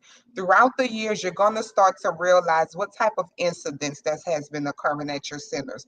For some reason, and I feel pretty secure in saying this, a lot of centers are having issues with active supervision. There were situations and incidents that's happening where it really boils down to, was there active supervision being displayed at the time? So we need to know that that's a training that we want to make reoccurring for the new school year. Why? Preparing for this reoccurring active supervision training will cut down the stress. That will help you mentally prepare for the new school year. That will help you cut down on less incidents where it comes to active supervision.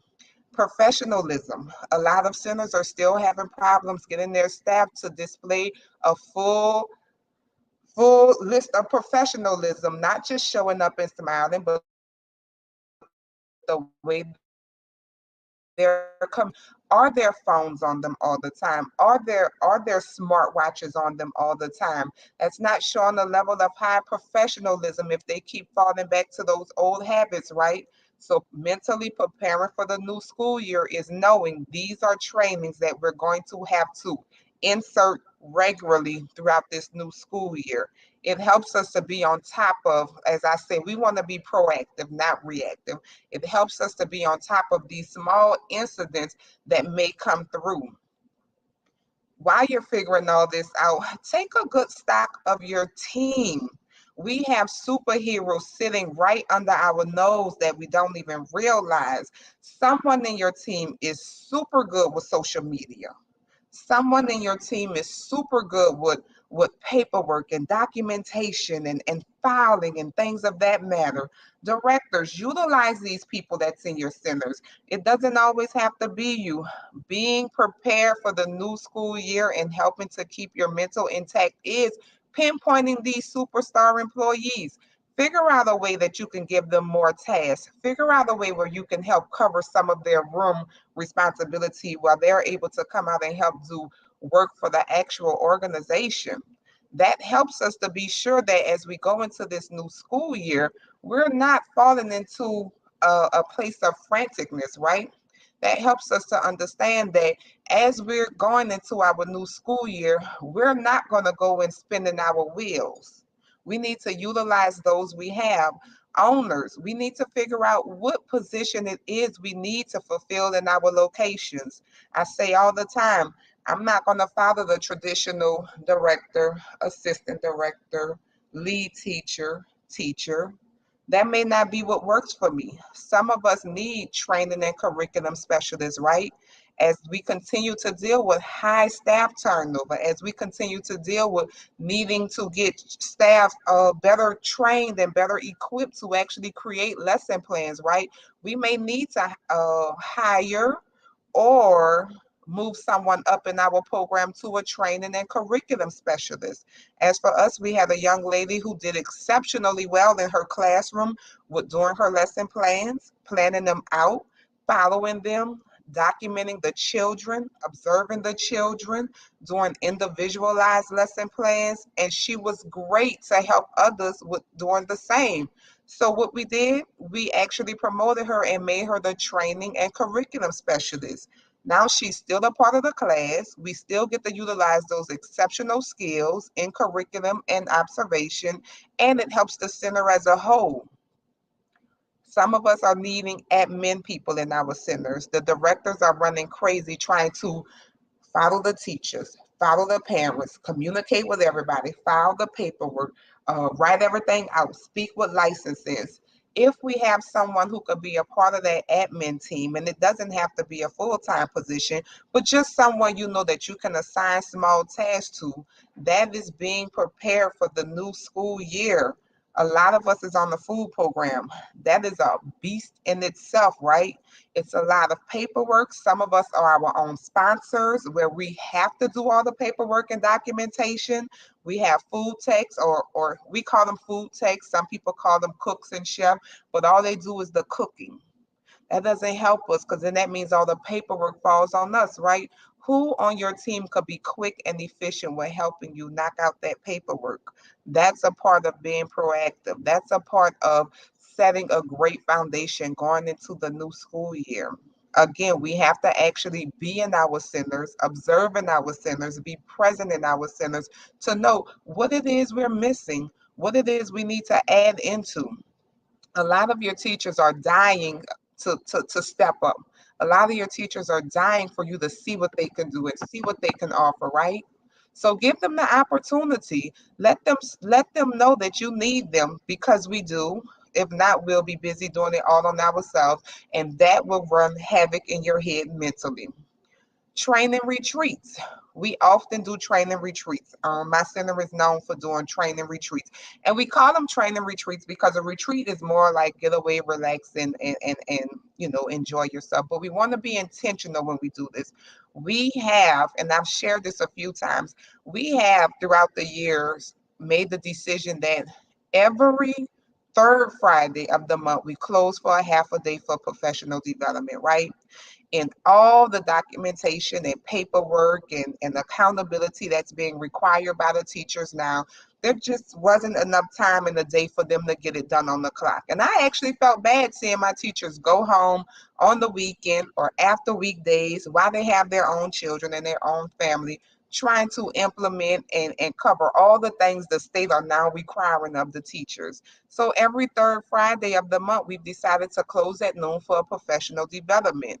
Again, be proactive in seeing what your center need. If you find that your teachers are constantly struggling to complete those lesson plans, that it's a constant struggle to get those observations and documentations done, or any of those required forms that the state is asking of the centers to complete, you have to find a way where your staff is able to do it. And then they feel appreciated that you acknowledge and you made a decision to help support them in what was needing to be done.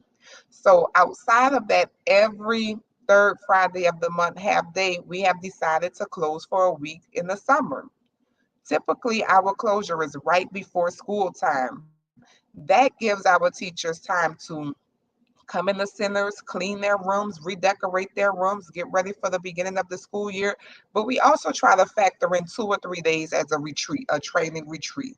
We hit hard on one day of trainings, what it is we want to be the most impactful by, the most intentional by. And one of the things that's driving a lot of centers crazy right now is your teachers don't know what it is you need them to show up and do. And I'm not talking about the work of the classroom, but I'm talking about for your culture, for your organization. Your teachers need to know, what is your mission?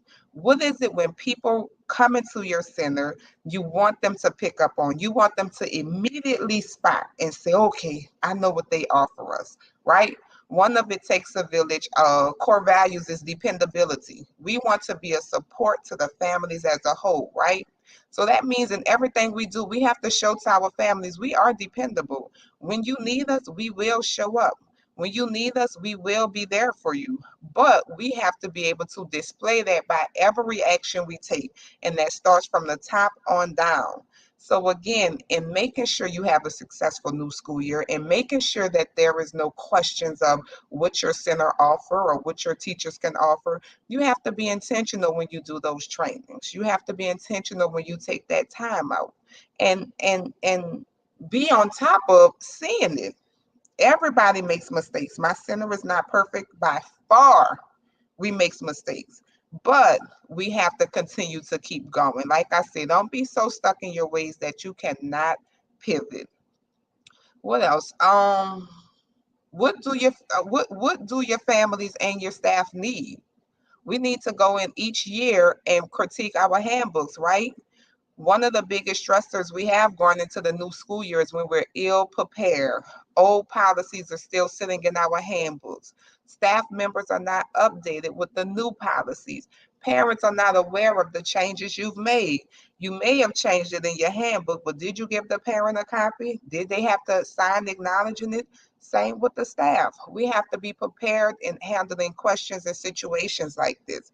All staff members should have a copy of your handbook, right? One of the biggest stressors we deal with in-house is a staff member come and ask, well, I know we was off for Thanksgiving and the day before, but do I get paid for both days?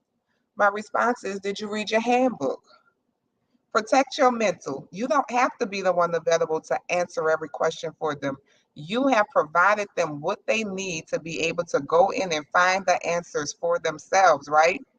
But you have to know those policies too. Some centers change and update policies so much they forget the new policy. You telling the parent the old policy, and now you have to go back and forth with the parent because you've made a mistake and didn't realize you all have updated that policy. Make sure when you have these trainings and these professional development, your staff are familiar with your policies. Pick time to pull out certain policies and review them, have them read them, ask questions.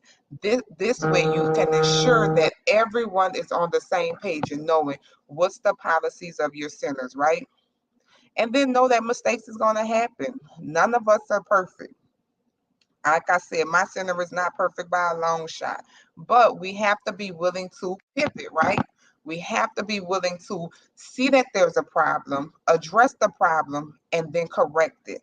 And when we do so, it goes back to one thing that I know Brandy has preached on for a while, and a lot of us has really taken under our wheelhouse of tools is those SOPs. Do you have those procedures documented? Do you have them written in a place where your staff can put their hands on them? These operating procedures are going to prove vital in making sure you are not the only person who knows what to do throughout your organization. Having these SOPs help make sure your organization runs without you, whether you're an owner or director. Having these SOPs ensures your teachers know where to find the answers to the questions that they have. Having these SOPs ensures if there's ever a problem and someone is unsure of what to do, there's a document that they can go back to and find the answer without needing to pull on you. So a few other things I wanted to be sure that we spoke on when we talk about how to mentally prepare yourself for the new school year. You have to take time for you. I don't care what position you're running in your organization from the top to the bottom. Everyone has to take time for them and be intentional about your time. I like to tell people now when they call me to have lunch meetings, I like to say, can we have a meeting walking in the park? Because lunch meetings really don't do me no good. I'm only going to eat and get sleepy and then not be as productive when it's time for me to go back in the classroom, right? So I like to say, let's go on a walking meeting. What are you doing to actually help you make sure that you are taking care of yourself mentally? Find time to read. There are great books that are out that helps encourage your mental status, that helps encourage you to be relaxed, that help encourage you to want to pursue more in life, but you have to find time to do it. When you wake up in the morning, don't be so quick to hop and jump on social media. You want to actually take time. Some of us thank the Lord for the day that he has provided for us and plan out your day. Like I say, this is not for owners or directors. This is for everyone, for teachers and all. We have children, we have families, we have things that we need to keep us going, right? So we need to be intentional about protecting our space. When we go into these child care centers, life can be very hectic. There is always unexpected things that come up. But how do we ensure that we are prepared to deal with everything that comes up? Find people in your center who you can relate with. Find people in your center who you can pour back into. Let everyone know that it's okay if you're having a bad day. Be vocal about whatever is going on in your life, right? Don't worry about if someone else is judging or if someone else is looking. Helping stay in a good mental space is being able to say that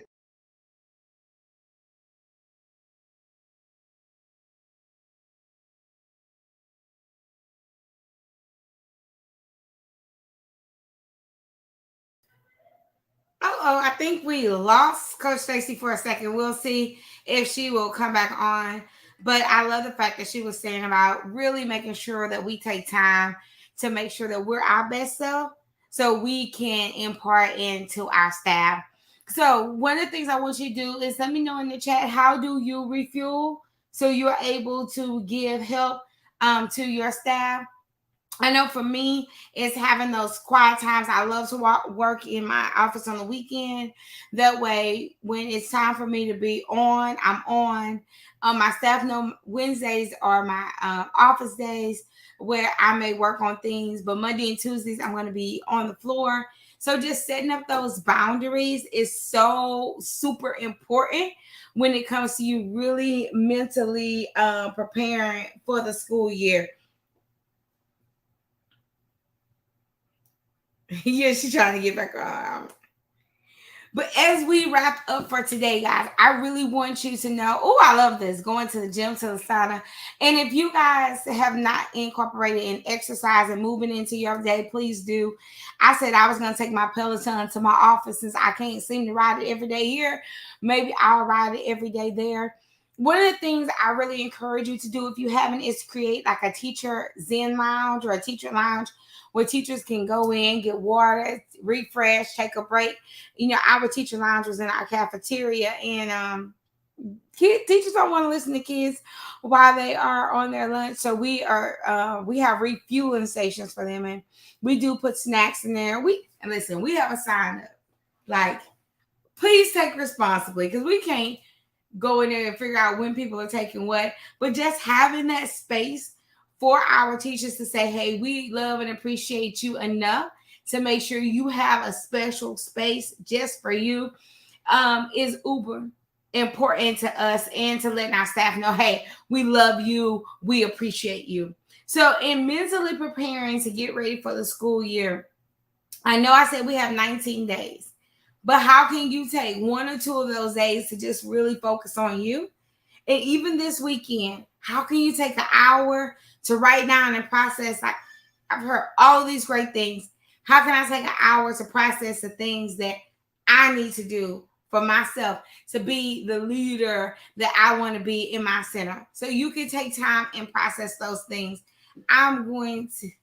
Hey, Coach Stacy. So we're going to do Q&A for the rest of the time. We kind of had talked. We're winding up the day. I was just telling them how I want them to take some time, even this weekend, to decide how can they, be their best self before they go back into the center to really regroup. So, Stacy, tell me, I know that you have a center, and now you're to the point where you don't necessarily have to be there day to day, right? Right. So how do you prepare to go back in and to reset, knowing that, hey, I'm still gonna go back to my, walkthroughs and my other routine schedule. How do you do that, and how do you communicate with the staff exactly your needs versus their needs? Well, it's funny you asked that, because I was just at another leadership event, and a lot of the owners there, their problem was that trust factor. Like, they can't separate from the centers how they would like to, because, not saying they don't trust their leaders, it's something in owners that makes it really hard for us to detach, right? And so for me, what I really had to do was cultivate a level of trust with my upper level management team. I worked really closely with them, so they know my way of thinking now. Like, they know if there's a problem in the center that they need to speak with Miss Stacy about, find out every aspect of this problem before you bring it to Miss Stacy, because she's going to ask all the questions, right?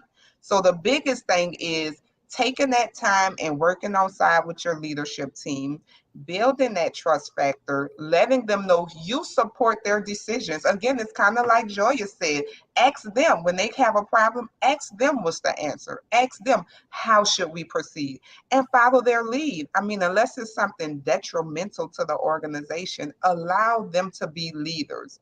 So by building this trust factor, you already have an established relationship of communication.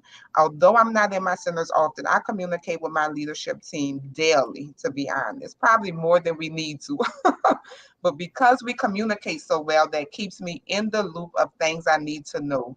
They have actually learned that I don't need to know everything. It would be times they would call me or email me about something, and I'd be like, why are you asking me this?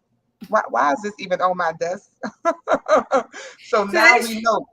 They trying to keep you in the know. So tell me, Coach Stacy, at your center, we were talking about having refueling stations for our centers, or a place where staff can go if they need to refuel, because our actual teacher's lounge was in our cafeteria with the kids, and I was like, this is not good. And Daniel was the actual person. He was like, can I create a space for the teachers? Even if you don't have a room or a space, what can they do to let their teachers know on a daily basis that we're concerned about their mental health, well-being, and that a way to recharge our teachers? Well, one thing that I think is very helpful is timeout buttons or timeout flags. If someone, it could be as simple as like maybe a purple and yellow, purple on one side, yellow on the other side. If it's purple, that could be everything is good and I'm hunky-dory. And then if it's yellow, maybe someone needs to step in and address that teacher and give them, 5-10 minutes to recoup. It can be your admin team and your management team just being more intentional about going in those classrooms. Admin gets very busy, or management gets very busy in the office on paperwork, on documentation, but just going in the classroom and saying, is there anything I can do to help or support you? Again, you're absolutely right. Not everyone has the space for these break rooms and and I've seen some real luxurious break rooms, and that's beautiful. But when you don't have that, you have to be creative. I agree that there should be some kind of wow wall. There should be ways that employees can earn massage packages and movie theater tickets and things like that can kind of help them have moments to recharge, outside of the center, from outside of those additional in-house things you can do. I love it. I love it. And one of the things that we do is we want to have a way for staff to brag on each other. And so you talk about like those wild walls. If you have, you don't have to always be the person that's doing the bragging, right? But if you build this community of trust as you're getting ready for back to school, this way of we support each other, it definitely does help. So in closing, Stacy, what are some things that you and your center are working on going into the new year? Let us steal your good ideas, because I know y'all working on something great over there. Well, really, what we're working on, as I said before, this year we want to be intentional about having solutions and not problems. And that's from the top of the house to the bottom of the house. I'm not going to get with my upper level management about what the problem is. I'm going to address them with the solution. As they deal with the teaching staff, I want them to be intentional about the solution and not the problem. And as they continue to pour into the teaching staff and the support staff, we want everybody to be intentional about having solutions and not problems. That ensures that we are all working together on one accord. It's not top heavy where one side have to fix the problem or have the answer. And we're also very intentional about what trainings we're offering. We see where we've been having our biggest problems throughout the last school year. Again, across the board, active supervision has just been a challenge for child care centers. So I'm gonna beat that horse till it's dead, because I'm not going to jail for nobody. I'm not. You gonna go to jail for yourself. That reminds me of Dr. D. She always said, listen, I want to keep us out of jail and off the news. I love that so much. Well, I'm going to tell you guys, one of the things my center is working on this year is we really are focused on our child-student interactions. I think what I noticed, after COVID, kids were not interacting as well, and neither were adults. There was a lot of hidden trauma and not being able to leave your house. Some kids never went to school, in those early years, being self-regulated. And I just see the amount of stress that people have is different.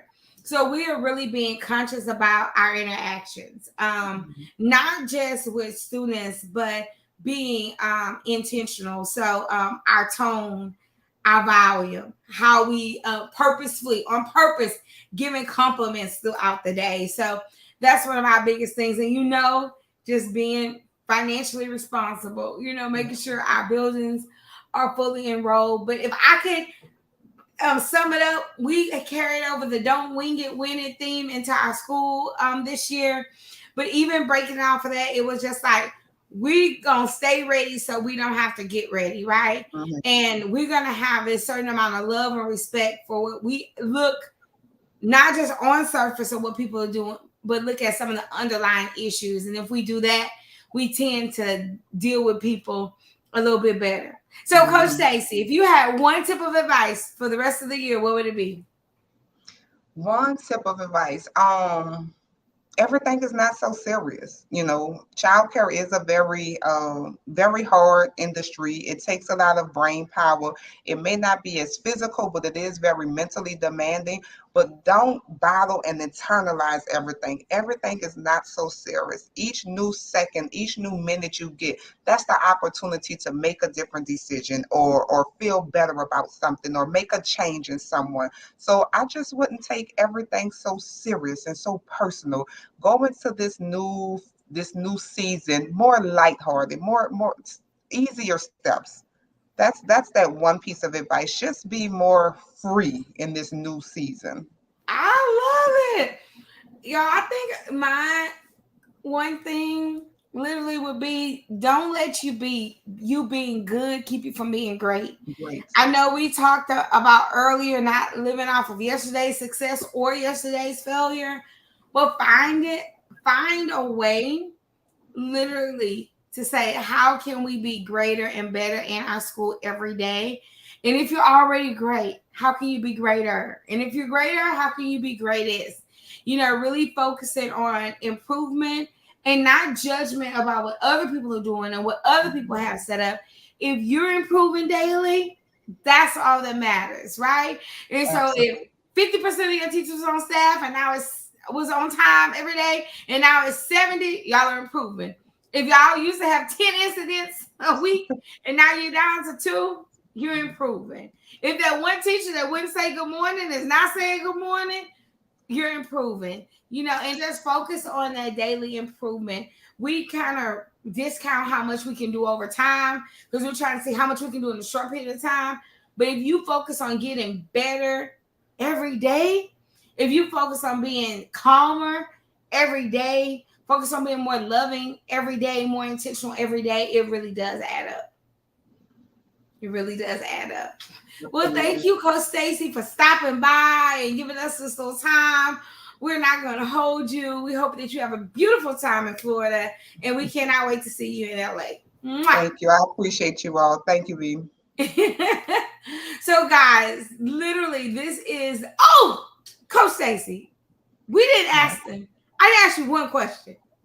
Should they be in Childcare Millionaires Live? Girl, don't even play. They need to be in Childcare Millionaires Live. Like I say, this is where it happens at. The information is phenomenal, but what you get out of those around you, there are so many people here pouring into you, looking for you, cheering for you. People you don't even know. Like, it's almost scary, you know, like, are they talking to me? Childcare Millionaires Live is an event, I promise, that you don't want to miss. Yes, so make sure you get there. Stacy won. I don't know if you saw the video. She definitely won that 80s party costume. She was on it. This year we're having our Childcare Mafia party. So get your Harlem Nights, your Great Gatsby ready. We are going to have a phenomenal time. So make sure you check out childcareevents.com. You can grab your tickets there and you can find out all of the information. We are so excited and so happy. So, okay, now Coach Stacy, you can go. But don't come along though. I wanted to say that don't come along. Find a director, find an owner, find a childcare friend you can experience this with. It is coming there is one thing, but having this experience with someone else in your circle, in your community, in your city who also has a childcare center, you two will leave and share so many nuggets. So be sure, as you're looking for your ticket, find a friend to pull into it. I promise they will thank you. Yes, they will. We have such a phenomenal time. Thank you, Coach Stacy. We really appreciate all that you do for Childcare Millionaires and being so faithful.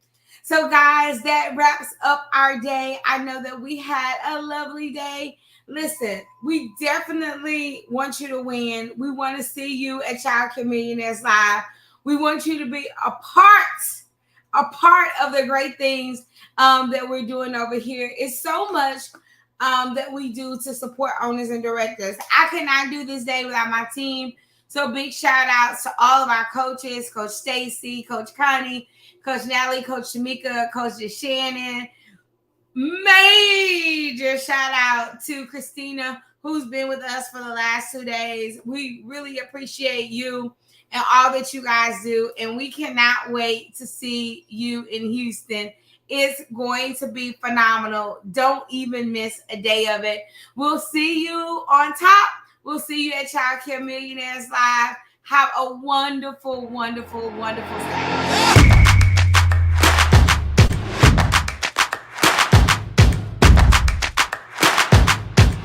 Hey guys, it's Brandy Woods, the Millionaire Midwife and your Millionaire Childcare Success Coach. We're at the Childcare Millionaires Conference and we're having a mighty good time. You cannot miss an event like this because it will and can change your life. I better see you next year.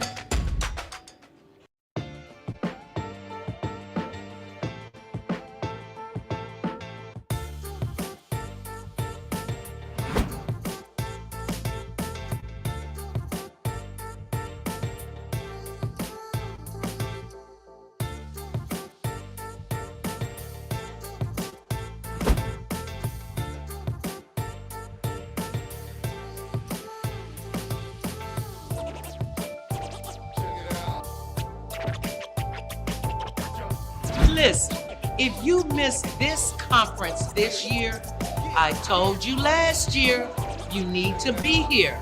This Millionaire Childcare thing, look, man, we're loving it. We're having such a good time here. There is nothing like the Childcare Millionaires Conference. Listen, every year you need to make sure you find yourself in the place.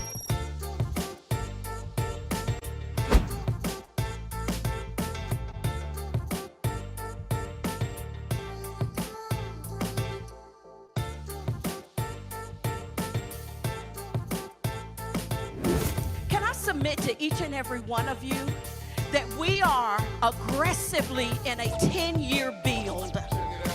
That this is the next decade, that everything you've ever imagined, dreamed about, ever hoped for, things that you've forgotten about, things that you've wondered if it would ever come to pass, this next decade is that season, that time, that now moment, that it will absolutely come to pass.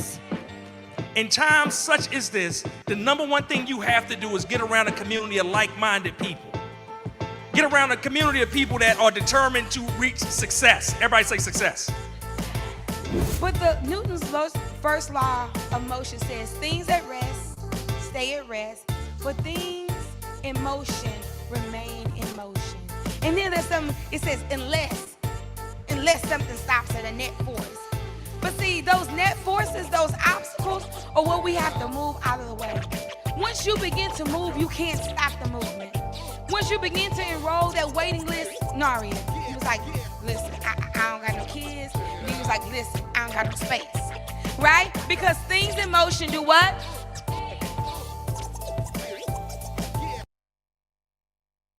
I was just so proud of. He set sail.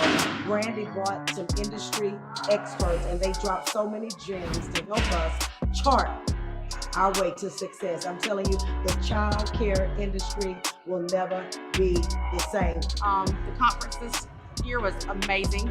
I'm ready to get back to work, show my team some of the things that we learned. Got a good bunch of nuggets. Ready to go back and execute, get things done. Can't wait to see you in November. I learned so much this weekend. I was just so proud of the young women here that are being so successful in their lives. And this has been super.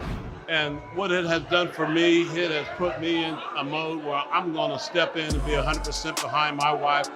Not only was this empowering for daycare centers, this also empowered me for all aspects of my life.